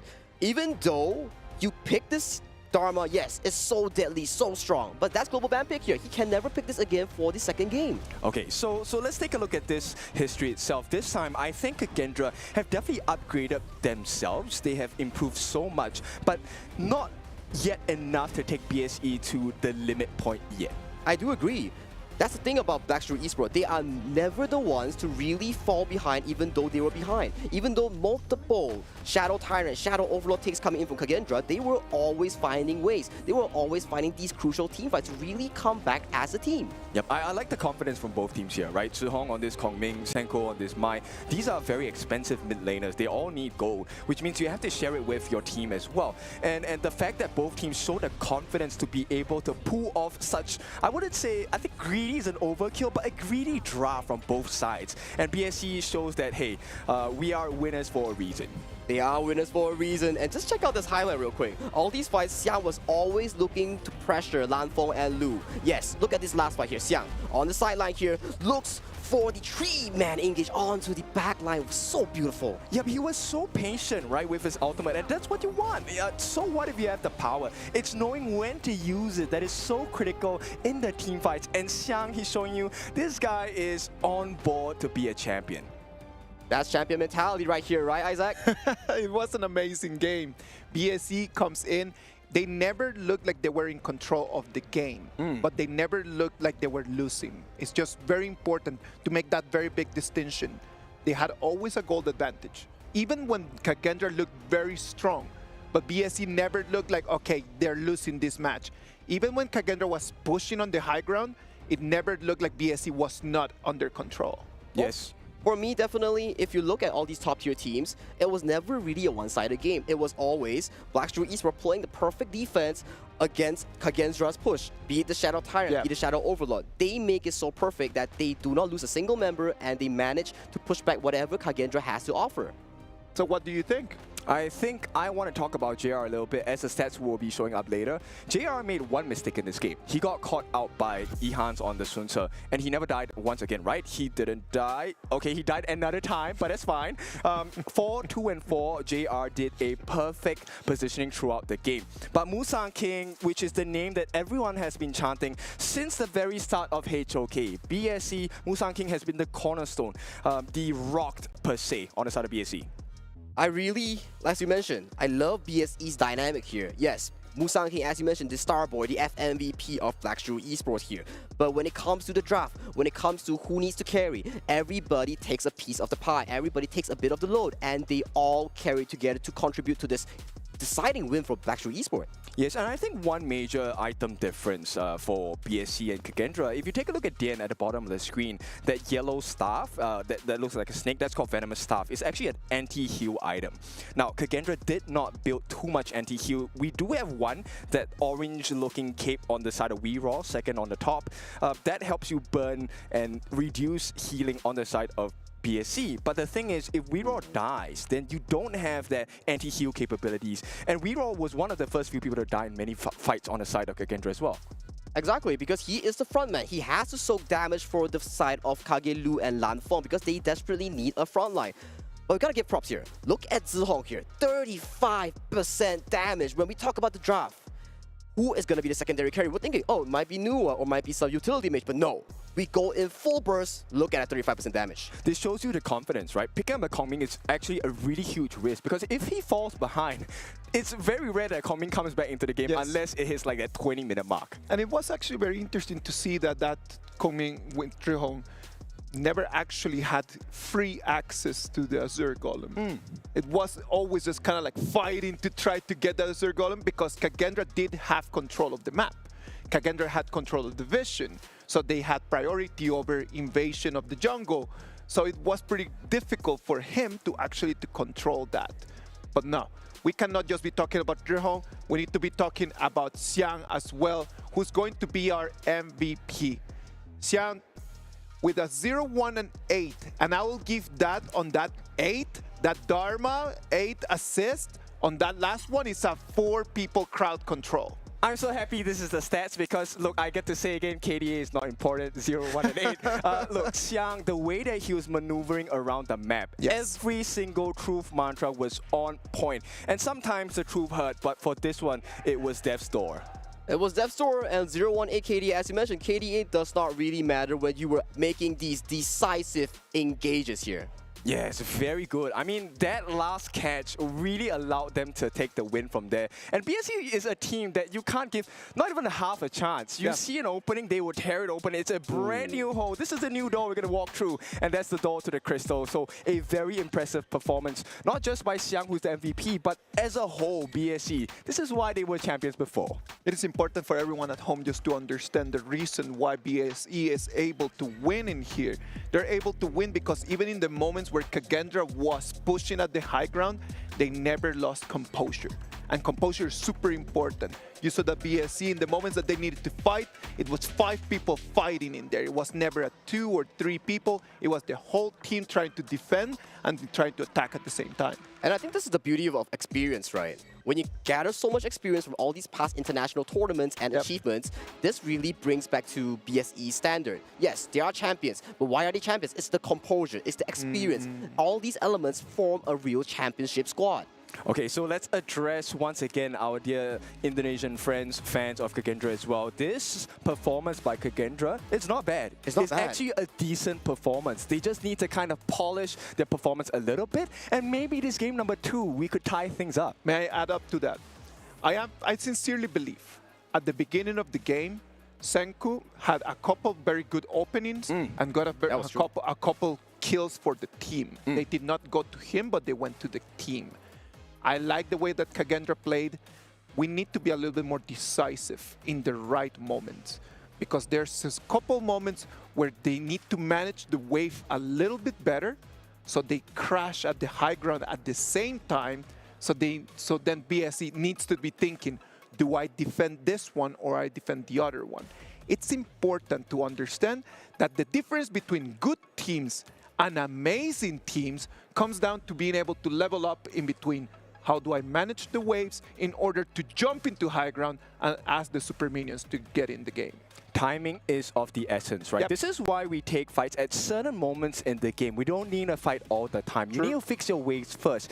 And if you manage your waves properly, even if you lose a fight, the opponent team can't really do much because they have to try and clear all 3 lanes of minions. And that's it. All 3 lanes of minions, all it burns down to fundamentals here. And talking about fundamentals, we gotta check out the draft once again. As expected, burning the early in game 1. Black Shrew Esport has to take that ban after looking how Lanfeng was so dominant in lane just now. Yes, and BSC, they're gonna continue that train wreck here. They ban out the Dharma, one of the big win conditions available. But this opens up the doors to Fatih, maybe. Bati, Pei, all these key picks here are still up for grabs for the side of BSE and Kagendra here. Clock's ticking. We gotta see what's the decision here coming in from Coach Reflect on this second ban. I want to see WeRaw pick up a tank jungle. I think WeRaw has shown us consistency in playing, especially heroes like the Organ, right? So right now, Kagendra, they ban out the Jing. Let's see what they want to start off with. BSC take one of the most damaging burst heroes. This is the Lung, the Dragon of Pain right now. Dragon of Pain, flaming palm towards your face, instantly deleting you off the map here. So Long here being prioritized for BSE JR, who had a fantastic game 1. On the side of Kagendra here, there's still the Pei here, there is still the Zhangfei here, or Byron that we've seen frequently. So definitely, we have to see what is up for grabs here. It will be the Dolia and Dune combo. Oh, I love this. Okay, Kagendra with the Dune and Dolia combination. Once again, to our new friends, let me explain to you what Dolia does. Dolia is able to give you short amounts of heals as well as refresh skills that are on cooldown when necessary. And this opens up a couple more doors. You could pick the lane for Kagendra. There are so many ultimates you can refresh. And hopefully that will be one big marker of success for the side of Kagendra. Exactly, and looking at the following draft here, Pei, Byron being locked in for the side of Black Shrew Esport. Against the Dune, that's just spelling one thing. Whoever gets the early game will dictate the pace of the game. Okay, so another combination here shown to you by BSE. This is a team you definitely want to learn from, right? Pei and Byron, this is a stock standard combination. They crush that clash lane very early. Less than a minute in, you potentially can get the first blood. Exactly, because there's still options of starting towards the side lane, moving towards your jungle, all these jungle start options, right? And also the Kagendra, they notice the fact that, hey, we talk about Dolia combos, we cannot forget about Yu Huan. Double unending sorrow on the ultimate, so much room for error. Yes, it not only offers you heals, it also damages the enemy, which is why it's so painful and so scary. And Kagendra, a very smart ban, they take out the Liang, this third ban available for Kagendra. And this opens up so many doors for them because suppression is something you can't control unless you hit the hero himself, which means Dune and Yu Huan, these two heroes, have a lot more freedom coming in from the side of Kagendra. Okay, question for you right here. Any interesting picks you want to see for the BSE's draft? BSC, what they're missing the mid, they're missing a roam as well. I know a lot of people don't like this, but I would like to call on Isaac. We played a ranked game yesterday. Yes, sir. Yixing, roam. Just based on the rank from yesterday, it was good. It was good. It was solid. It was solid. I'm telling you that easy and roam in there was pretty good, but it was pretty good because Sagi wasn't the Luna, my guy. Okay.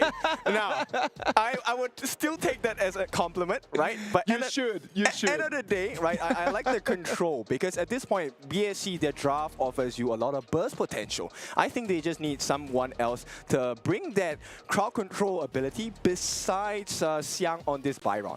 That's all. That is a very good point here. Looking at BSE's draft, they are coming for an angle where they need a utility from the mage or the roamer to really force this team composition to a new hole. Yeah, you want to burn out, this mid lane Senko Yu Huan's ultimate. You want to burn it out as fast as possible, right? Because you're killing two birds with one stone. Not only do you burn out the Yu Huan ultimate once, you're burning potentially Dolia's ultimate as well, because they want to be in a position where they have options to explore. So burn it out early and then you go and take a team fight. Exactly, that is the kiting style, the front to back sort of style that we are looking for. And talking about crowd control, talking about the utility, we gotta talk about Mozi and ladies. There's so much crowd control, so much utility being brought onto the table for the last two picks of Black Shrew Esport.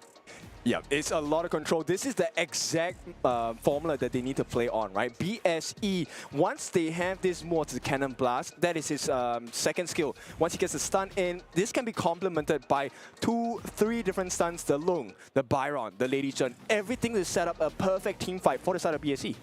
Exactly. So much crowd control like you mentioned, but once again, Kagendra, your last pick, it's a Consort U. The win blessing coming in from Spell 2 of Consort U gets to block out such a heavy physical team composition that has been drafted by Black Shrew Esport. May I ask a question? Yes. This is the second time today that we see that Consort U facing long over there for the farm lane. Is that a counter pick? Is that something that the coaches have analyzed? What is going on with that? It's a perfect formula because, look, it is a predictable sequence of events coming out from the Long. You wait for the 3 flaming shots coming in. That's the massive burst damage, right? Yep. And if you time your second skill right, which is called the Protecting Winds, it makes you physically immune. So you essentially cancel out a huge burst available by JR. All right, boys, the game is already there. What about we start casting and bringing the action of this game number 2 of this match number 3 of today? Ooh, game number 2 between Black Shrew Esports and Kagendra. Loser goes to the lower bracket. So Kagendra, you gotta fight on this. Yes, they definitely have to, but Musang King has other plans straight away. And within the first minute, he goes in straight for the Azure Golem. And there is no defense coming out from Kagendra. Guys, you have to do something here. Guys, you gotta do something. That's the entire blue side being countered from Black Shrew Esports here. And look at Musang King. They want for a dive. Oh, Lanfeng, is this first blood? No! JR, they actually get it as well. BSE, a dream start. A dream start just 1 minute short, and they already got the first blood on the key member of Kagendra. Lanfeng shut down on the first minute. Yeah, farm laners actually take a little bit of time to grow, but this time Lanfeng is going to have a long time to grow because BSE, this is tested time and time again. They are so strong when they get the advantage, and now they have a huge one. Man, BSE just mocking Kagendra, but look at tournament predictions. It has already started, so if you get all these tournament predictions correct, you get to get free heroes, free skins, or even borders. So check it out in your game, ladies and gentlemen. Yeah, you can actually get the recall. That's the one I want. But unfortunately for me, I am 1-3 on my predictions so far. So let's take a look at better things, which is going to come in the form of BSE. Zhihong here holding the lane for his team so they can share the experience. So every little nuance, every action decision by BSE is making more sense. Exactly. Zhihong as utility mage, you don't benefit from so much gold. You funnel all this gold to your main carrier. Who is it? Musang King. Yeah, man, I hate to say this, but take a look at what JR has. He already has the Meteor. This is one of the critical core items that has physical pierce, and he already has it in his hands. JR, this is a great start for him. Great start, and Lanfeng losing out the lane. And what's next? Musang King once again with the invade. The colors of the rainbow are showing up on the side of BSE. Rainbows and butterflies as BSE take a 1,000 goal lead 2.5 minutes into the game. Man King, BSE has woken up, and this is their true form here. They're dictating the pace of the early game with whatever they have. Yes, and there's so much pressure right now. If JR steals that, I think he did. This is going to be a horrible situation for Kagendra. Kagendra, we need your support. The fans of Indonesia, the fans of Kagendra, cheer them on in the comments because we need that comeback. Come back, come back, come back. Kagendra, you gotta figure it out here. But ladies and gentlemen, just look at the goal lead here coming from the jungle, coming from the farm lane of BSE. Whew. 800 and 400. That's crazy for early game. Yep, and with less than 1 minute to go, I think this is not an ideal situation for Kagendra, but this is a situation they find themselves in. Wow, the 3v3 mid coming to a mid side, but this situation here, Ken, are they still going for the 30 seconds on the clock, the Tyrant take? I think you have to consider, because probably at the same time as these buffs spawn, that's when your first Tyrant is going to be showing up, right? So why not prioritize the buffs instead? Okay, prioritizing the buff is also an objective. If you can get a buff while training the Tyrant here is still an equal trade here, but will BSE allow that? Let's find out. Okay, Zhihong taking quite a bit of damage, but there is potential of regen coming in here. Lu gets caught out for the time being, but it's all pressure coming in from BSE, right? They want to be in a prime position to be able to take this first Tyrant of the game. Lanfeng, okay, he does get his protecting winds. Oh, but want to catch the flash as well. Once again, Lanfeng, he's taken down. BSE finally another opening. Swift box coming in from there to immediately catch out Lampo, and that closes off any opportunity that Kagendra has on the Tyrant here. And right now, another invade on the Azure Golem.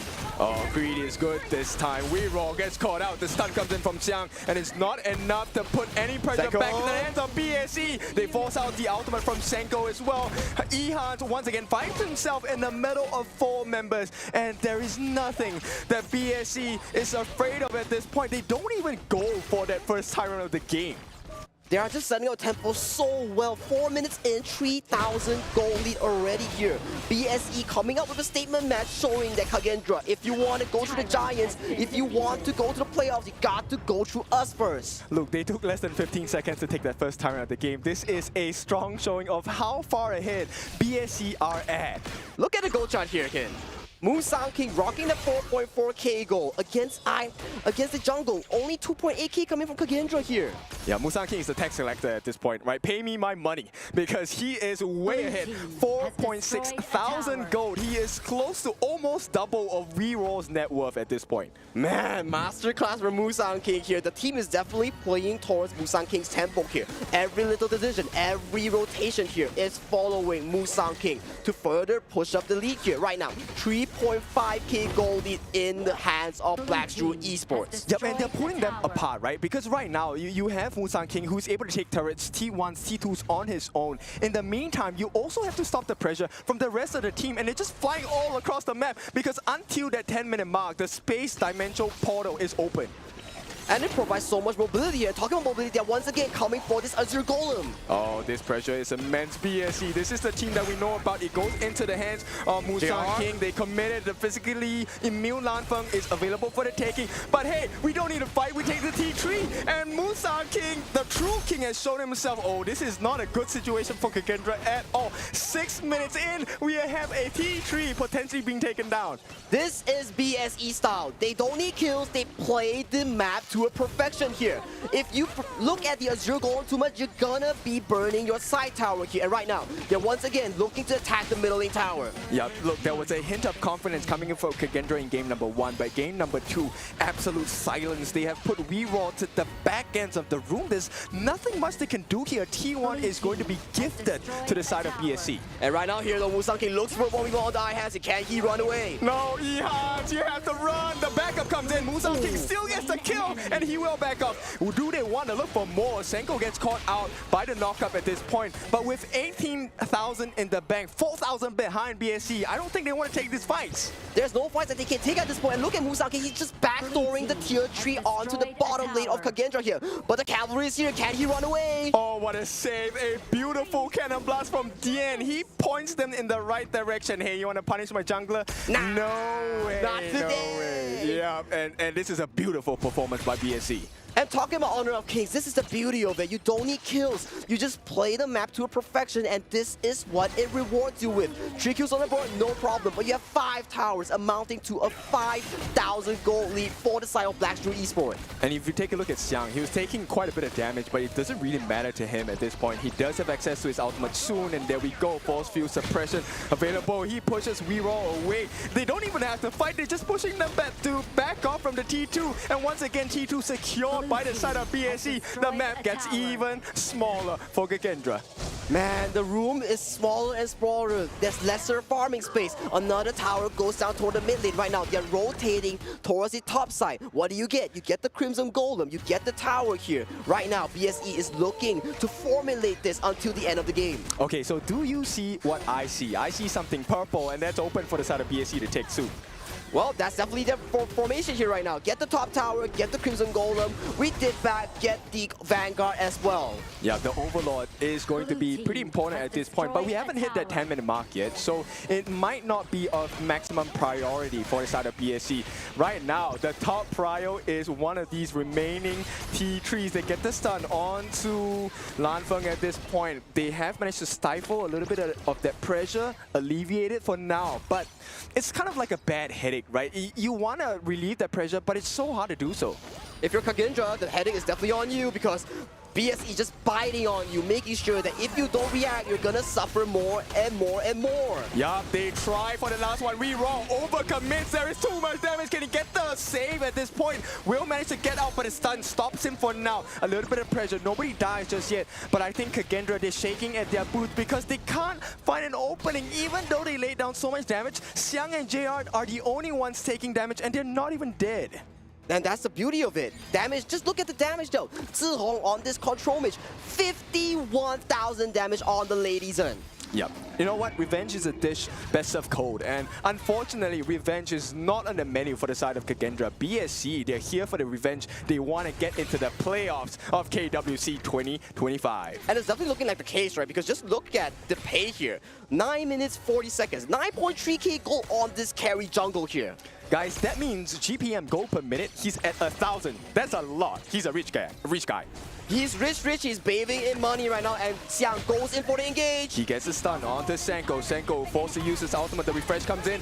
Not enough time. They wasted the ultimate from Lu as well. And this is an opening that BSC will definitely appreciate. T3 under pressure on the top, looking for that big opening. Musang King finishes the job. Do they want to go for more? They want it. Ehans, you are gone, and it's going to be BSC once again a double kill for JR. But hey, once again, restraint is the call of the order. We don't need to overcommit. The win should be ours. We just need to play steady.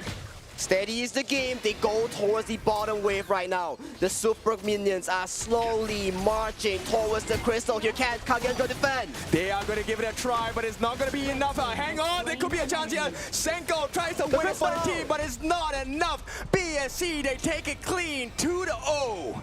This is the BSE we're talking about. This is the MKL second seed team. The champions of KC 2024 coming back once again with such an important win to bring them to a further step towards the playoff.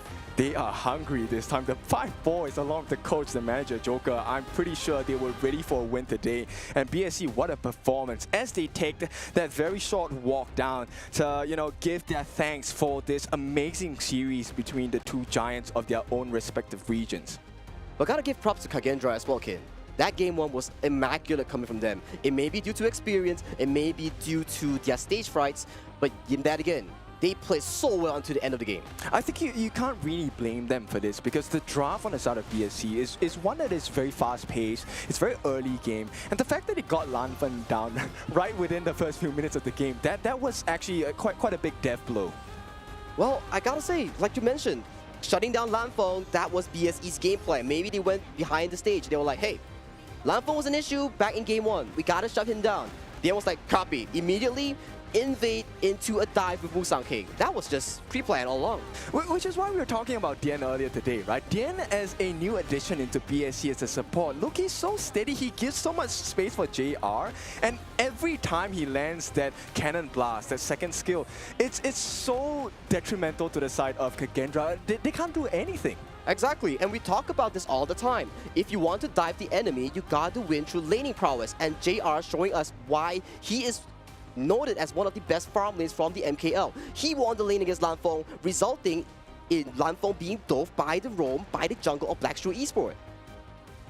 It is difficult to see just how Kagendra so early in the game just let Pei had so much farm. It was just so much gold going in for the jungler from the other side that it was inevitable that the game was going to end up in 10 minutes. There was no way that they could have turned things around. We talked about just even when you are being pushed on your high ground, you need to stay there, you need to believe, to stay composed. But was there any composure left in there just to be able to turn things around? It was too big an advantage, wasn't it? Yes, I mean, you can have all the composure in the world, but with that goalie that they had, dude, this guy, Musang King, he was farming 1,000 gold a minute. How do you compare that? He was 9,000 gold at, 9 minutes? And he has, essentially, he's pseudo 6 slaughtered. You can't fight him. This is the beauty of Pei, right? Why do we keep saying Pei is such a good pick? It's because high mobility, high damage, and his clear speed is immaculate. Going from side lane to side lane, going from side lane to mid lane, using the teleport shrine. Everything was pre-planned by BSE. Every wave that was contributed by Zihong on this Lady Zhen was providing so much gold to Musang King. That's why he was so high in the gold. Okay, so talking about Musang King, let us pay our respects here, and we'll throw it over to Mara. Please let us know who we are interviewing today. Right now, we're with Juhong. Congratulations. You've secured the upper bracket. Now, what kind of confidence do you think this will give your team? And what kind of statement are you sending to the rest of the teams with that Game 2 performance?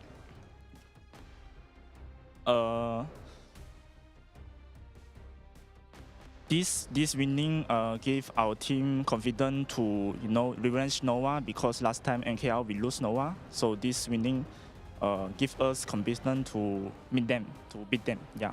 So for the statement that for our team to show other team is like this game show other team what is our teamwork, our confidence. Yeah. Great teamwork, by the way, especially with game number 2.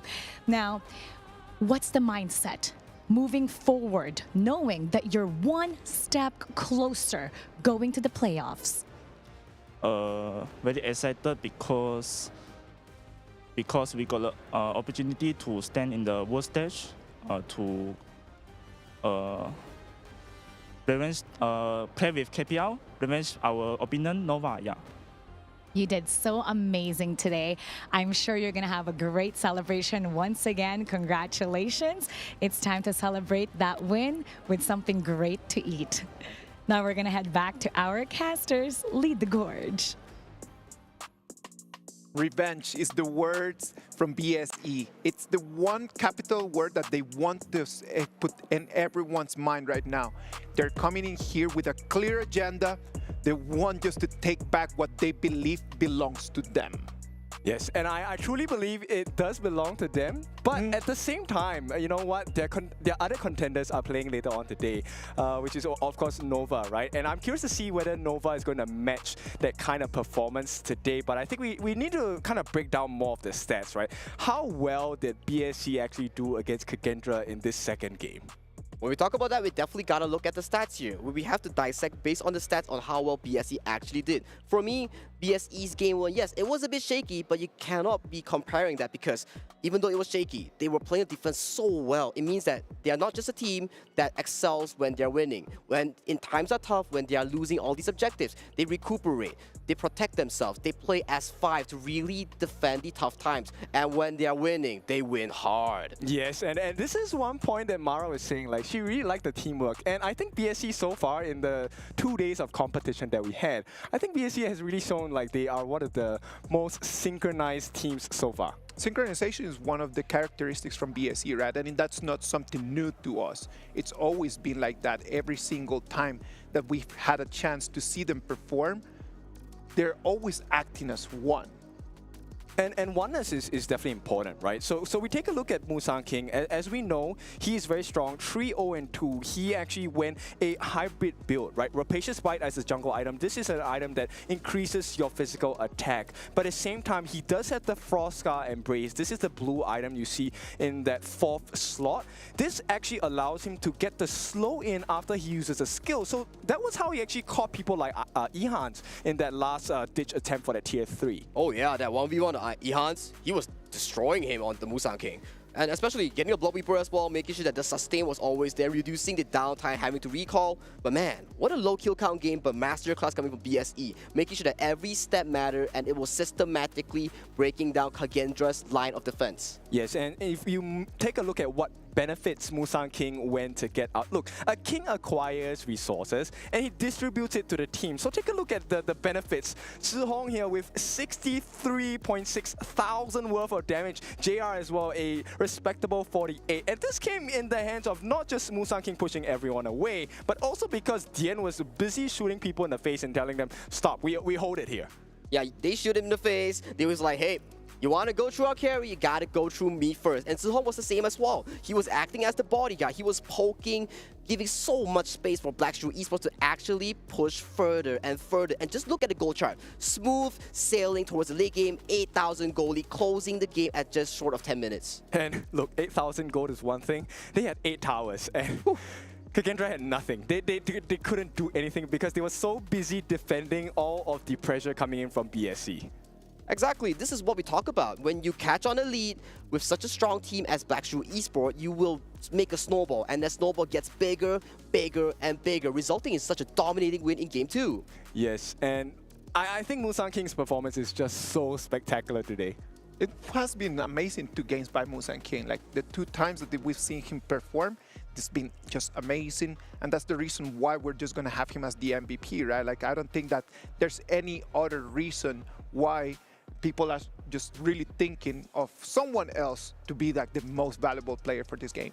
I think we take a look at Musang King. You can't just take a look at KDA. You have to take a look at his performance around the gods, right? He was busy stealing camps, he was taking kills. Not a lot, like you mentioned. 3 kills, it's not like a super huge amount, but what he did after getting those kills was super important. He dove the tier 3 and forced Kagendra to go back and defend, even when there were opportunities for Kagendra to push forward with their pressure. And that's exactly the case. Giving Musang King the lead will often expend the potential of Musang King dictating the team, making sure that they play towards his tempo, and every objective, what do we see? Towers, buffs, choking slowly Kagendra from any resource that they actually have to actually extend Lanfeng towards the late game. There was no late game. It was a 10-minute game, and it was ended clean by the side of BSE Musang King and Black Shrew Esport. Musang King was clearly the director of the victory for BSE in this game number 3. Now, we're gonna go into game number 4 right after this break, so go home, go get something to eat, go get something to drink, and we'll be here waiting for you.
This land is calling.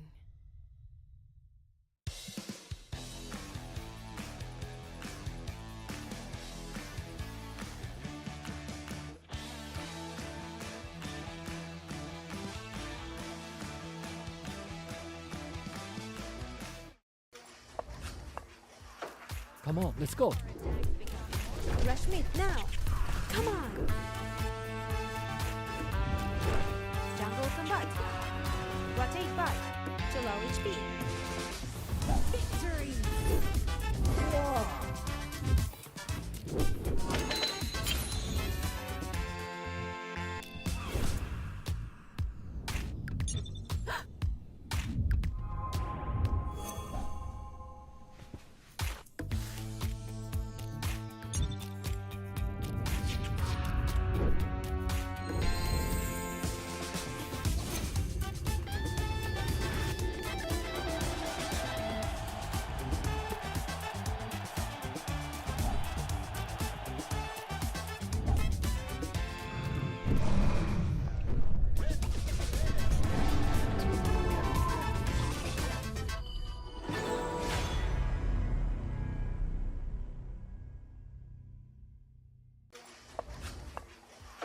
Come on, let's go.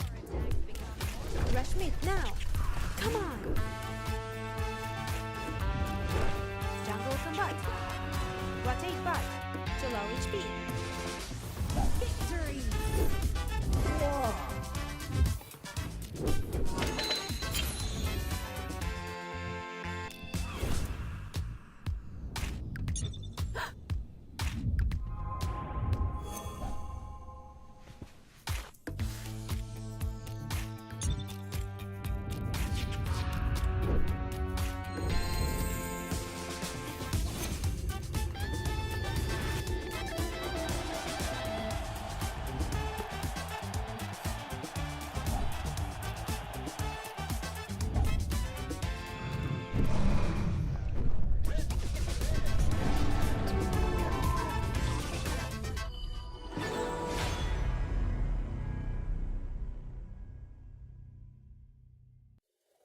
Hi everyone! The Honor of Kings Flowborn Outfit Design Contest is officially underway. We've always wanted to make HOK more fun for players. We hope the highly customizable outfit feature of Flowborn becomes a way for players to express themselves. In this contest, we welcome all players to submit their ideas through original outfit designs. Create your own exclusive hero. Outstanding entries will win cash prizes and may even be implemented in-game. The submission period is from July 4th to July 25th, so don't miss out. Before submitting, please make sure to download the official template to keep your submission format correct. After completing your design, follow the steps to submit your work.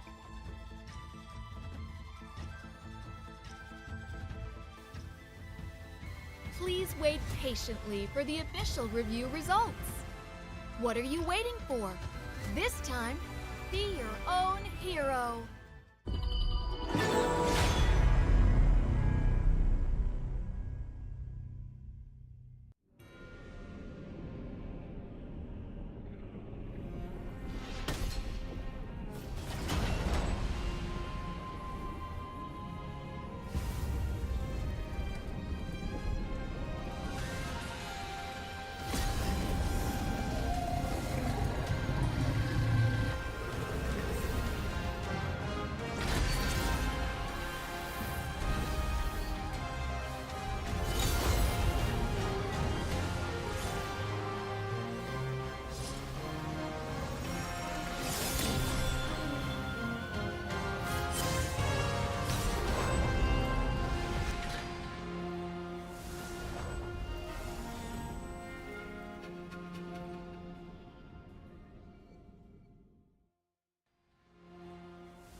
Activating warp jump. Destination? The brightest star.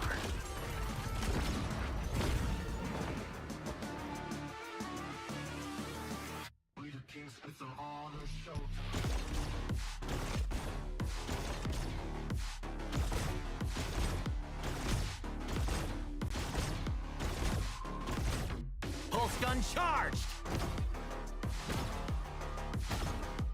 Scope calibrated. It's a quantum party. Ignite the stars. Into the nebula. Cosmic shifts. Supernova pulse. Woo! Right in the core.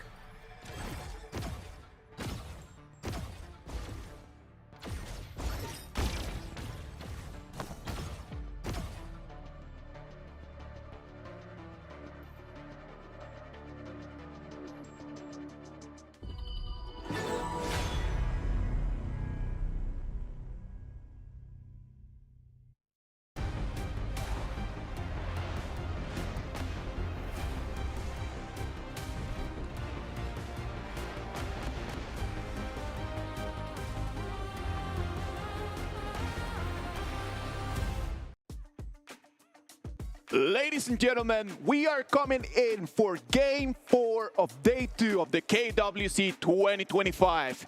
One of the highlights of the day, Twisted Minds against Nova Esports. It's going to be our last game of Day 2, but you know what? It is going to be an amazing feast.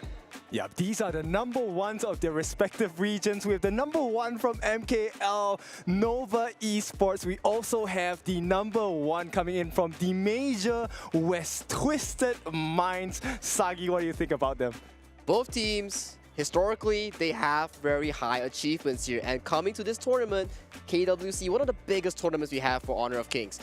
Both of these teams definitely want to look for a win, to prove themselves on the stage. Okay, so let me pull you back to the interview we had just now. There were a lot of tough words coming in from the BSC boys. Revenge. Talking about revenge on Nova. Yeah. And now this is the time for Nova to kind of put their performance to maybe let them know, hey, revenge is not that simple anymore. But I love that, man, because at the end of the day, BSC comes in with a very clear plan. This is what they want. Does Nova Esports really need to reply back? Is that something that they have to do? Because revenge is something that someone else wants to get from you. It's not something that you need to serve. True, true, true. Because once again, there's opinions and then there's facts. And the fact of the matter is Nova is number one in their region. They don't really have to take too much comments from the lower sides of the tables, per se. Lower side of the table. Ooh, spicy words in the mouth of Nova In a world of numbers, first place is higher than second place and higher than third place. I think it's just pure mathematics. That is pure mathematics. If we do put it like that, Nova Esports does seem to be at a higher realm compared to Shrew Esports. Although they do come from the same MKL region. But hey, it is up to them whether they want to take the words of Shrew Esports, right? Zihong did say, yeah, we want to take revenge on them. But first, to take revenge, they gotta make it to our stage first. You know what? We're just getting ahead of what's going to happen. Nova Esports is not going to be playing against themselves. They're going to be playing against Twisted Minds, and they are first place of their own region as well. Twisted Minds are going to come in here.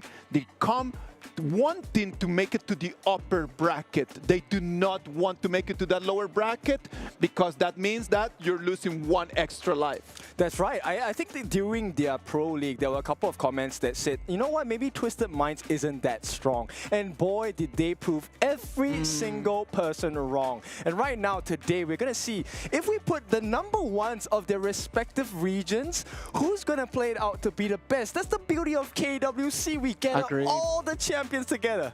We get all the champions together, every single region. Today we have KMW's first seed against MKL's first seed. It's gonna be a legendary battle. If you ask me, Sagi, who's gonna win? I can't tell you because it's such an interesting battle that we're gonna have. It could really swing any way, and that's the beauty of HOK, because look, you can be in a bad position at the start of the game, but if you keep calm, keep composed, and know exactly what to play for, of course, you have a chance of winning the game. And Twisted Minds, they're going to be playing against Nova. And Nova Esports is one of those teams that we've been seeing through the whole Honor of Kings evolution. They've always been there. They're always competing in their own league, internationally. They always stay present, they always raise up their hand, and they always perform really well in any stage that you put them in. And the history of both of these teams are really quite cool, because I think you might relate to this. They have always been the lower parts of qualification. They didn't even make it past qualifiers sometimes. And for the first time now, both of them, they have learned really quick. So you at home, as a upcoming maybe community, grassroots teams, you can achieve this same result as well. And how do you achieve it? You go towards the open series here. You play as a bunch of 5 with your friends, with your professional teammates. You look to conquer the open series. And where does that lead you? To the closed qualifiers. Closed qualifiers direct to your region's pro league. And if you win the pro league, you get to be here at the same stage. With who? Twisted Minds. With who? Nova Esports as well. Yes, greatness can be achieved. You just need to know which direction you're supposed to go. And of course, HOK, we all welcome you. The direction is right here. Talking about players, who do we need to be looking out for? Okay, if it's Nova Esports, it's gotta be the FMV player Nova Shrew. This man, when you need him the most, when Nova Esports has been from time to time in clutch situations, in tough times, right? Yeah. Shrew always steps up, be it the Guan Yu, be it the Mayin, be it the Dharma. He always finds these angles to breathe life back to this team. Okay, it's time for me to breathe life into the Twisted Mind side, and I'm talking about the player Clean. There's a reason why he's called Clean, because he has very clean gameplay, and I'm expecting this is my expectation of Twisted Minds. I voted for them to win this series 2-1. Oh, if you have placed your predictions, hopefully I'm right and you are following all along with me, or else you'll be joining Sagi with his predictions. What do you put for the series?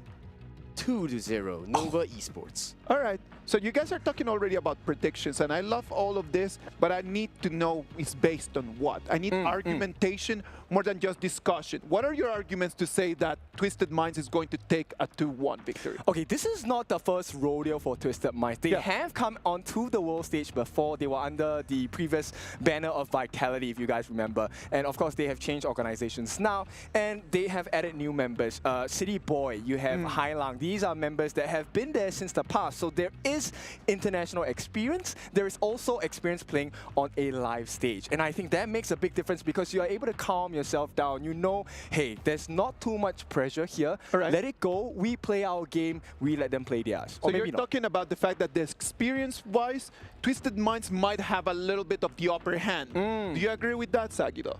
For me, when we talk about experience, we gotta talk about winning internationally as well. Oh, wow. Who won internationally?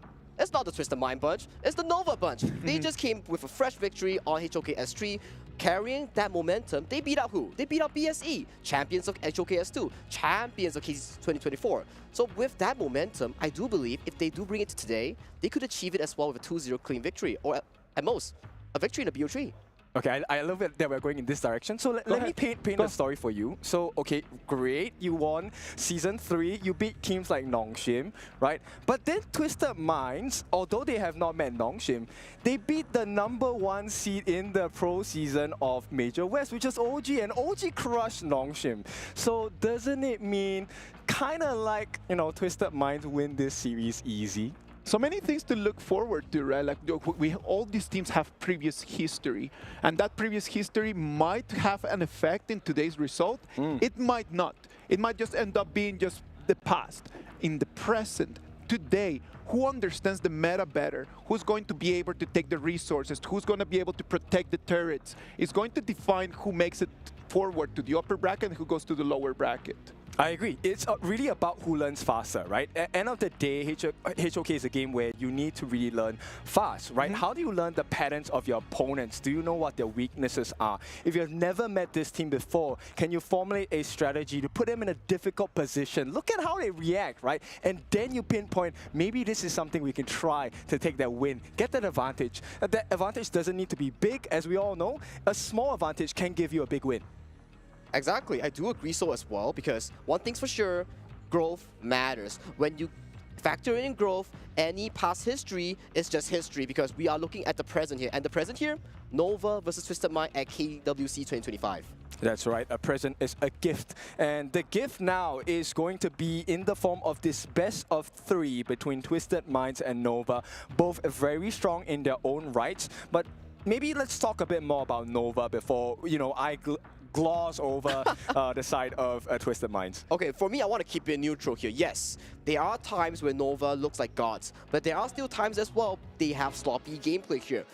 We look at BSE, yes, their game wasn't the cleanest, even though they won. We kind of might have been expecting for Nova Esports to have an unclean game one, because it is the first game they have ever played right now in the KWC 2025. It is also their first appearance in KWC 2025, so maybe that will factor in some moments of like jitterish or like some nervousness coming to this day's series. Okay, I'm going to give you some good things about Nova. Nova is very strong in best of 3s, best of 5s. They kind of struggle at best of 7s because their history, Nova, they have been pushed to best of 7s all the way. But because today is a best of 3, I feel like Twisted Minds can really blitz them, get a sucker punch in, and really get the 2-0. I voted for a 2-1, but there is a potential for 2-0 here. Okay, adding 1 point, yes, they always get pushed to best of 7s, but they always come out on top. So that's the key thing we gotta put focus in here. But of course, today's a best of 3. I do agree a point for you as well, which is Twisted Mind might give a sucker punch, a surprise towards the Nova bunch here. Definitely, it's an open game for both. Man, we have a series here, Ken. Definitely, and I think what's really interesting about both these teams is that they have a really deep hero pool. There really is very little heroes they can't play. In fact, I would go as far as to say, I think they can play almost every hero available in HOK. And that is the crazy part. That level of mastery really stems and important towards our global ban pick system. If you only know 2 to 3 heroes, you're gonna get banned and you lose all access to your mastery heroes. But enough talking about Nova, let's talk a bit more about Twisted Minds here, Kim. What do you think?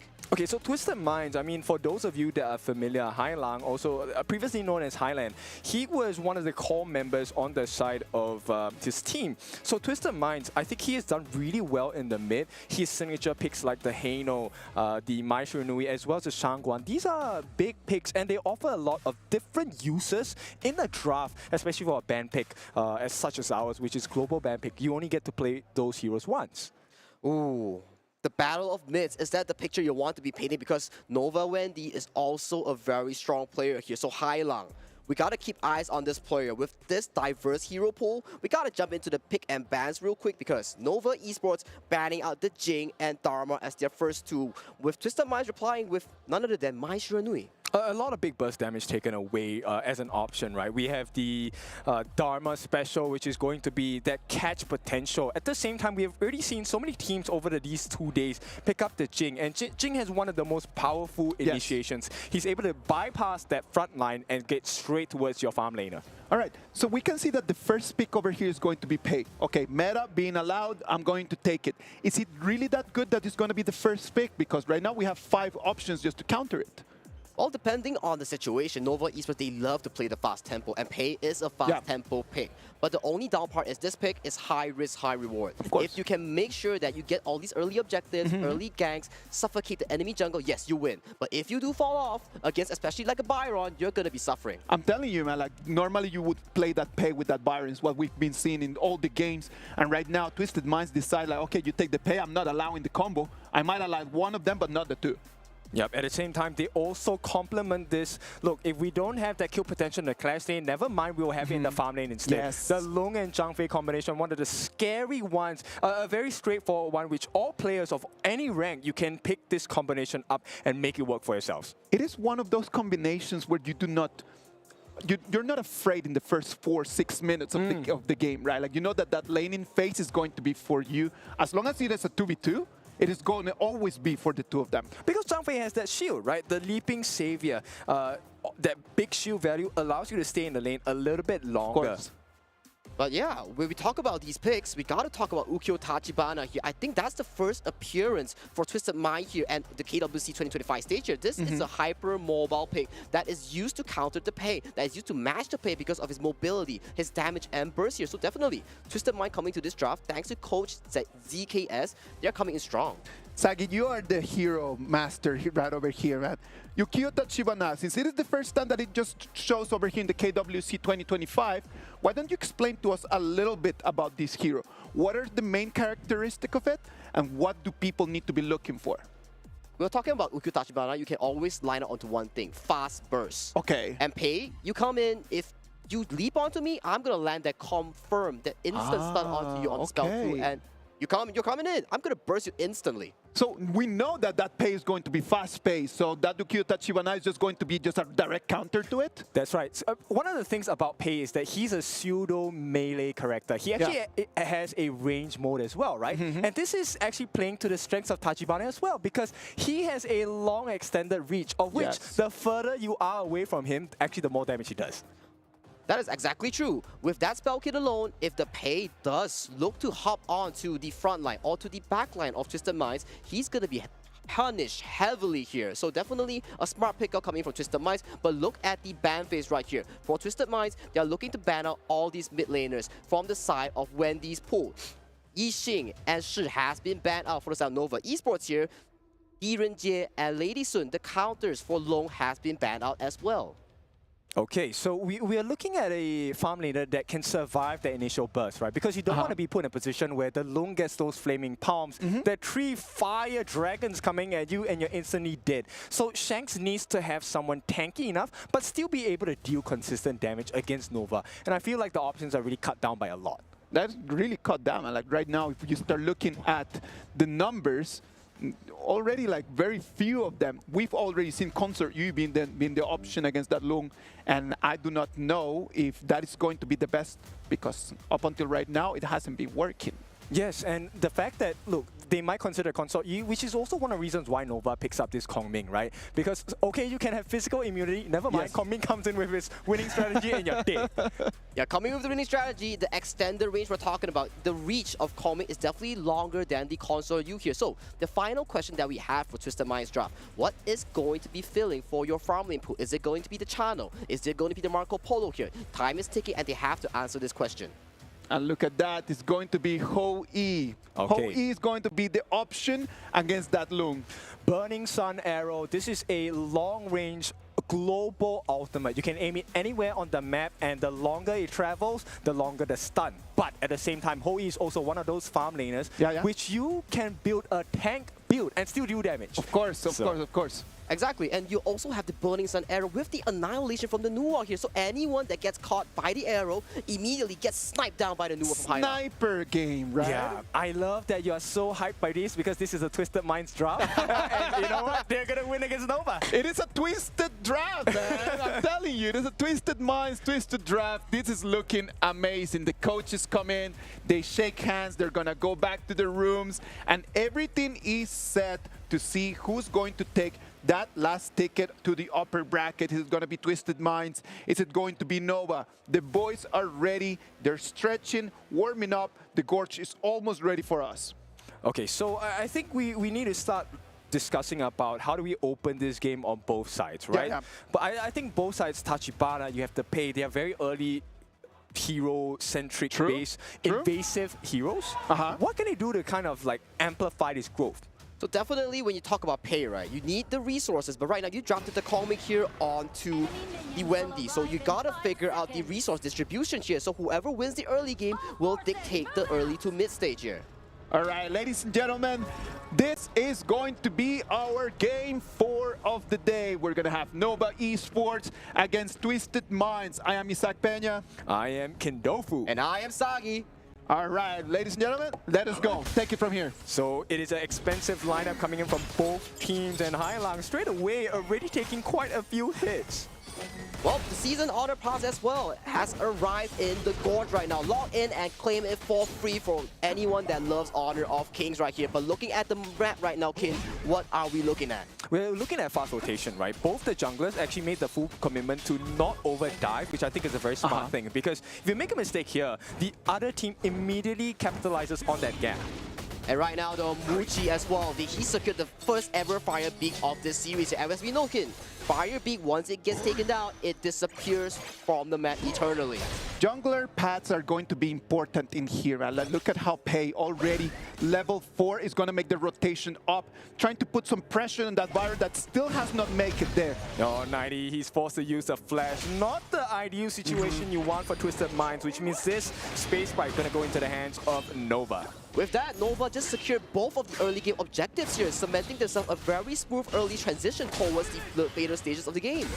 Okay, that rotation coming in. City Boy looking for an opening, does have the stun available if they need it. A 3-man offense against the 2 members on the side of Nova. Do they want to take that fight right over there? It might be a little bit too much of a stretch. It is too early in the game right now, and they do not want to drop the ball. Exactly, they do not want to go for the 2v3. They play it safe, they play it calm. Right now, they secure the mid priority for Sam Nova Esports, and right now the map is open. Both teams are looking for certain things on the map. I'm telling you, it's going to be a matter of who makes the first mistake. No one in here wants to lose that 4-minute fight, and it's only 2 minutes. They need to be a little bit calm in here. Yep, the arrow almost hits the mark here, but the almost doesn't count. So Nova to make it out, and they're looking for some space to take things away. CY actually gets the first steal. Not the biggest, it's just a ball camp, but still, little things matter in HOK. Little things do matter, and that's how you accumulate a lead right now. Looking at the draft real quick, a 3v3 commences bot side. Yeah, a stun coming in from City Boy. Nothing too much at this point. We're about 1.5 minutes away, so I don't think they want to take too much of a risk, right? Everything is about clean, everything is about CY. Exactly. Look at that. Like, both of those blue buffs are going to spawn at the exact same time. But right now, Yukio Tachibana is going to have the priority since his is going to spawn at about 5 seconds before Pace is going to do. For me right now, guys, I want to see the 4th-minute fight here. We got the signature pick coming in from Shrew on the Guan Yu here. If he can find these flanks onto the likes of Hai Lang, onto the likes of Shanks, on these immobile carries, that's going to be opening up. But hold on, though. Yep, Unbridled Outburst opening up. City Boy forced to use the ultimate at this point. The support comes in 4 different members on the side of Nova. Nothing too big. They don't want to overcommit. There's still about less than 60 seconds to go. It is so scary when you see that Guan Yu jumping in on you. You don't know what to do. Just run your ulti and then just get out of there. Yeah, just get out of there. And right now, 30 seconds on the clock. We will have a new refresh of ultimates from both sides. Fully fledged. And once again, as you mentioned, Kin, slow but surely they get more buffs. Hold on. Yep, the stun comes in, but CY, he's very mobile. The Burning Sun arrow does land onto Weipei, but it is Weipei. Zhangfei doesn't care too much. Now 15 seconds to go. Do they really want to go for it? Shen, he finds the opening on the City Boy. He gets him down. First blood goes to Muji as well. What a way to get that lead. Muji opening the door and allowing us to see a little bit of an opening for Nova Esports as we move to 4 lane. Yep, Shanks is in danger. Second kill. Nova, what a start to this game. What a start to this game. Immediately planning 2 kills, and right now he's chasing the Yuan. Yep, City Boy, he makes it out for now, but CY, punishment coming in, 90, he gets a return kill, a beautiful trade. They delay the Tyrant, but can they actually secure it? Now they're gonna have their eyes on the Tyrant. It's gonna be clean, the first that's gonna take the Sur Golem. He does not want to go for the Tyrant first because at 2-1 right now, we need to stop and analyze what is going on in here. Right now, 2-1 in terms of the scoreline here. Shrew found a beautiful engage towards the mid lane here, immediately capitalizing on clean. But hanging on to that Tyrant here was 90, making sure that he gets the catch on the jungler of Nova Esports. Okay, so a lot of you will question, I know we read the comments yesterday, why don't they go for the Tyrant right now? At this point, it's actually more efficient to get the buffs instead. And Shrew, he's gonna try again, gets a knockback. Shanks, you're in no man's land, and Wendy comes in with a support. You are dead. No! It is a trade! A trade, but it's not a trade any longer. Wendy might get caught out. City Boy joining in on the action. CY on the backline. They do get it clean, gets that kill, but the Unbridled Outburst is gonna help them out. City Boy, it is time and time again. They escape, and Twisted Minds don't get punished.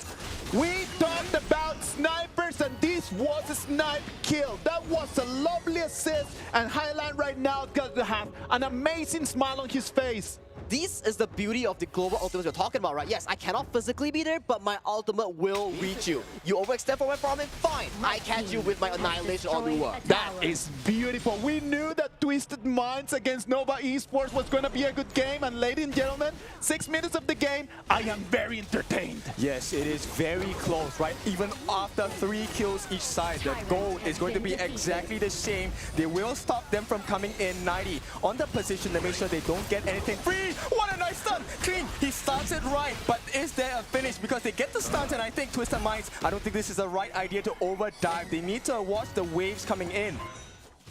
Right now, a 3-3 scoreline. A 9 annihilation goes through to clear out the bot side here. Bot tower is slowly going down, but let's talk about the game state right now. It's a 50-50 game state. Yes, Twisted Mind did secure the Tyrant here. It's a small buff. It allows you to push out turrets fast. But now we gotta look at the key engages here. Shrew. He's a tempo maker. He has to find these backline engages for the side of Twisted Minds. Clean has been clean on this Ukyu Dashimana so far. I am telling you, man, that Guan Yu, it's just a matter of a second initiation. A lot of people might disagree with me saying that, oh yeah, you need to initiate with that Guan Yu. When Twisted Minds starts the fight, if they don't have eyes on the Guan Yu, that's going to be the worst mistake. Yeah, they actually wasted that unbridled outburst, and Clean, he takes advantage of the chaos. He gets that T1 on that top. Ultimate forced out on the support by CD Boy. CY is falling a bit low. The opening for Shrew, can he get it? They're looking for more. The wraparound by Clean, he's coming in for the back. He's waiting for the open target. CY is the item of choice. He doesn't really want to go for Wave Pit. That is the last target you want. But the flash, and Clean cleans them up as the T2 is going to be open for the taking. Nova getting destroyed by Twisted Minds, and they're going to continue as well. A killing spree. Clean, he is doing so well. T3 going to be opened up. Twisted Minds, wait, can they actually end this game? It's 7.5 minutes. Boys and girls, Wendy's falling low as well. This could be the opening. What a beautiful finish. They are going for it, but here comes the save. Shrew comes in, pushes them away. He doesn't have to die. He doesn't want to die, and they survive for the moment. That was a beautiful chain of events coming from Twisted Minds. They got the Tyrant, they want to pressure the tower. Yes, all the ultimates expended for Nova immediately. Punished by Clean's wraparound, like you mentioned. 90 was so timely with that flash engage right now. Twisted Mind is in full control. I'm telling you, it was just a one push right over there. They saw the opportunity, and they saw how their opponents fell on the ground. And as they fell, they just hit and hit and hit, and they do not let them breathe. All right, for the 3 of us and our audiences, can you agree with me that we have never seen Nova in this state before? It is rare. It is rare to see Nova like this. I wouldn't dare to say that we have never seen it, but it is really not the way that we are used to see them, isn't it, Zach? For me, from the MKO region, this is definitely some form of stressor that they have to tackle right now. It is the international stage, the jitters, the nerve. Playing on a stage, it may be getting to them right now, but that is not the worry right now. They have to worry about the current game as of this point. Rotation to farm lane right now. Look at that. It's a clean rotation, right? Shrew has heard the calls of the teammates. We can hear them screaming behind us. They need to look for an opening. The wraparound is so important that positioning is the only way they're going to win this fight against Twisted Minds, because the goal lead is pretty big. It's about 3,000 in advantage to TM. 3,000 is a big goal lead coming 9 minutes strong, and right now 10 minutes, 44 seconds on the clock. We will be seeing the Shadow Tyrant being spawned onto the map. We gotta see who is the key engager here from Nova Esports. Shrew on the Guan Yu, Wave Pit on the Zhang Fei here. If these two don't find an angle, the firepower coming in from Twisted Mind will just be so darn heavy. Let's take a step back and analyze what is happening right now.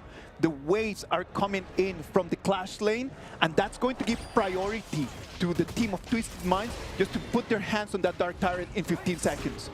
I really like this, right? If you take a look at the positioning, Twisted Minds, they are actually baiting out that movement towards the Tyrant. They want to go for the kill. A blind Burning Sun arrow does not hit the mark, but they're looking for more. 90 has actually forced out Muchi to use that infinite vastness. The dragon is no longer available. He takes to the skies, which means Twisted Minds, this is a clean opening for this 10-minute Shadow Tyrant of the game. Wave Pit does have his ultimate. He can stop them, but it's not fast enough. City Boy actually uses his ultimate, but the catch, Shrew, he's pushing them back. Can he get clean? Clean is knocked back. It's shut down by Wendy. A beautiful knockout by Waypit as well. Nova are coming back, and that's the third kill for them. As Nova, they are going to take everything with them.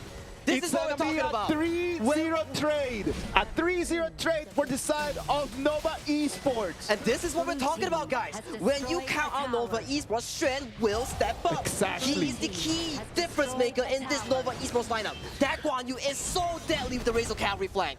Yes, how many times have you seen a team that has lost a T3 actually turn the whole map around and actually putting pressure on their opponents instead? We talked about that Dark Tyrant, right? Like, we knew that it was going to be free for them, and they knew exactly how to counter that immediately. Yeah, Wendy, look at the damage, man. Sagi, how much is he dealing? 67,000 damage on a Calming here. We were questioning, will it be enough resources? Will he have enough space to shine? Of course. He's proving it to us. So much firepower for one Calming. A very, very costly composition that they chose, and they're making it work. They might have a little bit of an advantage. It's not a big one, it's just 1.5k.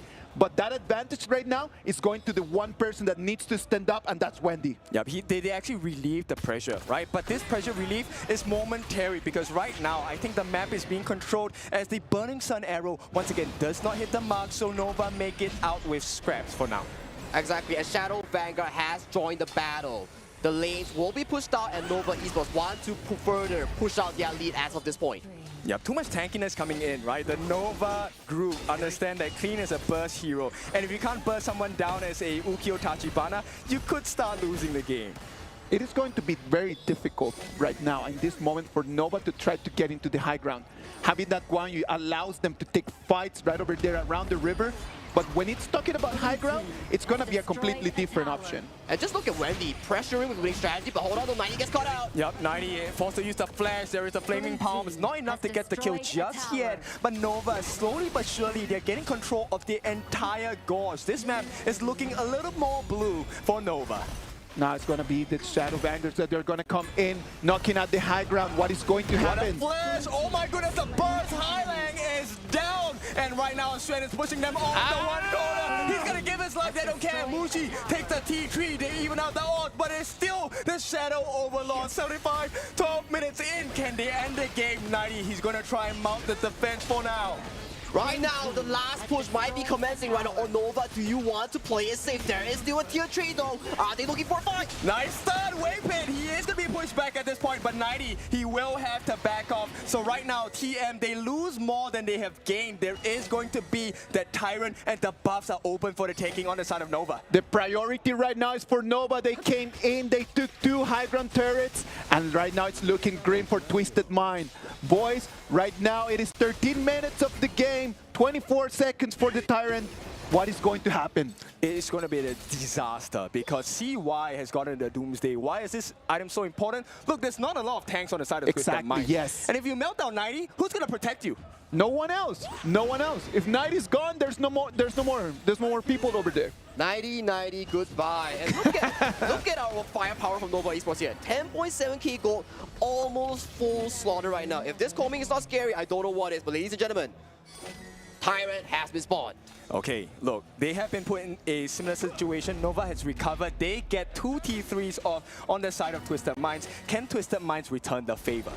Let's wait and see. It's all gonna come down to Guan Yu, man. If Shrew can find a good opening and come in from behind, that's gonna be the end of the game. For sure, and you also have to pay attention on the top side, right? It's actually in advantage to Nova. So right now, everything going in the strides of Nova. They get that steal. No, they don't. They didn't. See why he secures it, and they have been called out. Clean, Highlang, 90, they're all gone. City Boy as well, the next one to fall. And then Shanks, the Lone Ranger. What can you do? He's running away. Man, Twisted Minds, you are gone as Nova are coming in for the kill. That is a 4-0 trade, and Nova right now has only a whole E in front of them and their victory. What is going to happen as the waves are coming in? Oh, it is a lost cause. Shanks, he can't do anything here. They're going in. They get the final. It's an ace, and the Crystal is taken down. What a game by Nova Esports. And as I tell you, when you count out Nova Esports, Shrew will step up. Razor Cavalries after Razor Cavalries, pulling the team back from deficit and solidifying the first win push for Nova Esports. Yeah, you need to have so much confidence, so much competence to play a Guan Yu. And if there's any play you need to watch to learn how to play Guan Yu, Xuan is the man. Man, that game, breathtaking. I was a bit worried for MKL boys. That was an amazing early game coming in from Twisted Minds. They secured such a beautiful early game despite the first blood. But definitely, look at this replay real quick. Yeah, I mean, take a look at the way that they play the game, right? They understand, look, one of the win conditions on the side of Twisted Minds is clean. They have huge bursts. But the fact that they take clean out first is a huge impressive feat in every single fight. Because you know for a fact, Hailang, Shanks, they can't fight alone. There's no one to protect them. There's no burst damage. They lose instantly.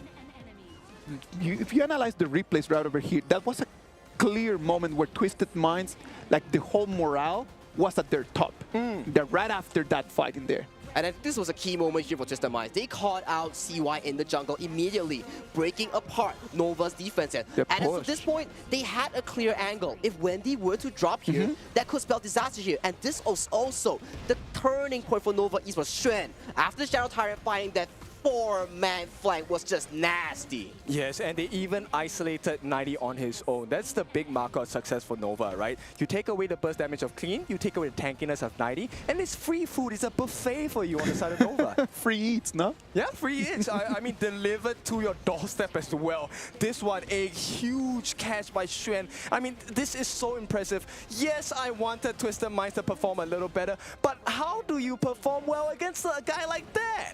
This is the clutch factor coming from teams, right? We have BSE Musang King, we have Twisted Mind Hailang, and then we have Nova Esports Xuan. This man on this Guan Yu, oh my god, so deadly. Yes, very deadly, and this horseback rider did the best performance. I mean, if Xuan is not the MVP, I don't know who I'm going to choose, because he really was that critical turning point. He gathered everyone as a gift because we are in the present. And the present fact is, look, Nova are leading 1-0. We were a little bit worried about the composition from Nova, and I want to explain to people why we were worried about that. When you have resources are always limited, and you need to be around and just distribute those limited resources into the heroes that you pick. It was a very costly performance in there. It was just such a composition that everyone needed gold. Yes. So we were worried about that.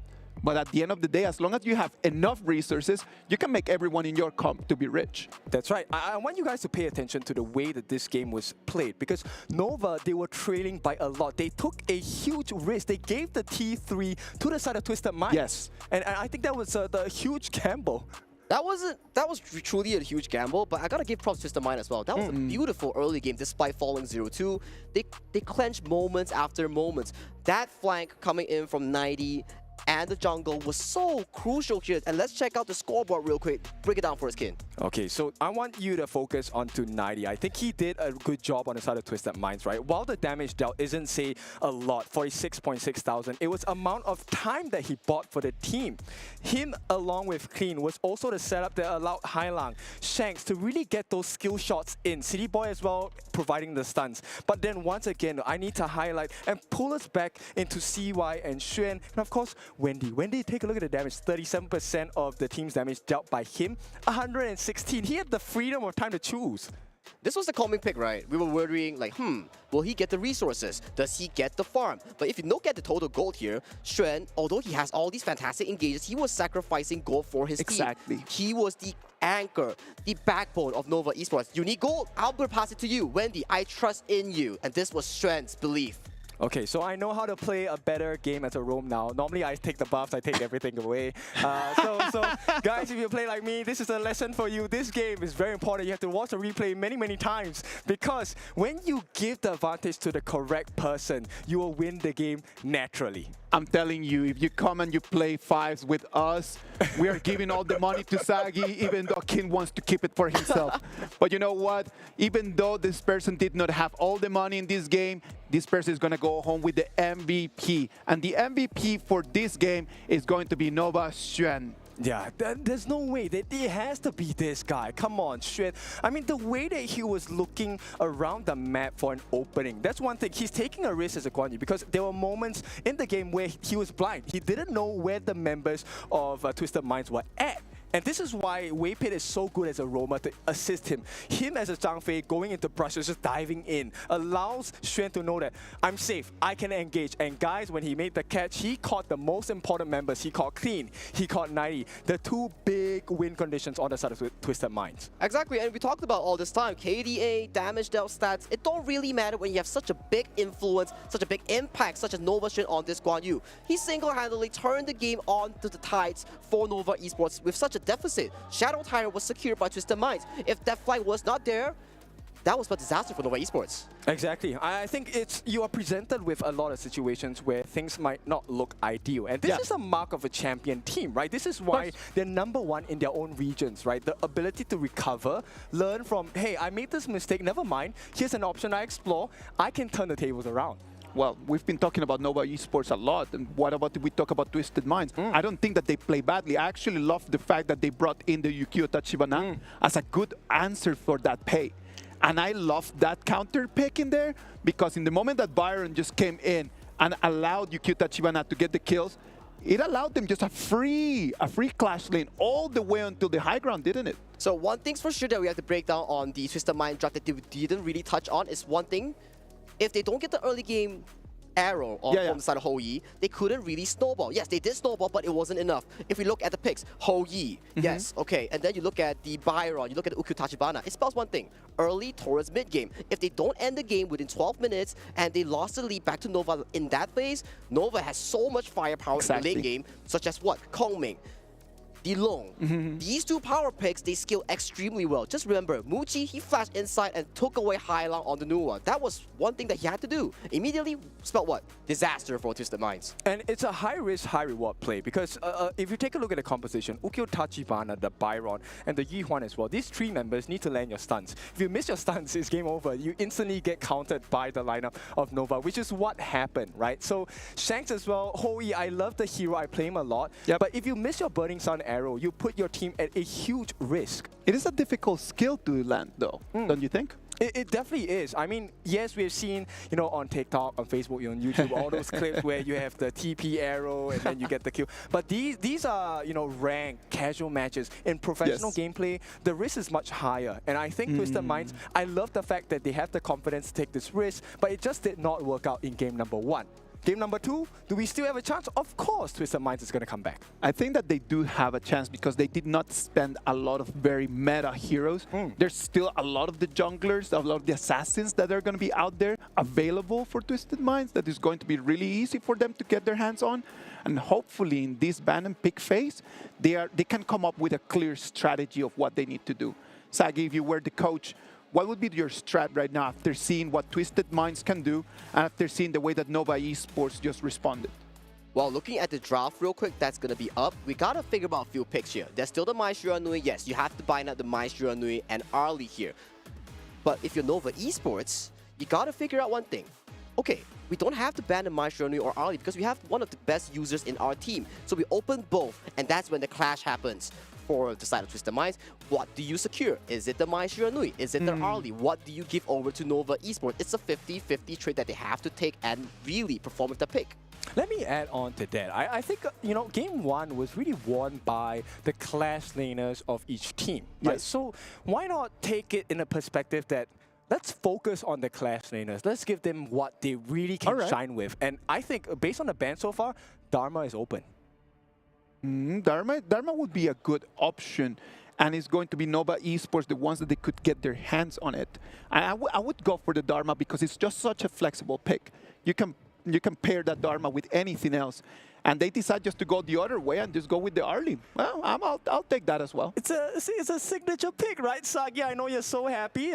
Your MKL representative #1, Muchi, this is his signature hero, the Arlie. It's his favorite pick, and he always performs on this pick. But of course, picking the Arlie here does mean that it locks off the option of picking the Luna. Arlie is a very big counter towards the Luna. And we talk about counter, D-Rin J as well is a solid counter towards Arlie in the laning phase. Yes, and they pick up the Dharma for themselves on the side of Twisted Minds. So that was the first option I was going to offer you. But the second option I'm going to talk about is, look, there's Fatih as well. Fatih has been so gigantic in this whole 2 days, man. By now, if you were to ask me after Dharma, for me it's always Fatih. Like yesterday's performances, today's performances, the way that he's just dealing so much damage, it could be an option right over there. They decide to go with the Majin though. Okay, so Mayin, here's how they want to play this. They're expecting the Dharma to dive them, right? So in order to mitigate the pain that this Dharma brings, they're going to try and get this Xuan Mayin to jump onto the backlines of Twisted Minds instead. So counter catch. You can catch my members, but I'll catch yours instead as well. The picture we're painting right now is also the same thing. Whoever's Clash lane performs better will secure your team a lead. The first game, yes, it was Nova Esports. Second game, we might see Twisted Minds. They are Clash lane. Come on top. Okay, but Hai Lang, he locks in the Yixing for himself. Hai Lang, in my opinion, is one of the most respected mid laners out there. And I think you cannot underestimate his Yixing. I think at this point, Twisted Minds, they have a pretty strong draft. And it works in great synergy. Imagine having a small box, walls all around you. You have a free truth mantra for the Dharma. All right, you've been talking about Yixing, and I know that you play Yixing. Do you want to explain that hero to the audience right now? What are some things that they need to know whenever that they choose that hero, Yixing? Okay, so Yixing is actually a very good team fighting hero when he's safe. The first skill, he throws stones on the floor, those sliding stones. It can pass through people when you activate your second skill as well. And for every 4 stacks, you deal damage, continual damage to your opponent. So if Hai Lang is able to get them in his ultimate, which is the board, lock them in, S1, S2, S1, S2, gone case, you are going to win the team fight. All right, but that board could be a big board, it could be a small board. How does that work? The bigger the board, the longer your cooldown. So ideally, you want to have a small box, right? That's the ideal situation. But you don't always get what you want in life. It's going to be so difficult to land just a small box in there, isn't it? Exactly, because it's based on your positioning. Wherever you stand, that's where the corner of the box is going to be. So you have to put yourself in a risky position. And when you're placing yourself in a risky position, you're offering yourself up for grabs for 3 different members, the Yuan, the Arlie, the Mayin, 3 of which are happy to oblige. Okay, that's definitely a very fair point coming in from the side of the Yixing pick. But I gotta give props to Nova Esports. They're still leaving Yuhuan mid an option here, as there's still the Dolia up for grabs for the side of Nova Esports here. We might see a signature Yuhuan coming in from Wendy, thanks to Waypit's Dolia pick here. It might be a potential here. Yes, definitely a potential. Twisted Minds, they're going to play the cards first. It's a Zhang Fei as well. Zhang Fei works in perfect synergy with the Yixing, the Dharma combination. Also provides a lot of value for DRNJ in the lane. Now, we're talking about like setting it up in a way where Dharma or Zhang Fei can get the initiation, Yixing can get the board in, and then DRNJ can deal all the damage left. That sounds like an amazing control CC. Yes, it sounds amazing, but it's not as easy to pull off, right? Of course. At the end of the day, you're playing against professionals, and of all the professionals who play, you're playing against the #1 seed in MKL. So are they going to be able to do it? I don't know, because it's Nova we're talking about. And Nova, they are putting disruption galore. They have the Mozi coming in, they have the Agudo as well. Furball dropping down, Cannon Blast from the Mozi, a lot of stuns on the side of Nova. But oh, this last pick, talk about it, man. Hansing, so much mobility. The icon, the jungle that provides the solo carry style coming in for Twisted Minds. If you want to bank on the late game carry, yes, Twisted Minds. The first 4 picks, yeah, very strong early to mid game, but when you talk about late game, it gotta be Hansing, one of the strongest late game jungles. I love Hansing because there's so much history behind that hero, and like Hansing is just such an amazing hero in terms of that. It can just go, roam around, get the jungle, run away, deal damage. Very, very mobile. What is the down part to it, though? The down part to it, we gotta talk about the amount of gold that he needs. If he loses the Azure Golem, that's gonna be the crucial part where he falls off. By spamming so much spells, he gotta use the Azure Golem. That's gotta be the part that we need to be looking at as we move into the next game. It's going to be Nova Esports on the left side to Twisted Minds on the right side. Okay, no bias. I'm just going to add one more point for the Hansing. You cannot ignore him. He has to be taken care of. So if you can't deal with the distractions, Twisted Minds might be able to come in, but oh, Wendy actually gets the steal. Nice steal. So clean, maybe not of too much of a clean start here. And a 2v2 comes through the bot side. Both teams want to secure this fire beat. The Zhang Fei on Choi as the smite. Okay, it's an important marker, right? And getting the stuns in, getting the disruptions in, like you said, there's only one chance to get this neutral objective at the bottom. And it goes into the hands of Twisted Minds. They're 1v1. What is 90 doing? 90 is going to have to run away, go and get the HP back because Xuan just kind of caught him over there in the bush. Okay, the multiple punches coming out does provide you some healing factor, health recovery on the side of 90, but I don't think it's enough because CY has joined the party here. CY has joined the party here.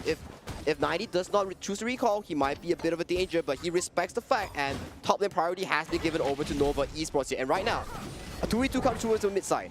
Yep, and gold advantage slightly in favor of Nova. They've taken that space right on the top side. City Boy able to get that shield down, and you can start to see those shades, right? Clean, yes. Like you mentioned, Isaac, T just comes in. He doesn't have to have the full combination. Slaps you a couple of times and gets out. And that's it, it's just moving around. And that's the thing, that's one of the beautiful things about Hansin, that he's just so mobile, that he just can just move and rotate around so quickly. Stunt is going to be down by Shanks. Yeah, they wanted it to open up the space for Shanks to really get some damage in against Waypit. But it's a mod, so he has many stunts to deal against you.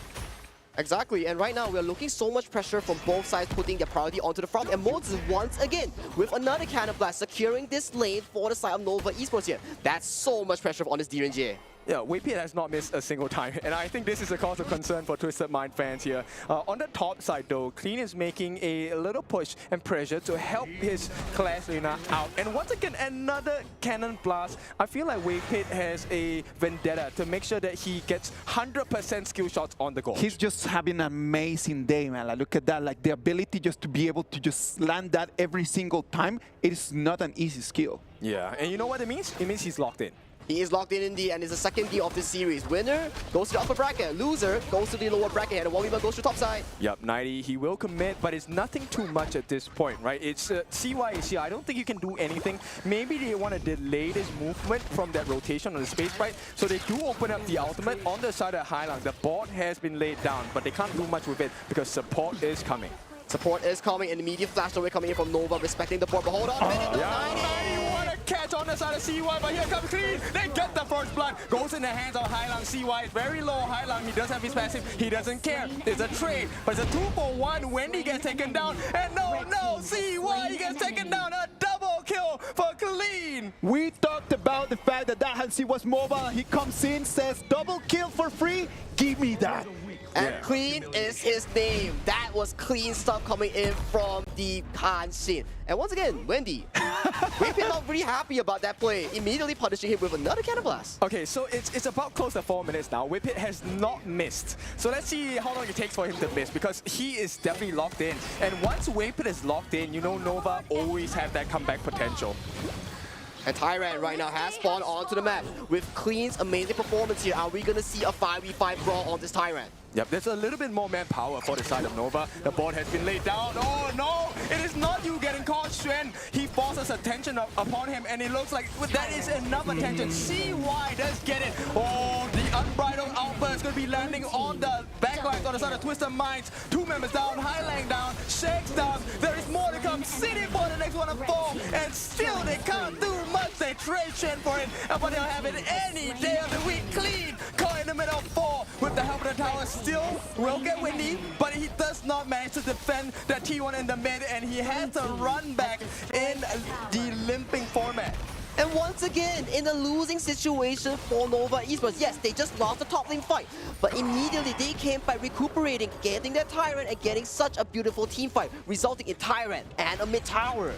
Yeah, it's a 2,000 goal lead going for the side of Nova. It's just a repeat of game number 1. I'm telling you, man, it's just a moment in the game right now that Nova is completely in control of the game. They need to just continue fighting like this. But I'm telling you, Clean, on the other hand, every single time that Nova has been looking like they're very, very unstoppable, he comes in, deals damage, and then leaves back. Exactly. If it wasn't for Clean, there will be another turret going down. And right now, I want to talk about Muji. He single-handedly flanked 2 members on the side of Twisted Minds here. This early is devastating right now. Okay, I know we talk about the damage of Clean, right? The ability to split push, but the results haven't been showing. Look, Nova's 9 turrets have not been touched at all. And just look at the build coming in from Muchi. It's not the traditional Doomsday. He's going for the Spark Sports Dagger, speeding up his farm, but 1v1 going to the top side. Yeah, clean. He works onto Shrew, but this is a pillow fight if I've ever seen one. There's no finishing count here, but the rotations are coming in. Muchi, he's looking for some food. He's pretty hungry. I can see that Nova Esports, they're not thinking that much about the fights. They just want to quickly control the vision over the map, and they're just focusing a lot more on the turrets. I do agree so as well, but right now, more and more pressure is surmounting the top lane wave. There's no one attending to it, and right now, Shrew is teleporting towards the bot side as they are looking to push towards this Clean's next Azure Golem. Yeah, look, the wall growth, it's so detrimental. Okay, clean, he goes in, he forces out the board is laid down, catches no one on the backlines. There is no opening. 90 is looking for an opening, but there is none presented. He comes in, flashes, what a nice true! He gets the kill to Muchi as well! The turnaround for Twisted Minds has been available, and it could be an ace when he caught in the middle of two. And then last remaining member, Shrew, the MVP on game number 1. What can he do? Absolutely nothing, because the cavalry is here. Clean, he wants to push him away. T1 in the mid also taken by the side of Twisted Minds. Nova thought that they had the bag, but no. Twisted Minds turned it around and Clean pushing them away. What a twist of event by Twisted Minds. They go for the immediate counterplay. That was beautiful by 90. Immediate 4-man engage from this signature Dharma. And this is what happens when you play against high-tier teams. One mistake, take a look at the map, right? They've taken 2 turrets away from the side of Nova, and there's plenty more to be taken on the side of Nova Esports. Immediately, they just turned things around, right? Like we were talking, it was just like we jinxed it. We said that Nova Esports was controlling the vision, and then immediately after that, Twisted Minds turned things around. Is it really a jinx? I mean, Twisted Minds coming back? Well, we gotta see. It's still a 1,000 goalie strong coming in from Twisted Minds here. Teams are still 50-50, as we mentioned. Nova, strong team when it comes to team fighting. Twisted Minds proved themselves as well with a 90 beautiful Truth Dharma onto 4 right now. Teams are heading strong. CY Waypit, they're planning something on this red buff. It's really timing, right? The longer the game goes, I feel like the chances of catching Clean out are close to 0 at this point. Yes, exactly. It's going to be really hard just for the late game. Just try to catch that Hansin. It's a tough situation. Waypit now has eyes. Shrew going to be forced to move away from the back of the fight. 90, he is primed for that perfect truth mantra as Clean provides the vision. But the stuns do come in, so Waypit, he knows that, hey, guys, it's unsafe. Let's not try to traverse without the help of the others. It is going to be such a difficult momentum right now because they want to go for that Tyrant, but they do not want to engage and lose. So they need to wait for the right moment for them to be able to kind of like push for that. Yeah, Clean, look at the rotation. He's hiding. He's trying to find that backline entry into the side of Nova, and I don't think Nova knows about it. At the same time, he's working hard on the jungle camps, so he's just getting gold for himself. And you know what? Maybe giving away this Tyrant isn't that bad. But Nova, this is a good win for them.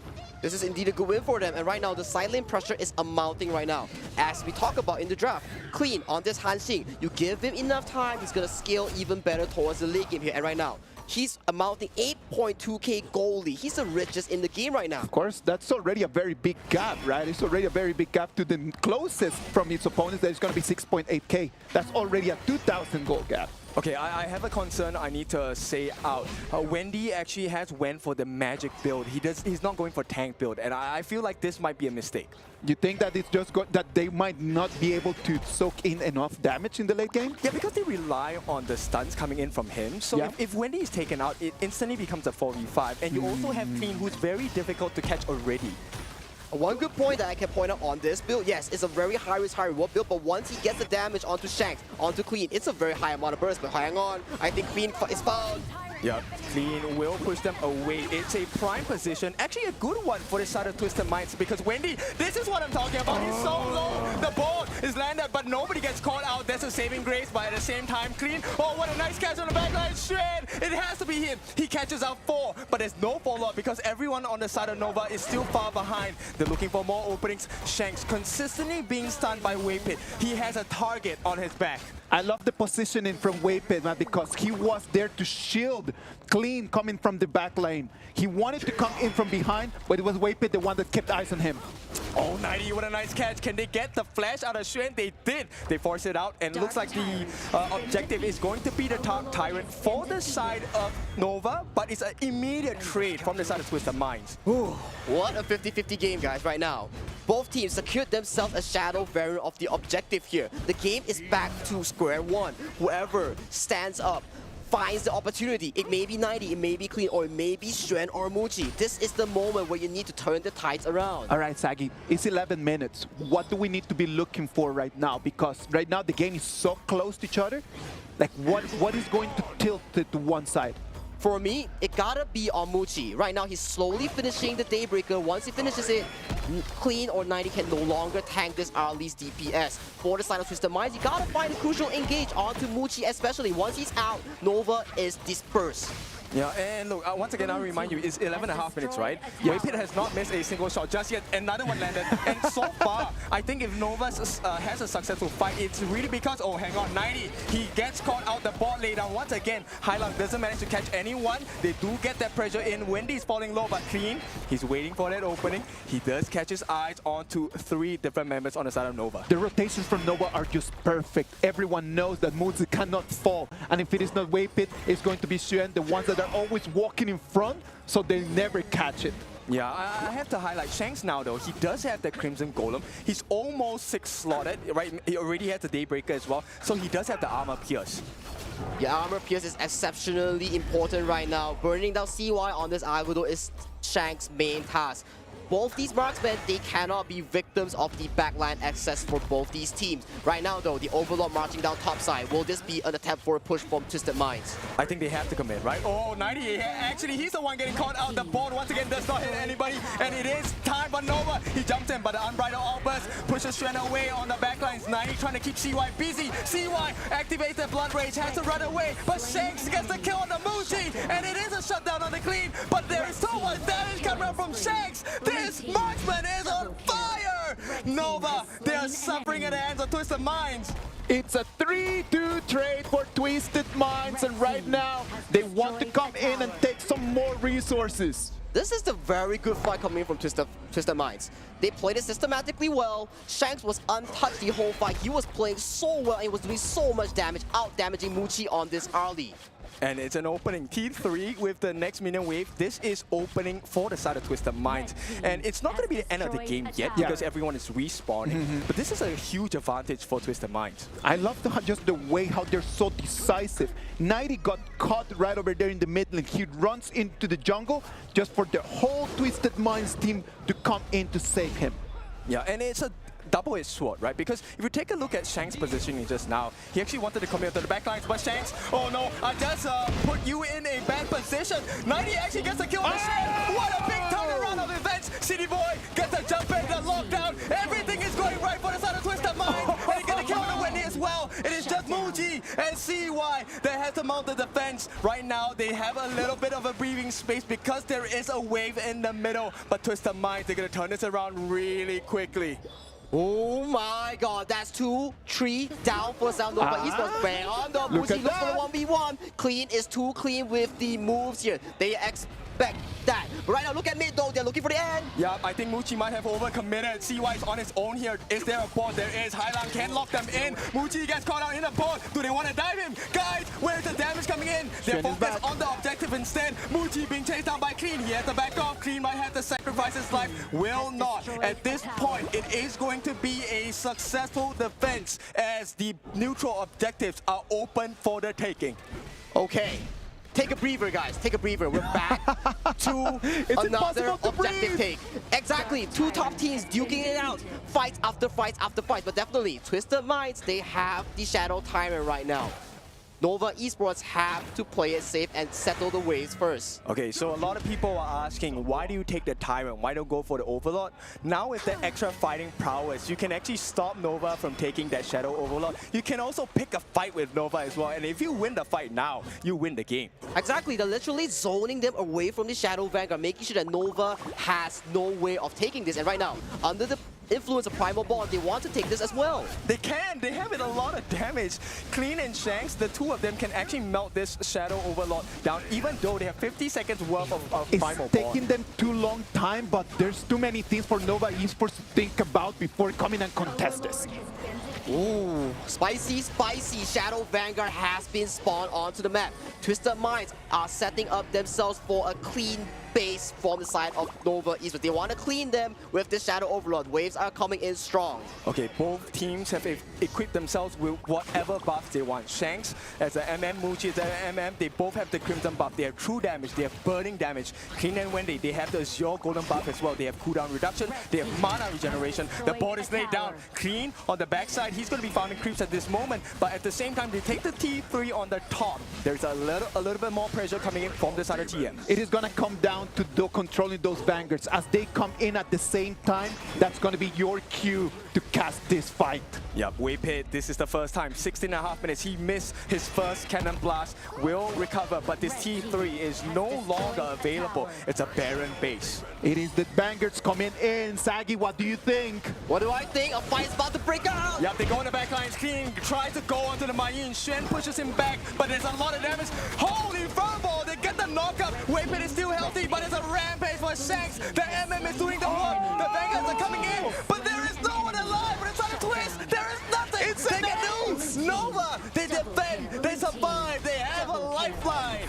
I'm telling you, everyone thought the Twisted Mind had that in the bag, and right now it's going to be Nova, the ones that they're going to have to split. They need to clean the Vanguards at the same time that they can take the turret. They can come back, they definitely can come back. 20 seconds, that's a long time to come back. Death timers are really long. Nova Esports, they do not have a single minion to back up this push. They take this tier 3, they have to back off and recuperate. 10 seconds for Clean.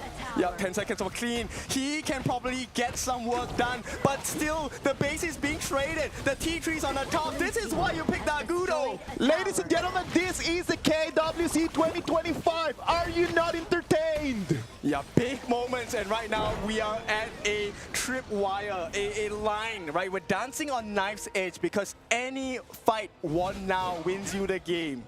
Oh my god, so many of the towers being dropped down right now. Both teams are on knife's edge. Whoever pulls off the perfect fight right now, Tyrant is not even important anymore. Shadow Vanguard, whoever gets that will control the waves. They can control the map even better with that. Where are your Sage's Sanctuaries, guys? Where are your second lives? Nobody has it. They're all gone. They're all gone, right? So it's all about this final fight. Your positioning must be clean. Exactly. When we talk about Sage Sanctuary, you know what? They want to bank on their APM. They swap their items last minute to enjoy any items that they can get. This is the top league we're talking about. They are testing themselves in this moment. Okay, the difference is in inches at this point. The knockback, that rider offers the board. Finally, they lock CY though. That's a big moment. 90 at the backlines. He's trying to handle Shen as well. It is going to be CD Boy. Oh no, there's not enough damage, not enough life. Clean and Islang, they're falls back. Nova, they're looking for the win. There is a wave in the middle as well. Okay. The final push might be commenced. You still have sufficient wave clear coming in from Twisted Mind. And this Dharma still has flash. Is it gonna be enough? 3 people only to clear that wave. Oh, the stun comes in 90.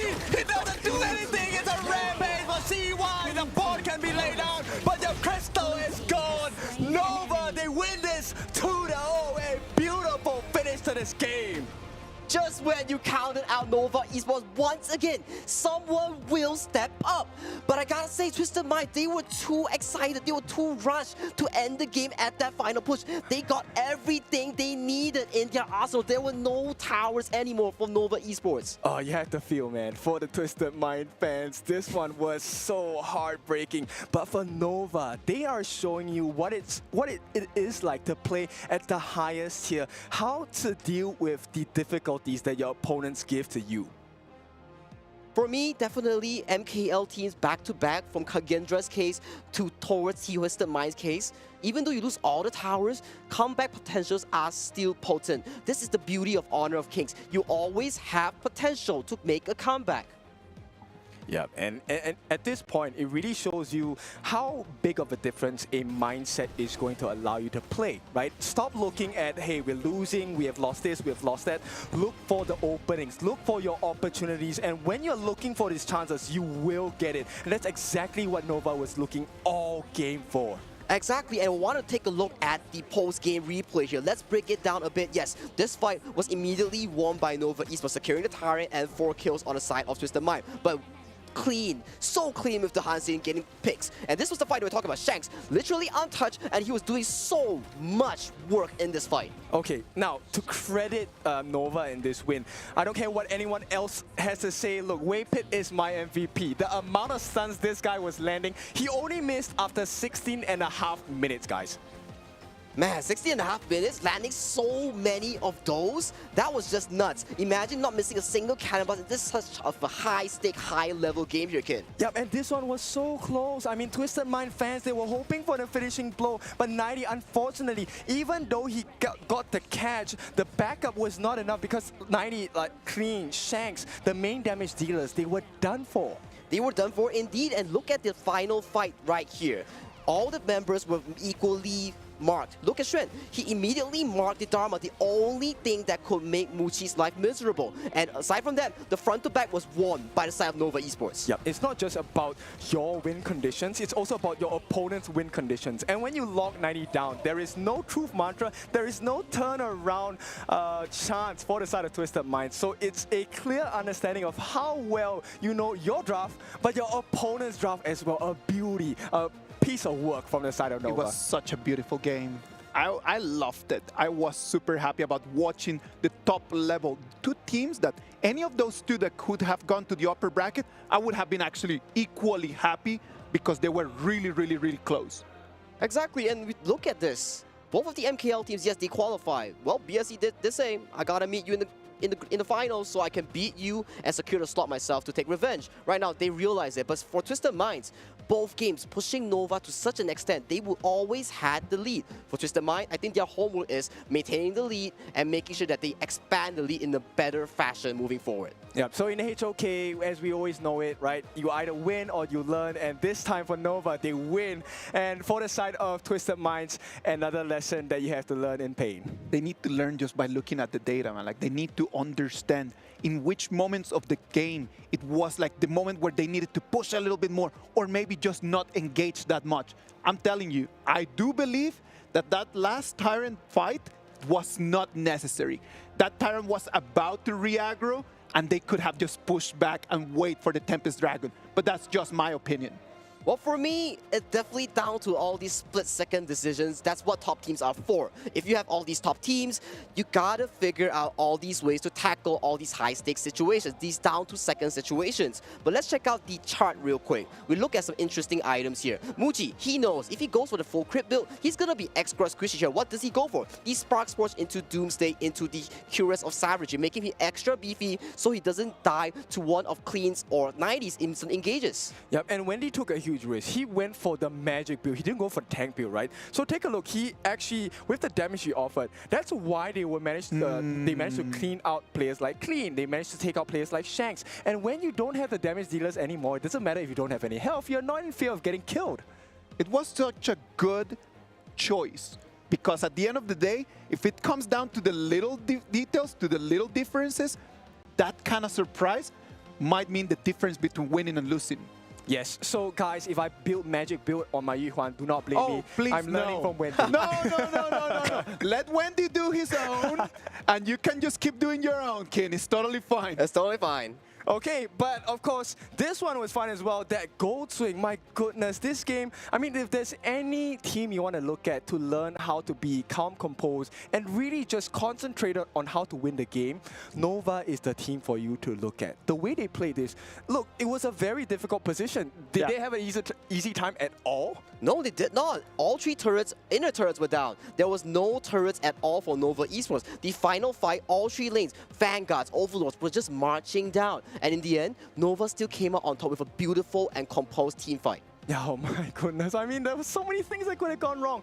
The amount of balls that Hai Lang really put down, it was scary. Okay, yeah. Majority of the time he did not catch anyone, so maybe that was one of the win conditions that happened. Of course. But still, there is clean, he's jumping all over the place. There's 90, he slams you against the wall. So many win conditions, and still, Nova was so calm. It was a multi-core coming in from their opponents that they were able to just guard properly. Let's wait and see what the players have to say about this. Let's go with Mara.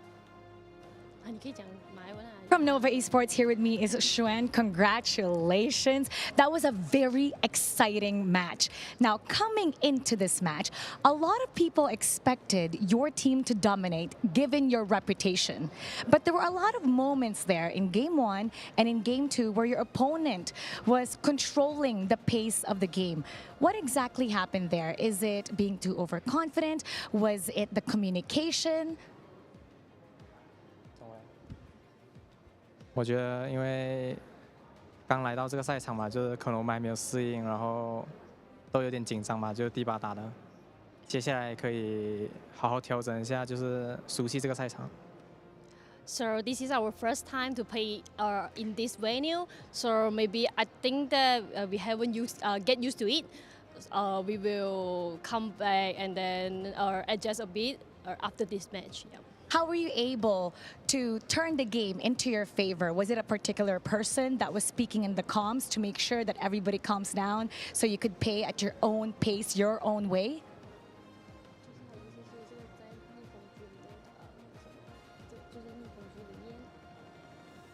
他的意思就是说，就是在逆风局当中，是不是有谁就是负责就是操控这一个局面，就可能在沟通上面，或者是在什么上面去稳定军心这样。我觉得5个人都有做到互相去提醒、互相去沟通这种重要信息吧。然后主要还是要相信队友吧，就是5个人都做好自己分内的事情，好好，只要不要太紧张吧。 互相理解一下大家的心情。So what Shen is saying is, we didn't have any particular person to take part on it, but we will believe in each other, and then we talk more and then communicate more, and then we will try to this game to get to win. Now, a lot of people have their eyes on you. You seem to be the team to beat in this group stage. What do you have to say to all the other teams that want to bring you down, that's preparing to bring Nova down? 就大家都觉得我们会是拿小组第1的，每一个队伍都就是我们是一个劲敌，想要把我们就是拉下来。那对于这样子，你跟其他的战队有什么话要说的吗？我觉得我们自己也不敢保证吧，就是我们还是觉得最大的对手是自己吧，就是我们只要做好自己该做的，成绩应该都不会算太差，所以我们也不会在乎外界怎么看啊什么的。 So we will try our best, and then we think that our biggest opponent is ourselves. It's not any other teams. So we will try our best to dominate the game and also keep improving, and also and then we will not nervous in the next game. So I think we can do better. And we can't wait to see Nova Esports in their best form. It's going to be very exciting. Thank you so much. Once again, congratulations. And now we're going to head back to our casters. Lead the gorge. Thank you very much. Nova Esports is going to move into the upper bracket, but let's talk about Twisted Minds before we just keep the spotlight over there. You know what? Twisted Minds played such a well-designed game. They came in, they were really, really close, but they were just stopped right over there on their breaks by the MVP of the day. The MVP for this match is going to be Wendy on that Yuhuan. You guys were talking about it. That Yuhuan with that gamble over there, not going for the defense, but actually going for the attack, completely different. This is the style of Nova Esports. Wendy was never known as a utility mage player. He's always the secondary damage or primary damage coming into the draft. Yes. So him building the full magic build onto Yuhuan perfectly makes sense because he trusted his mechanics. He trusted his capability to dish out damage when needed. So that is the full game plan here. Look at the damage now. 31.2% damage now on this Yuhuan. That's a lot of confidence, a lot of damage as well. Wendy, I think, you know what, end of the day, we need to trust the professionals as well. And as Nova has already said just now, as a team, they trust each other. Even though, look, the KDA may not be beautiful, but it's really less about the KDA. It's about your efficiency and how effective is your play in that particular moment. And with Wendy's performance in this game, I think I have to say, number one, I'm very impressed. Number two, I'm so inspired. I'm going to play more Yuhuan in mid. You're going to start playing Yuhuan a lot more? With mid, with full damage items, guys. Do not blame me. Is that what we're going to expect when we go back to the hotel and we have our 5 casters rank of the day? You know it. And we're going to win our ranked games. Trust. We'll come back with that and we'll tell you tomorrow how did that go. So please, Sagi, help us out with that. Well, if I have to carry that, I have to carry it, right? Just like any other MKL teams, we gotta carry, we gotta carry. I love it. It was so nice. We had so many amazing matches today. It was a great day. It was an amazing. We had A first. We had Group A going in. They had amazing performances yesterday. You can see Blacklist International, they lost to Pulse Gaming, and Genji Esports took the victory over Boom Esports. What about we go group by group, just showing everyone how is it going to look like? Yeah. So if we look at this group right now, PKL Finals re-happening once again, but it's a best of 5 in the bottom stage here. So PKL fans, you gotta be worrying. Which of your representatives are gonna be going to face on Genji or Pulse? The loser will be facing you in the lower bracket finals. Yes, and look, Blacklist International against Boom Esports. The last time the Boom got the win, it was a best of 7, but this time it's a best of 5. So will the fates and destinies of these two teams be changed because we're playing lesser games? We're going to see that as we move into Group B. The Group B had a different performance. It had Team Vitality winning 2-1 over Dominator Esports, and it had Alpha 7 Esports moving into the upper bracket by taking it 2-1 against Loops. Okay, this one's a big one for me because Team Vitality against Alpha 7. Obviously, there's a lot of love between the junglers, right? Danny as well as Zankyu, the Mok Mok, and the whatever stuff. But I think both teams have improved tremendously over these few months. So I want to see what the result of those training and those growth is. At the same time, we also have Dominator against Loops. This is a regional battle. Chalk BR versus IKL. Whoever wins in this gets the bragging rights here. It's gonna be interesting for our Chalk BR fans and IKL fans. So these two teams, these two series are the series to watch. Definitely. All of this is information from yesterday, right? And today we had Group C and Group D that they had action. Let's start from Group C, because we just saw Nova Esports take a 2-0 victory against Twisted Minds, and at the same time before that, we saw Shrew Esport against Kagendra, 2-0 victory for BSE. You know what, Kin? When I told you that it was going to be 2-0, I didn't know it was going to be this close. Seriously, this is one of the closest games so far. I like that. Exactly. It was 2-0, but it was extremely close. Exactly. We gotta keep it humble. We gotta give credit to wherever it's due. But definitely Nova Esports and Shrew Esport. MKL fans, rejoice as both our representatives will pace on towards the upper bracket finals here. Okay, I love a good rematch as any fan that we have seen, right? BSC against Nova Esports, this one I'm super excited to be able to cast and watch at the same time as well. But we also have another exciting moment, which is the Twisted Minds against Kagendra. This is also a regional battle, but let's take a look at the next group. Group D is going to be Alpha Gaming. They already took the victory against ACT. 2-1 was that game. And OG Esports completely annihilating Nongshim RedForce 2-0. Yeah, that complete annihilation. I think that's a perfect way to describe it. OG Esports going up against Alpha Gaming. A little bit shaky on APG's side, but OG with so much strength. Can Alpha Gaming manage any fight against this OG team? We gotta find out tomorrow or the day after, right? But definitely, I want to put some spotlight onto ACT Esports Club. This team came out really surprising to me today. Lucayo was insane. Yes. A lot of people thought that was going to be a complete stump, right? But it was not. ACT really came in and they showed why they made it all the way until Saudi Arabia. They were not here invited just for free, just for them to travel. They came here to compete, tomorrow we're going to come back with a lot of action. We're going to start at the exact same time, and we're going to have 4 amazing games. Yep, it's going to be Blacklist against Boom. There's no other way to start this series of the day. This is the one that we want to watch. After that, we're going to have Pause Gaming going up against Gen G. And of course, we have our Vitality against Alpha 7. And our last series of the day, Dominator against Loops. Another regional battle. All of the things are coming to start to piece this puzzle as we look for that #1 champion in KWC 2025. It is going to be an amazing day because we know that tomorrow, after tomorrow, in 24 hours, we're going to have 2 teams that they're going to be qualified directly to the Kings Group, and there's going to be other 2 teams that they're going to have to say goodbye to the KWC 2025. Yeah, all of the difficult moments are going to present themselves. This is where you have the chance to struggle to be the top, and you have to be happy with struggle because now you're given that chance to get stronger, to learn, to adapt, to get power, because it's not given to you, it is taken by force. Taken by force, well said. Stakes are high. Whichever team performs tomorrow, it is the time to perform indeed. It's going to be do or die. We're coming to the next part of our whole story.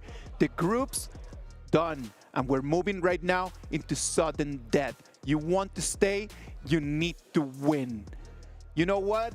Today has been an amazing day. We had 4 amazing performances, but at the same time, we got to say goodbye. We'll see you tomorrow at the same time, same place. But before we leave, enjoy the Qiddiya top place of the day. Tomorrow is going to be day 3 of the KWC 2025. I'm Isaac Peña, and I hope that you're going to have a good night.